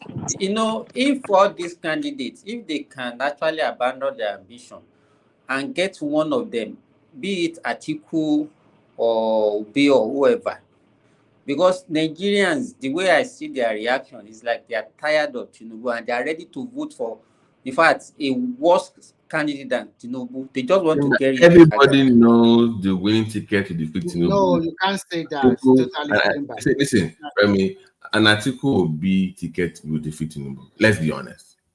If they run it back again, those two, that is, there's nobody else. They'll win. Why they can't see that is what I don't understand. I think I don't really agree with you that way. They can't. You are not factoring a lot of stuff into consideration. You are just saying literally they can, because the reason why they cannot, I will tell you, is because there are so many big players in the APC ready for 2031. You will see their muscle too. You will see the power of the incumbency. You will see this is not Jonathan era. When Jonathan was there are so many factors against him. He has ruled for almost 6 years and he wants to go again. So on moral angle, a lot of Nigerians say, no, you shouldn't contest anymore. This is supposed to be the turn of the North. And if Atiku want to go again in 2027, a lot of people will say, Buhari spent 8 years. Do you think it's easy? It's not so easy. It's not casting goal that, okay, Atiku and Obi should just join together and immediately they'll just vote for them and they'll be. No, it's not going to be easy that way. And things are changing in Nigeria little by little. and 2 years is still a long time. Maybe by the end of next year, who knows, maybe the price of food would have crashed to the meaningless level. So at least Nigerians are crying for food. If food is cheap, what next? So then the politicians too are smart now. So I think we are just looking at it from literally level. I don't believe that Atiku and Obi, because Remy, you are looking at what are those things that work against Jonathan that time, but you don't look at what was also working for him. Jonathan was lucky that time because economy was not in serious tatter the way it is now. I'm talking about 2015. I'm talking about 2015 election. But you know that time we are just entering the crisis, so people have not felt it so much. You understand? If you look at it, the margin that time it was less. It was just like 2.5 million. I think Buhari got like 15 million. Just. But you are also not looking at the space of PDP itself, where majority of the governors they don't want this guy. Yes, now even that PDP is not in good shape now. Ola, why did you say that Atiku and Obi 2027 will win Tinubu? Not me. No, it's BT that said it. It's BT. Oh, Baba T, can you explain? If it's me, you people will tell me to explain. Okay, so let me tell you why about it. So what I'm saying is the best chance the opposition has, like because Remy said they have to come together, and that's the best. And I said the best chance that they have, the best combination that can even defeat Tinubu, that's even possible. Politics is not done like that. Yeah. So if they can find a way to come together, that's the best chance that they have to defeat him. Any other combination, I don't see it.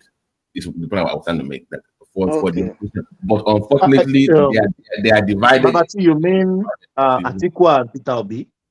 That's the best chance. That's the best chance ever. Best chance That's for 2023. That was their best chance, my friend. It was that 2023 election. No, Remy. It can still work for this time. No, Remy, hold on. Who is popular? Who is popular that can defeat Tinubu? Who? Nobody. Even if they come together this 2027. Remy, I said the best chance. Okay, let me explain. That's the best they can do. That's what I'm saying. That's the best. He said the P2B and Atiku is the best option. No, not option. Chance. Not option. Chance. Okay, chance that can defeat Tinubu. Yes. Okay, let me say this. In 2023, if P2B and Atiku have contested,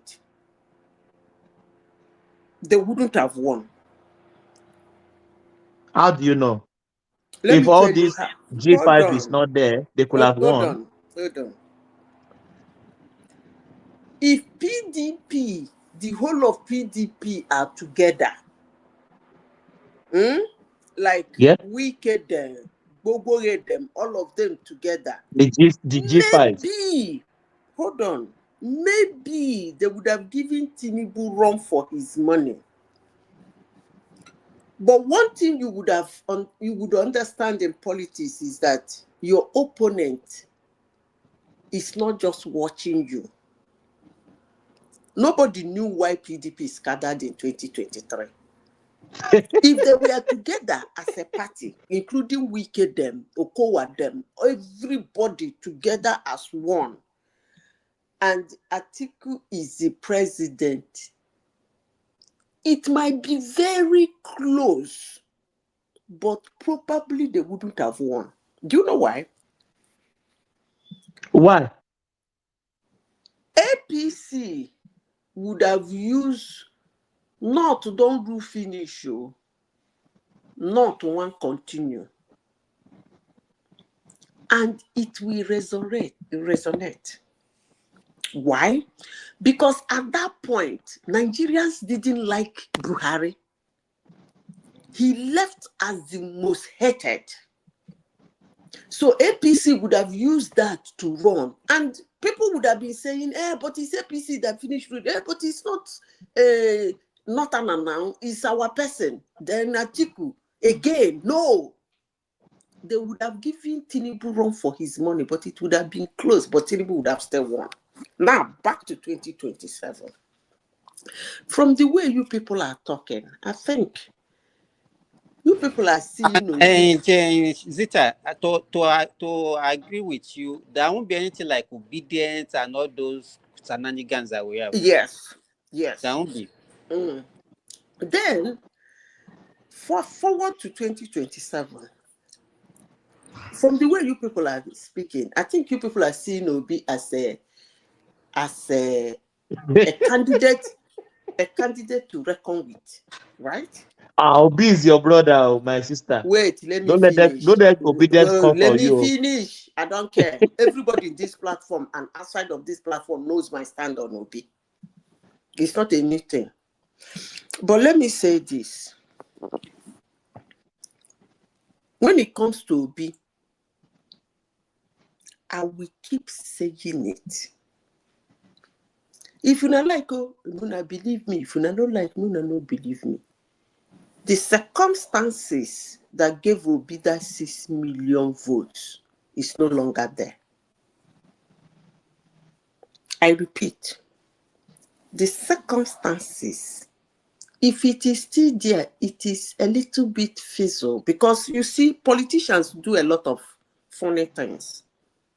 When the time is approaching now, they will start sharing money to their constituents. And it is us. That's why I say the system is meant for us, that it shouldn't work because we don't work. So it remains with us. When election is coming now, we will see them going to their constituency, galvanizing boys, giving them money. Now, in 2023, there was so much hate for the establishment who worked for Obi.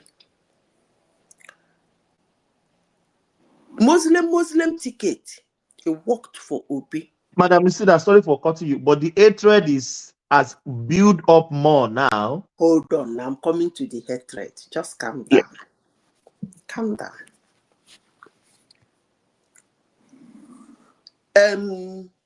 You know, there is what is called reverse psychology. That is what that hatred will do in 2020. When I talk finish, make una the right and down. No.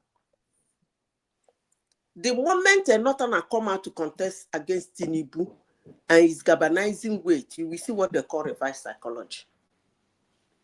Don't worry. Let me finish. You people are making me lose my thought. Muslim ticket is working, went for Obi.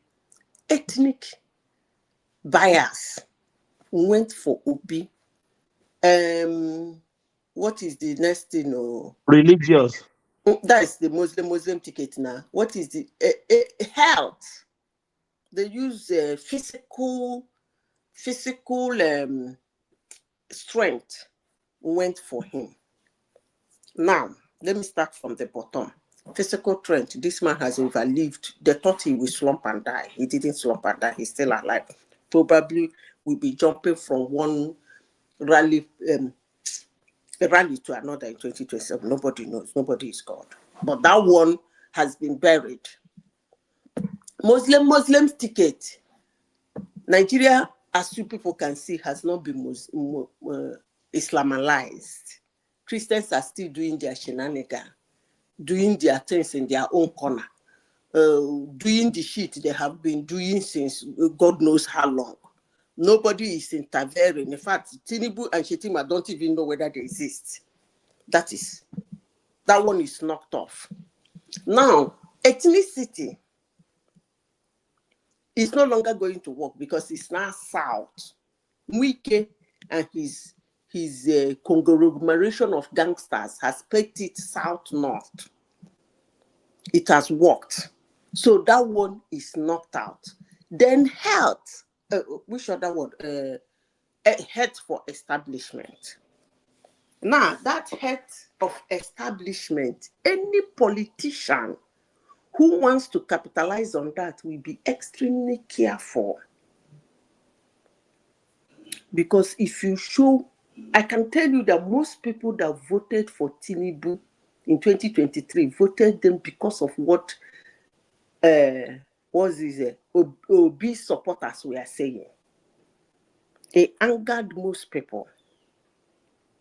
If you do hate for establishment and run with it, some people in the South will remind you that you have to give this man time to sort out what your brother in the North did to Nigeria. That at that point, the dance will change. The rhythm of the dance will change. So, hate for establishment is not actually what somebody used to run. Instead of you hating the establishment, bring out 1 or 2, 3 things you know that the establishment did very wrong. And tell the Nigerians a visible antidote to that thing. It might not be what you will do if you get there, but give them a visible antidote to that thing. Not Madam Sita, what of the suffering in the land? Is there any time Nigerians are not suffering? Wasn't there suffering? Why are you people laughing now? When I talk, when I go laugh. Is there any time that we are suffering when didn't APC continue ruling? Buhari gave them what I call physical suffer. But APC won. So that suffering, that's why I said politicians are very tricky. When it comes now, you will see them going to their constituents and start galvanizing those boys. Sharing money. They will start sharing money. Because it is us. When they start sharing the money, none of them is going to add. The kind of government Nigerians wanted is somebody like Buhari. Oh, he been power, you give them food. Oh, we need water, you give. And that was what he did throughout the 8 years. He was just palliating up. He was not coming up with any policy that moved that country forward. Printing money, let me tell you, borrowing money. No, don't say them. that about Buhari. I might not like Buhari. You might not like Buhari, but Buhari did few things. I will not stand here and watch you and say that Buhari did 8 years without doing things. There were a lot of things Buhari did that I applaud him for. He did what I called completing the uncompleted projects. It is very difficult. Let me finish now before I start to abuse me. I don't even care. Yeah, go on now. We are not talking. Completing the uncompleted project. Buhari was one of the presidents in Nigeria that came and look at projects his predecessor left behind. Look at the ones that make sense. Even the ones he just started because he wanted to win an election. But it makes sense. He continued it and made sure he finished. If every president in Nigeria will be doing that, we will get somewhere. Most of those projects were not in his name, which he too acknowledged. He didn't start it, but he never abandoned them. Why don't you give him credit to that? If he abandoned, would you have slapped him? Of course, you wouldn't have. This chaos that is happening in Zamfara and Kebbi and Nasarawa, if you see rice mill that man built for them there, for those farmers, I'm sure by now they must have burnt under all those things. He made sure that Nigeria started exporting some certain crops that has been abandoned over the years. That Jonathan tried to resuscitate when he was trying to campaign. But the man saw that in as much as it's a campaign thing, but it makes sense. He continued them. Are you talking about a Niger bridge? What about, what do they call it? Bini, is it Bini or a road? What do you call it? Lagos? Yeah, he worked on railway too. Yeah, he did railway too. The bypass from when you are going from Lagos to the east, the bypass, he finished it. Is it Lagos Kaduna Road? He did it. What about the rail? these are projects that make sense. He didn't abandon them. And if he had done it, would you have beaten him? He would have been in his house now, picking his teeth, and you will still not do anything.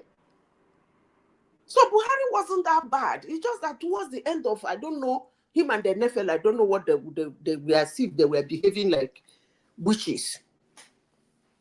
So the anger, I don't know whether he did it for Tinubu to fail. I just don't know. But the important thing is that he left very hated.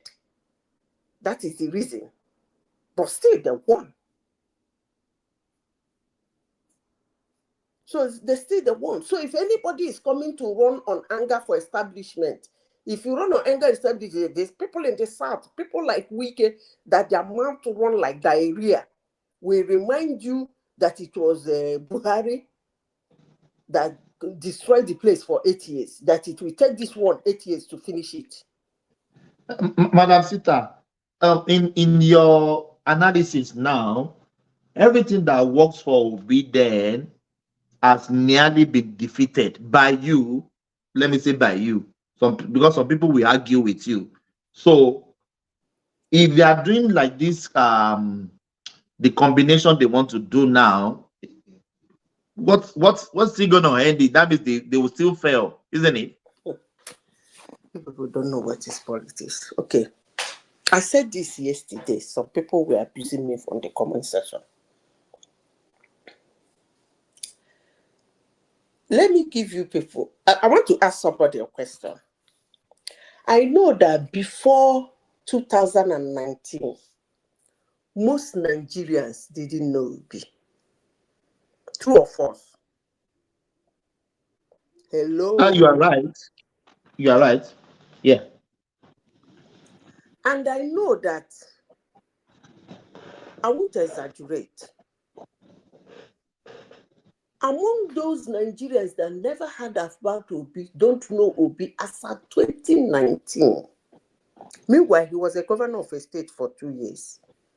Among those people, I'm not saying the whole Nigeria, I'm talking about among those who did not know Obi as at 2019, I'm sure 50% or 40% of those people know who is called Donald Duke. Mark my word, I'm not exaggerating. Now, let me play the political game for you people. I hope you people will understand. Let's assume that in 2019, Atiku, obviously he can't do that because they don't want anything that will work for Nigeria, picked Donald Duke. This Obasanjo that tried, always claiming to be helping to make sure that Nigeria will work, always looking for people who will answer him, sir. National man. He's a national man. Refuse to get old and sit at home. If Obasanjo in 2019, when Atiku has gone to apologize and try to get him on his side, if he has told Atiku, if he's truly a nice person that actually wants Atiku to win, if he has told Atiku, go and pick Donald,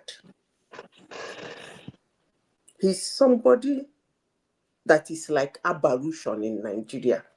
This your 2019 campaign with him will bring him forward. Even if they did not win that election, fast forward to 2023, let's be honest with ourselves. Donald Duke come out and had followers like Peter Obi. With everything going on his side, that election would have been so tough. You know why? I'm sure you people don't know. Because of Donald Duke. The problem of Peter Obi is not anywhere. I will keep saying it. The problem of Peter Obi walking into Aso Rock is not anywhere. It's in Peter Obi. Every other thing can go for him. But who is P2B? That's the question anybody doesn't want to answer. The moment you ask them, they start abusing you. Let me play another scenario.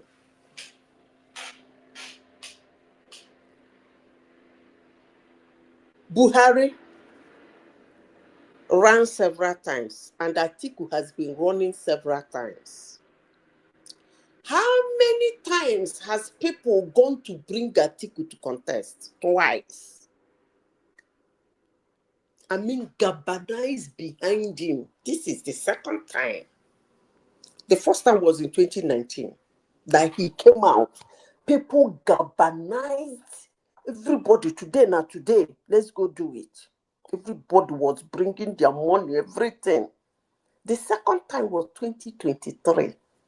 And I can assure you, he will not get that galvanization again. That's gone. But if you people don't believe me, well, don't abuse me, but continue not believing me. But Buhari only once in his life did people galvanize against him, galvanize for him. What I mean by people galvanize is politicians, your co-politicians. That I'm not talking about grassroots now. I'm talking about co-politicians that have affluence, have their own constituents, come to you and say, we support you, let's do that. Buhari, it was only once.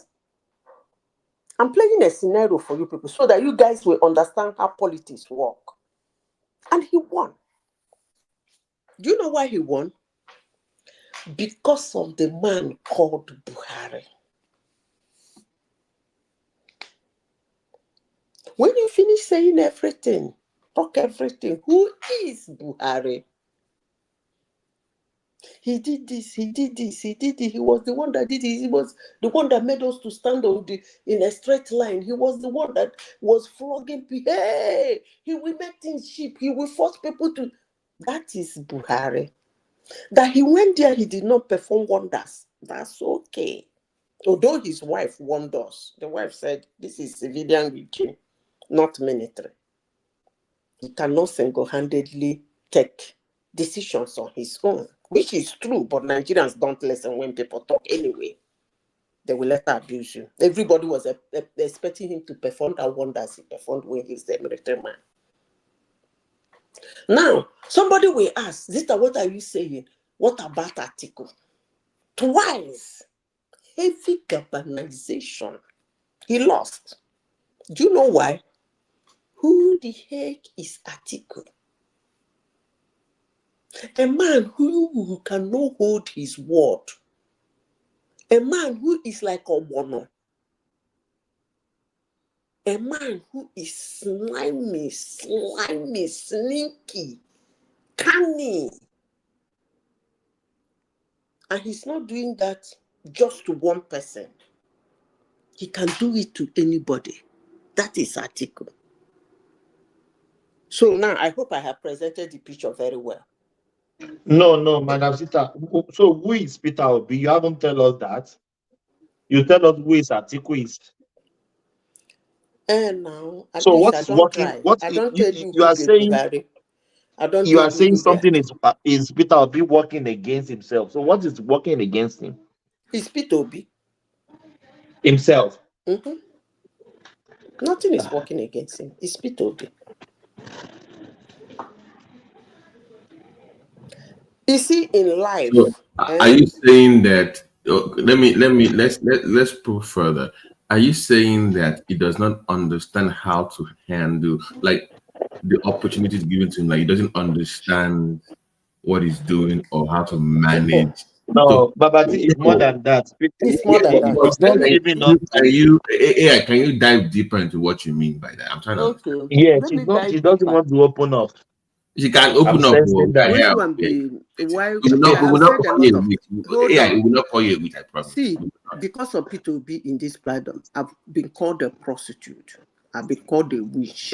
I know. We will not call you that one now. We will not call Wait you. Now, I don't care. No hard feelings. I don't care. You see, let me tell you people something. Let me deviate a little. Some people will be wondering, this woman is a very strong woman. We abuse her, she still calm. She says what she wants to say. She doesn't care. She will say it anyway. No matter what you call her, she doesn't care. Unless you call her family. When you bring her family, that's when she reacts. I am somebody who grew up, most times I say things people don't like. They don't always hear what they want to hear from me. And then when you are that in my office, when they do everything, my GM wants me to say something. Why? Because I say something different. I will be the one to see that thing that is wrong that nobody saw. And if you say it is not wrong, it's right, I won't say again, no, I'll keep quiet. I've been there for 4 years now. At a point, they didn't call me a wish. You will wait for the outcome. Yes, they weren't calling me a wish, but they turned it to somebody who is detailed. So what am I saying in essence? I've said a lot of things about the man here. And most people who hate me in this platform hate me because I did not support the man. Not because they will come up with what you used to say about your Igbo people. What I said about Igbos, I did not regret it. I tripled and doubled and quadrupled on it. Same thing I said about the Yorubans. I tripled and quadrupled and doubled on it. I don't care. But it's not something I say often. Because Igbo issue is not something that comes often here because it's not political. It's not politics. But anytime you bring Obi, I still stand my ground. Now, somebody will ask me, dive deeper. I don't even know why you people want me to dive deeper. Are you not following? Didn't all of us follow the 2023 election? I said here yesterday that go and pull back the video when he went to Erewa. I think this is called Erewa, right? The northern group. That feels yes, like Arewa. Yeah, you are right. Yeah. That feels like what do they call them? Special priesthood. That I give it to them, they organize themselves so they can feel that way. That every presidential candidate will have to talk to them. And they're asking questions and we tell them what is in for them. They have to understand your policies. Go and pull when Obi went to them. When Tinubu went, when Atiku went, it was all about politics and policies. When Obi came, he became a personality something. Go and pull out the video, it's still there. I remember, Madam Sita. We played it here. The questions they were asking him, they were not asking him, what are you going to do when so thing happen? How are you going to handle this crisis here? They were asking him personal questions on what he did and did not do. That spells volume. For somebody in politics, that is big. For your information, that man, they picked him in 20. PDP win handsomely in Southeast. PDP lost almost 200,000 votes in 2019 in Southeast, but that man was the vice presidential candidate. So what makes you think that the vote he got in Igbo land is because of his personality, not because of the situation? Almost all the situation is gone now. So let's watch. If I'm not making sense to you people, let's watch. Let me tell you people, the kind of, okay, let me give you an example. You people know that the Pope is dead now, right? Hello. Yeah, the Pope is dead. Yeah, I know. I'm rooting for Sarah, by the way. That's my pick. But go ahead. Okay. I'm a core Catholic. And when I say I'm a core Catholic, you should understand. When somebody like me say I'm a core Catholic, so I know the good, the bad, and the ugly. When that man started talking the way he was talking, it started 2 years ago. He fired the Archbishop of where in US that time. That one challenged him. He fired him. I said, this guy is controversial.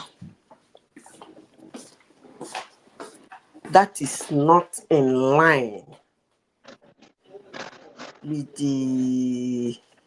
At a point, I came to this platform at a point. I made a joke. I said, what are they putting in his coffee? Everybody laughed. That was when he said they should bless gay people. I said, somebody is somewhere dosing his coffee. 1 month ago, I had a heated argument with 3 of my Catholic. One is a Reverend sister and one is a co-Catholic like me. They're in Canada. We had a heated argument.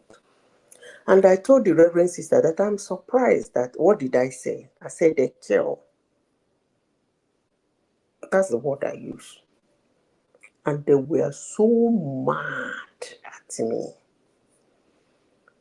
I wanted to bring to the time of the astronomers and everything and what happened.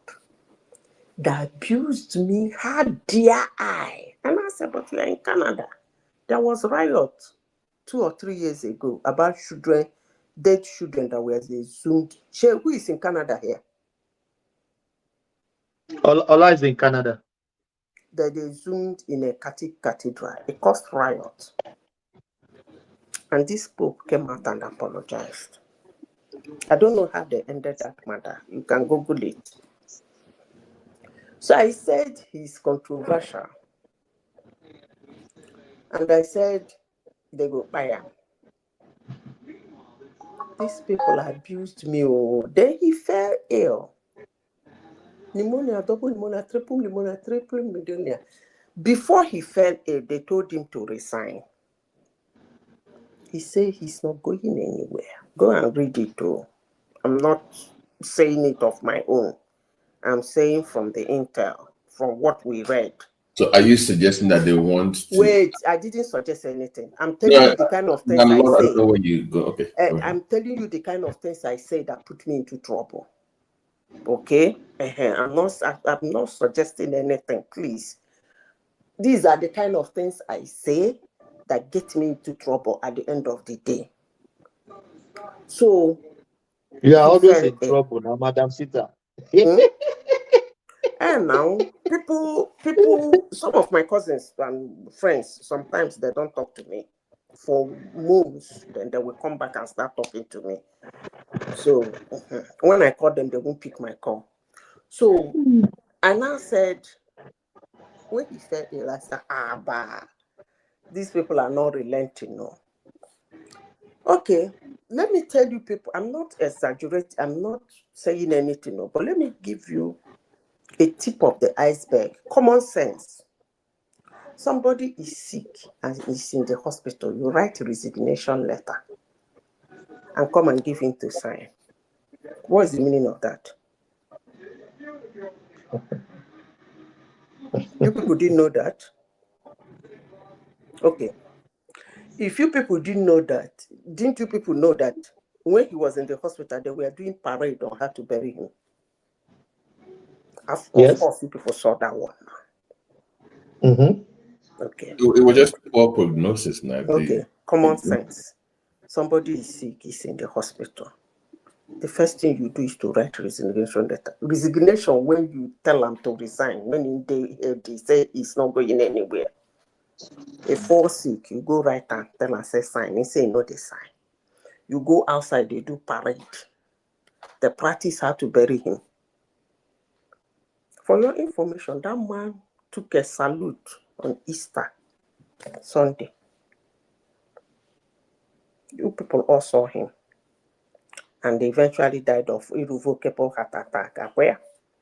So, but my dear, I didn't say anything, no. But these are the kind of things, because when he fell sick and he came out of the hospital, if you people like, I can forward the text message to you. That Reverend Sister and that lady, the professor in Canada, sent to me. Yeah, Zita, the man is alive. Oh, tell you said that they doze him. He's alive. Oh, you don't know what I replied to them. I can show you people my own reply, dated 27th of March. I replied them. Madam Zita, I want to ask. Let me finish. My response was, if I know them, I know they don't relent. Period. They won't give up. That was my response. And now those ladies are not talking to me. Okay, ask me what you want to ask me. My question is this. How do they appoint the new pope? Is it like a court society, or there are some It's not a court. They vote. They vote blindly. It's a blind vote. How many people vote? Is it all over the world? Or everybody converts to Rome? 80. Do they vote? They vote online, or they have to go to No, Rome? they go there. They're there. You can't vote for yourself. So my next question, is there a chance that a black man would ever become a pope? Why not? Okay. I already gave you a name now. That's Sarah. What's his name? From the one from that man will not. Let me tell you why I said the man will not. Don't come back here. No, that's my call me no. I'm not saying it's going to win. Let me tell you why. There are two. One from Ghana. Remy, I didn't say it's going to win. I said that's my pick. Doesn't mean it's going to win. Wait, let me tell you why. You see, the way Catholic Church run is that when they have a pope that dance off the track, they have to bring a pope that will bring the traditional Catholic back again. Then when that one die, they mistakenly bring the one that will run off the track. They bring another one to set the thing straight. So that's how they function. So this one is controversial. The next one will not be that controversial. Well, it might be from Italy. No, I don't understand, because if you say Sarah is very conservative. Who? The cardinal from Guinea is very conservative. No, when they bring you back to tradition, I don't want you to look. For one. No, hold on. When you say if somebody goes astray from the darkness of the church, the next person they will prefer. But they will actually bring somebody. Hold on. Let me finish. So, and there's no to bring that somebody back from where the last one was straight to. Nobody on that is as conservative as Sarah. I've read all his teachings. Okay, wait. So let me explain. Let me explain. When I mean to bring it back, Catholic wants to always be at the center, not far right. They always, because they're losing customers. So for decades now, the best, the favorite pope now, everybody's favorite, Pope John Paul. John Paul II, yeah. Yeah, he tried, he made them stay in the center. So that center was very comfortable for them because everybody then liked Catholic Church. Okay, because of the guy.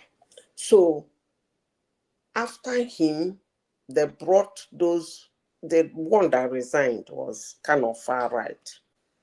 They now brought this one to draw it back to the center. He went left, which is very dangerous. So now, back to your black man. What you acquired, you don't know what, you can never know much about it. But what you made, you know. I think I've answered your question. let's just move on from that. I'm not. I've asked your question. He can be. Well, if he is, we celebrate. But I think the one is going probably might be. No. I was just question when you said to pull back. One would then. I wanted to assume that if you say pull back, the default mode traditionally would be conservative. No. It will be in the center. Not If you say not far right. If you say modern times, like after the 19th century, okay, but all those telling all those if your wife put knife for your neck, one kid you cannot divorce him. All those ones. Those ones are far right. So let me give you some of what I know about Sarah in terms of. Where is he from, Seth? He's from Guinea. So he's more. He's opposed to mass migration of people. He believes that changing demographic too fast. So it's like against that. He's against, of course, the LGBTQ community. So it's like a more. Every pope is supposed to be against that. That one is not what exactly. So when you label him as extremely fast, so it's just sticking to the doctrine of the church, conservative. So it's not like it's extreme. It's just sticking to what, because he will always say in his teaching that he's sticking to, if it's not in the Bible, it's irrelevant to him. It's always been his position. That is not another category they use that. These things are winning souls. It's just like the day I asked my dad, why can't an African country win World Cup? My father laughed. My father said, it's not that they can't, but I should realize that in its market. Who buys the market is very important. People were winning souls when they were conservative, so I'm not really buying the Listen, let me tell you, in Guinea, how many people are Catholics in Guinea? In Vatican, in Italy, how many people are Catholics? These are the things you put into consideration. But let's see how it goes. Not be by this time. Then they have somebody else in contention. This guy from China. He's very liberal. He believes in LGBTQ. He actually welcomes it. He wants them. I've told you that thing probably is going to go to an Italian. Forget that thing. Those your Guinean. It might go to an, because they want to. I don't know how to explain it. They want somebody. They want their chair back. Yeah. They want somebody that their crowd. You don't. The Catholic Church now is in a precarious situation. It's not something you just go and say because he's black you put him there, or because he's Chinese you try to run down the church. So they will try to calm the situation down now, because this guy that died, remember, he's the first Argentine and the first what do they call them? This kind of Reverend Father to get up to that. And his leadership was not so pleasing. So you don't expect them to go that route again. I was reading the New York Times today, and they talked about how the rise of conservatism and nationalism in Europe will affect that pick, because the church also wants to align themselves with this growing need to be conservative and to be anti-immigrant. So they put in many factors in. That's what I'm telling you now. But the conservative is not going to be too far right. Yeah, like just enough to please the extremists. Italians there, right? Yeah, just enough to please the national, that they feel that they have their things back that the so-called foreigners have stolen from them. So how much of the brotherhood in Christ, because they have because I had my in-laws send me the day I was talking to him. I think that 10, right? 10 of them. There are 19 eligible cardinals from Africa, 21 from Asia. And no, because you sent me the breakdown, and it's only 3 that is in India. Where did you get your news from? Two-third. No, because it's a 2/3 vote of 135. Yeah, so the Pope needs about 90 votes out of 135. No, it's 80. It's 80 people that vote. You sent me that today. It's 80, that 80. So you need 2/3 of that to win. Of that 80, yes. So conclave declines number 2816. Yeah, he sent me that today. So I'm like, yeah. So we'll be waiting for the white smoke, right?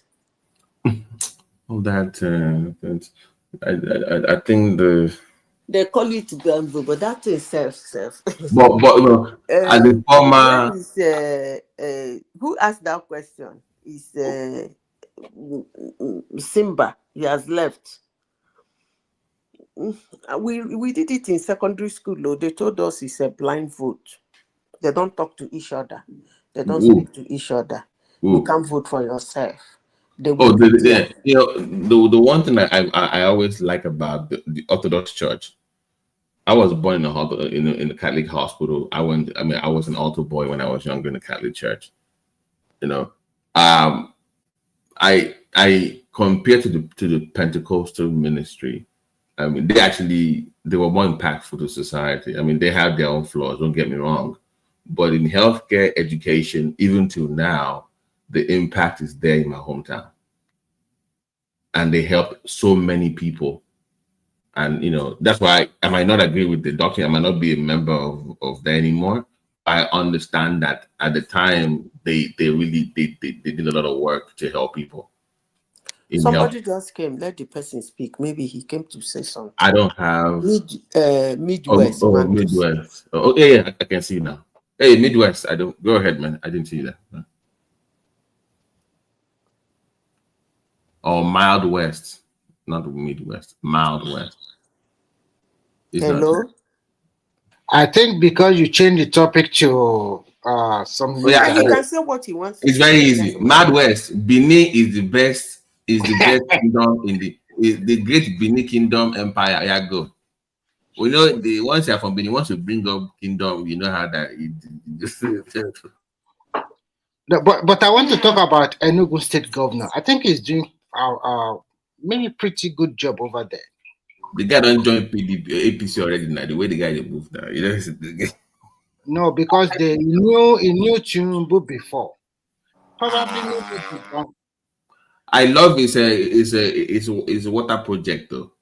Yes, he's doing the water project. He brought this guy from. And I like Enugu is a very peaceful state. No wala at all. Most people are just civil servant and they go their own thing, and their politics is not so bitter like that one of Anambra. So I brought this landmark guy over there. Fubara, we learned that he met Tinubu in London. Maybe go and beg. Today?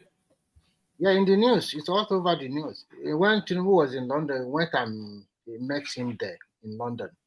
Oh, so does he have to wait that 6 months out? Is it to revert the 6 months? I think the best thing for him to do is just to go and beg Wiki and the rest. So that they cannot give Fubara that seat. No. They can't. Once it comes back, they're going to impeach him now. Because if they don't impeach him, it will continue to. The trouble will continue.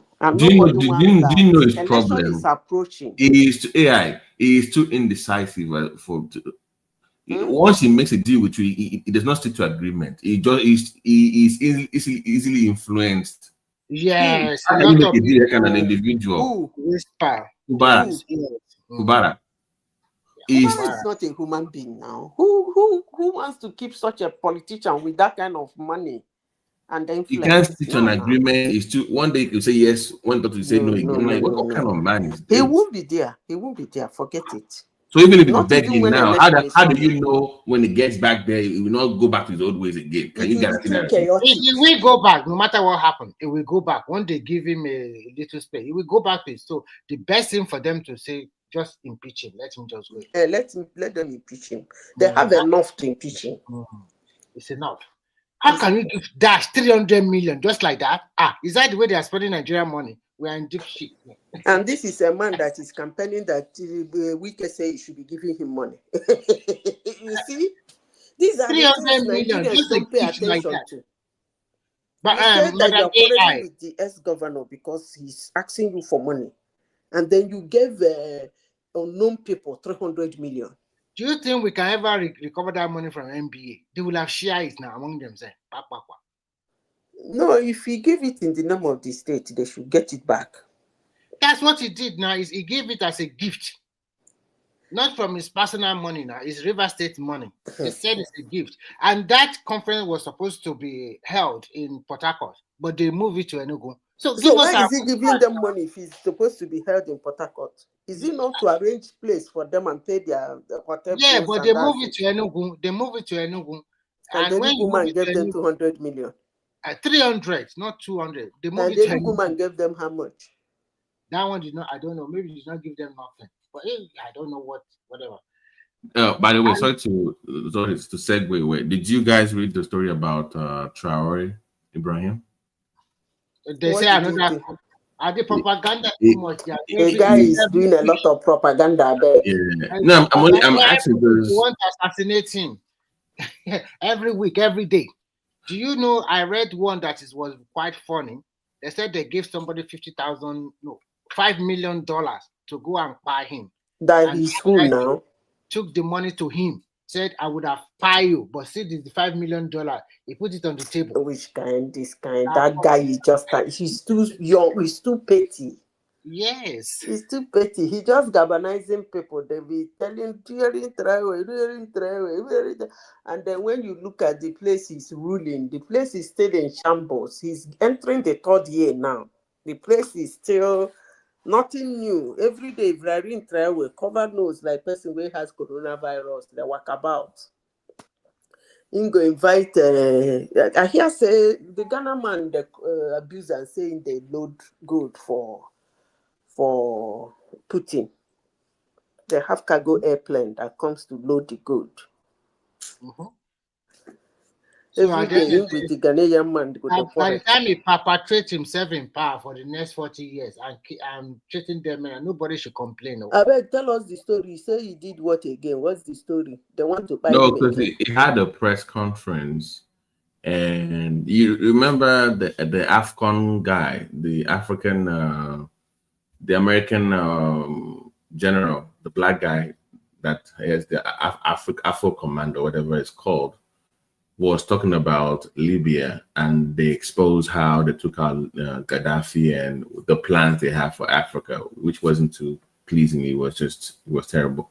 So it was now using that video, suggesting that they want to make him the next Gaddafi, that all Africa, pretty much calling all Africans to protect his country. You now have some African American, some black Americans now saying that if America does go over there, they're gonna fly over to Burkina Faso to defend Burkina Faso. Let them fly now. Listen, let me tell you, people. I'll make bold to say this, and I'm proud to say it. You see all this thing nonsense, all these they call themselves Sahel, all these small countries in Africa. They pocket. Listen, let me tell you, there is only 4 countries in Africa that interests Igbo people. The West. Believe me or not, you see South Africa, you see Kenya, you see Ghana, you see Nigeria. Nigeria, most importantly, if they actually want to take a country in Africa, it's these 4 countries that will first take. Not all these people. You see, when you people talk of gold, you talk of emerald, you talk of sapphire. This one they're talking about rare earth. Come to Nigeria. They know. The man is just kangaroo. What does his country? Madam Zita, do we have that rare earth in large quantity in Nigeria? Of course. What is rare earth now? This country is Remy, AI might be sorry. Remy, didn't you see the new? Let me tell you. You know what is rare earth?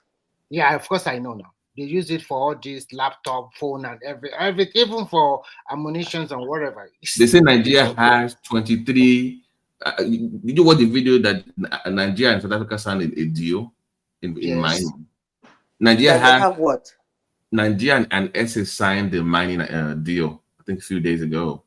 And Nigeria has about 23 commercially viable, like a mineral that we can commercially. Of course, no. I know that today. So I'm saying that they put it out there. But my worry is, when they signed that deal with the SA, is it the white people from SA that were Okay, let me tell you people. or the black ones? There is nothing special about rare earth. Rare earth is everywhere. It's the black. Please, when they say rare earth is everywhere. The only person we no understand where waiting the rare earth, now they go come they dig in country. Rare earth is rare. Earth has a lot of mineral in it. The most important thing is in the extraction. They say China export is the highest exporter of rare earth. It's not that China has the highest deposit. Then we claim that. Why? Because over the years, they developed the technology to refine, to mine and refine. So they are actually the only country, or will I say, among the few that can refine rare earth. You get the point? As you that place where you there now, if you dig the ground, you go get rare earth. If you refine, dig those sands, they are refined and you get the so-called rare earth. So rare earth is everywhere. It's not anything special like there is a deposit. It depends on the one you are looking for. The one you are looking for might be more in some certain places and less in some certain places. That place that is less might have a different one too. So the whole world is scattered with rare earth. It depends on the one you are looking for. Like if you go to Borno State, it is a heavy deposit of sapphire. Heavily deposit. That's why they want to kill themselves finish. In fact, in that region, West Africa, go round, that Borno has the highest deposit of sapphire. Go and check it. And they're doing Boko Haram, some places are forest, some places are no Nigerian wants to ask. Everybody kept quiet. They will keep themselves finished there because of sapphire. But AI, with this new deal that they signed with South Africa, how does that help Nigeria in the long run? Which deal? Nigeria signed a deal with South Africa to help with mining. That was done like 2 days ago. Yeah, they signed that deal in Abuja. Why would South Africa help them mine? Will South Africa build the mine in Nigeria, or will you take it to their country? I don't have the details to. All I saw Alake and their minister for mining in South Africa. They signed an agreement that thing is not good. Listen, the only thing you have to do. That's why China is running helter-skelter in Africa, because Africa. See, if you get a good country, you make a deal with that country, sign a policy, dotted line. You do it the way we did oil and gas. Simple. This is your own, this is my own, this is the one for development. Chicken. Nobody cheats everybody. After all, the what is it called? The business is being transferred across your country. So you know how much they're making, just like child. You take your own percentage. Those mining and rare earth, get a good country like Britain or US or Canada or Australia. We get shame, not China. When I talk now, I go say I hate China. Make I shut up my mouth. Only a decent country that has shame, not the one that doesn't have shame. Who can flip-flop on... why is Africans bringing Russia and China? What is even the meaning of that, if I may ask? I don't get it. So, correct Oyibo go colonize Zona. China, Russia. I tire for Africa. No, the way we are going, even Benin Republic will come and help. Do you know what is making me laugh? This your Ibrahim Traoré you just mentioned now. He walked away France and invited Russia. And they called him Sankara of their time. I said that is an insult to Thomas Sankara. Honestly, sincerely speaking, he's nowhere close to Thomas Sankara. That's what he said, by the way. Yeah, he said that they want to do. He started listening to all these Africans that they've killed, and he put his name there. He's an idiot. He's nowhere Well, close to Thomas Sankara. Yeah, people believe him though. That's the thing. They believe what he's. That's the thing. They don't believe. People sit down to watch him. He has a lot of obedient too. Though you know those people that were doing that. Yeah, you know that. They littered all over the internet. Do you know that Indian channel, that woman that's on YouTube, very popular, that covers Nigeria, is the obedient that was feeding out stories now. So let's put that Indian, whatever her name is. So she's making her money now. They have so she's getting the traffic, so she's gonna keep doing more of it. So that woman can say a lot of bullshit.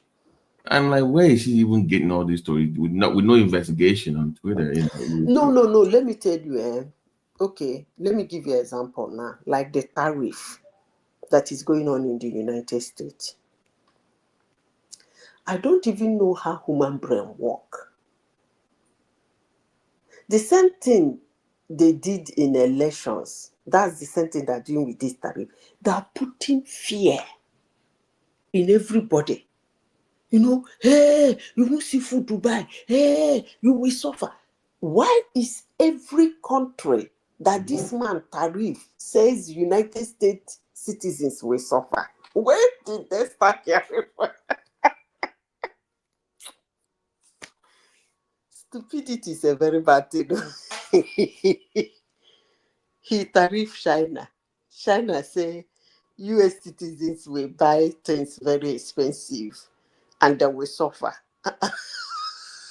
I begin to wonder. But their propaganda on TikTok, some Americans are buying into it though. Is that what? The Chinese propaganda online, some Americans are buying it. Of course, now. Who would you tell that he won't get food to eat that will not buy it, that will not be scared? It's fear-mongering now. They're scared. But the thing is, that's why the other day Remy was talking about the way Nigerians talk about Nigeria. I said, because they don't know. They don't ask questions. If you walk into United States stores now, let me not exaggerate. China is actually gone somehow. But these people don't know, like Walmart, Whole Food. These people let me not say 80. 50% of the things they used to sell in their stores are made in China. Or product of China. Like all those beads, powdered beads, hemp, although because I do a lot of herbs. All those green agar, greens, powdered greens, and all the. In those days, when you pick it, you turn it, it will say product of China. Distributed manufactured for so company in the US, for Whole Food, product of China. Now, if you go there, what you will see, Mozambique, Turkey, Japan. Sorry, I just want to make an announcement. So I'll be back in 15 minutes. So I want to do some recordings. I'm using the camera and the headphones. So I'll be back in 15 minutes. Thank you. Okay. You will see. So the first tariff this man did 8 years ago, he turned it, they've lost thread. Both of them lost thread. This one lost 37%. This one lost 27% dependency. You see this one he do now, they will lose another thread. So they will keep disengaging. They will keep disengaging. But people will come and tell you it is not possible. I said, where did these people get their information? The last one they did, check how many threads they lost. There are some businesses that they no longer do together after the last tariff.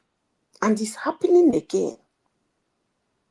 I mean, I don't know. Most people don't really want to see anything or think anything or read anything. This this mainstream media, But let me tell you something. Baba T, that Donald Trump na Chris man.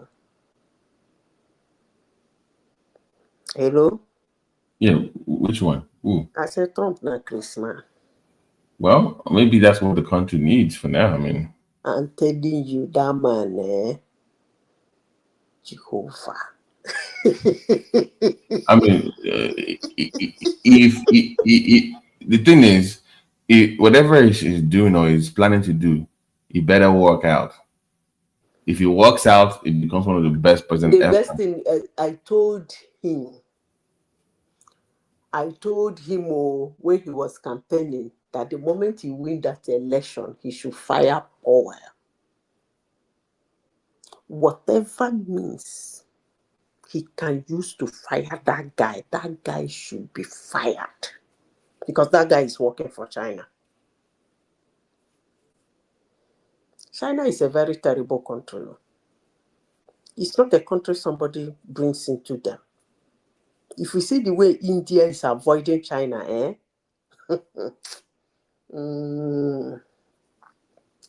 if I were Donald Trump, I would stop talking about that tariff. If I were him. All those we are talking to these people, 10 people are talking to us, 50 people. It looks petty. If I were him, I would just ignore them. I'll keep quiet.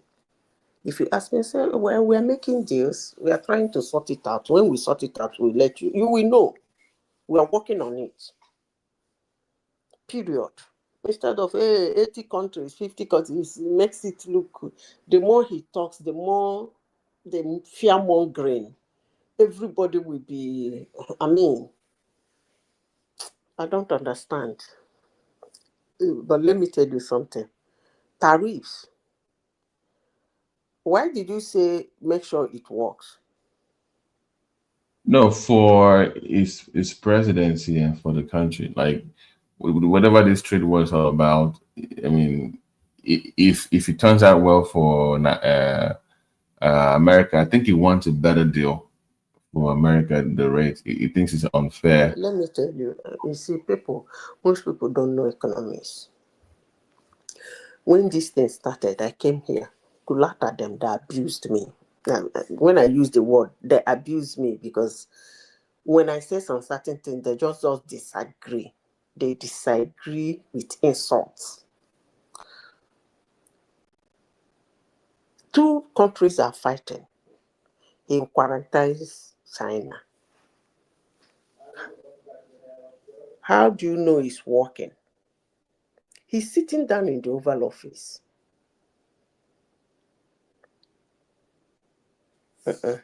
You've dropped. Hello?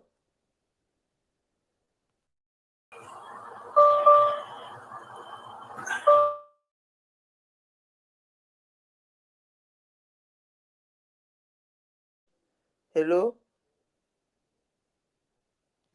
Hello, good morning. It's like everybody has gone. No, madam, good morning. Now let me tell you, but I think the rest people have gone. You didn't hear me? I can hear you. We've been calling you to say something now. Remy was calling you. I was very busy.